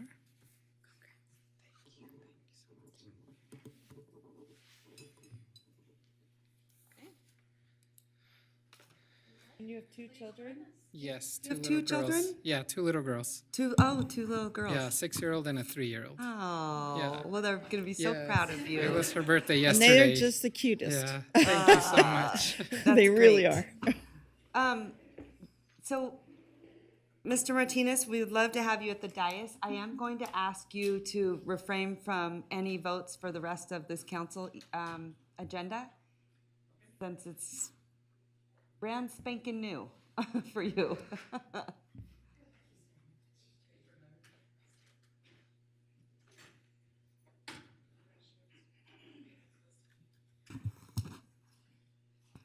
Okay, wait, take a picture. This is a full council. Take a picture. This is a full council. All right, everyone wave. Everyone wave to AJ. Oh, yeah. All right. Okay, Madam Clerk, moving on. All right, Madam Mayor, we are moving on to item G2, which is discussion and potential appointment of one city council member to the Regional Transportation Commission. All right, do we have any public comment, Madam Clerk, on this item? Madam Mayor, we do not have any public comment registered, and we have not received any correspondence on this item. Okay, I would like to make a motion for Vice Mayor Reese. Second. I have a motion, I have a second. Go ahead, Yeah. Councilwoman Breckus. Yeah, this is one of the most coveted seats of the appointments, and we do well when we share the appointments. And I've been on this body for 10 years. I've long sought it. But I understand last week Mr. Reese was appointed to the Board of Health. That's a real big one. And I just think that it's rather stingy to not distribute those two out. So I will not support him. That's my primary reason for not supporting him. And I will not support this appointment. Thank you. All right, thank you so much. So I have a motion and a second. All those in favor say aye. Aye. Aye. All those opposed? Motion carries. And I'm going to do some public. All right, Madam Mayor, we're moving on to item H1, which is city council comments, All which right. includes city boards, commissions, and activities. Okay. Is there anything anyone would like to add from their boards and commissions? Seeing that there are none? Moving right along. All right, we're moving into our final public comment period, item J1. We do not have any, Councilmember Breckus is currently registered to speak publicly, and in the meantime, I will just state for the record that we did receive additional comments after 4 p.m. yesterday, which have been distributed to the Reno City Council and are part of the permanent record. We received 5 comments of support on various items. Okay, sounds good. You did well. Since we were able to talk about the adult business and in context of that ordinance, and now we have a Ward 3 person, where, as I mentioned before, I've worked with the Reno ordinance since 1998. I've seen only one adult business license since then, maybe another one expanded, okay? We don't have few. We don't have enough on 2 hands. There are known secondary effects by adult businesses. That's why they are regulated so sensitively, balanced with their First Amendment rights. I found out one had cited very recently the intersection of Terminal and Mill Street. I'm asking this body to bring it forward for a revocation of the license as issued in air. And I want to go over that today because I don't think the full story was told. And I also want to state that this is in a shopping center where children are present, eating at tables, and there's a massage business co-located, if not a door in between. In 2019, the licensing head of the Nevada Board of Therapists, massage therapists, estimated that we have 25 illegal massage businesses in the city of Reno, okay? So it's a real deal. So, and I hope you'll stop the clock while you scroll in here, please. Can you all see this? Okay, adult business right here. Adult business right here goes into these districts. And you can see that the ME is the new one that's been added. And there are 2 notations in this table. One is P4, and that's up here, and it says permitted or conditionally permitted only in geographic areas explicitly with the use-specific standards. Over here, 1803-304-1 are the use-specific standards. Those were not applied. They were not applied, as I can tell, But of course, we don't have the information that a written record was provided. That's supposed to be in here. But, and I don't have the time, nor will I show that to you.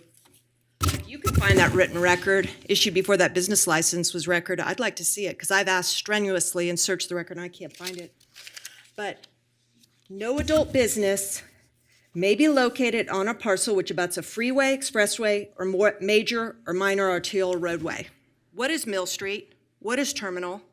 Okay, they are two arterials. I do not know why these specific use standards were not applied. This was issued in error. I've been denied an appeal because they're covering their tracks, because there's probably liability in issuing this, but it needs to get pulled back, in my view. We have a very serious concern of a use that's cited, and if nothing, I want one of you to bring it back, put it on the agenda. The manager's denied me opportunities to put things on the agenda, so I don't ask anymore. But it needs to come back. It was issued in error. We need to stop this business from operating there in Ward 3.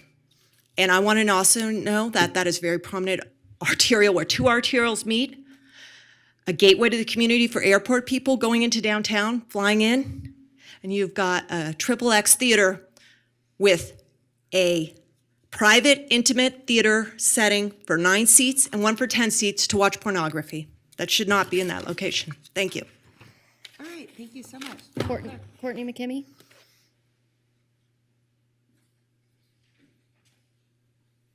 For the record, Courtney McKimmey, thank you, council members, for today's process. I just want to say and make sure that the record is clear that congratulations, Councilmember Martinez. I just wanted to say that officially, and I wish you all the best, and it's been wonderful getting to know you throughout this process. So congratulations again. Thank you. Wow, class act, by the way, Courtney, all of you for staying and watching Mr. Martinez get sworn in. Usually, the rest just bolt out of here because obviously it's probably a really tough thing to accept. But I want to say this is why I said you guys have been the best group I've ever seen, bar none. Amazing, amazing. Yeah, it's impressive. Classy. All right, Madam Mayor, with that, we have no additional public comment, and we're moving on to item K, which is the adjournment. All right, I'm going to send it to a motion to Mr. Martinez for the first motion. Thank you for that, Madam Mayor. I'd like to motion to adjourn this meeting. I have a motion. I have a second. All those in favor say aye. All those opposed? Motion carries unanimously. I've never seen otherwise. Okay. Good night, everyone. Thank you so much for being here all day long.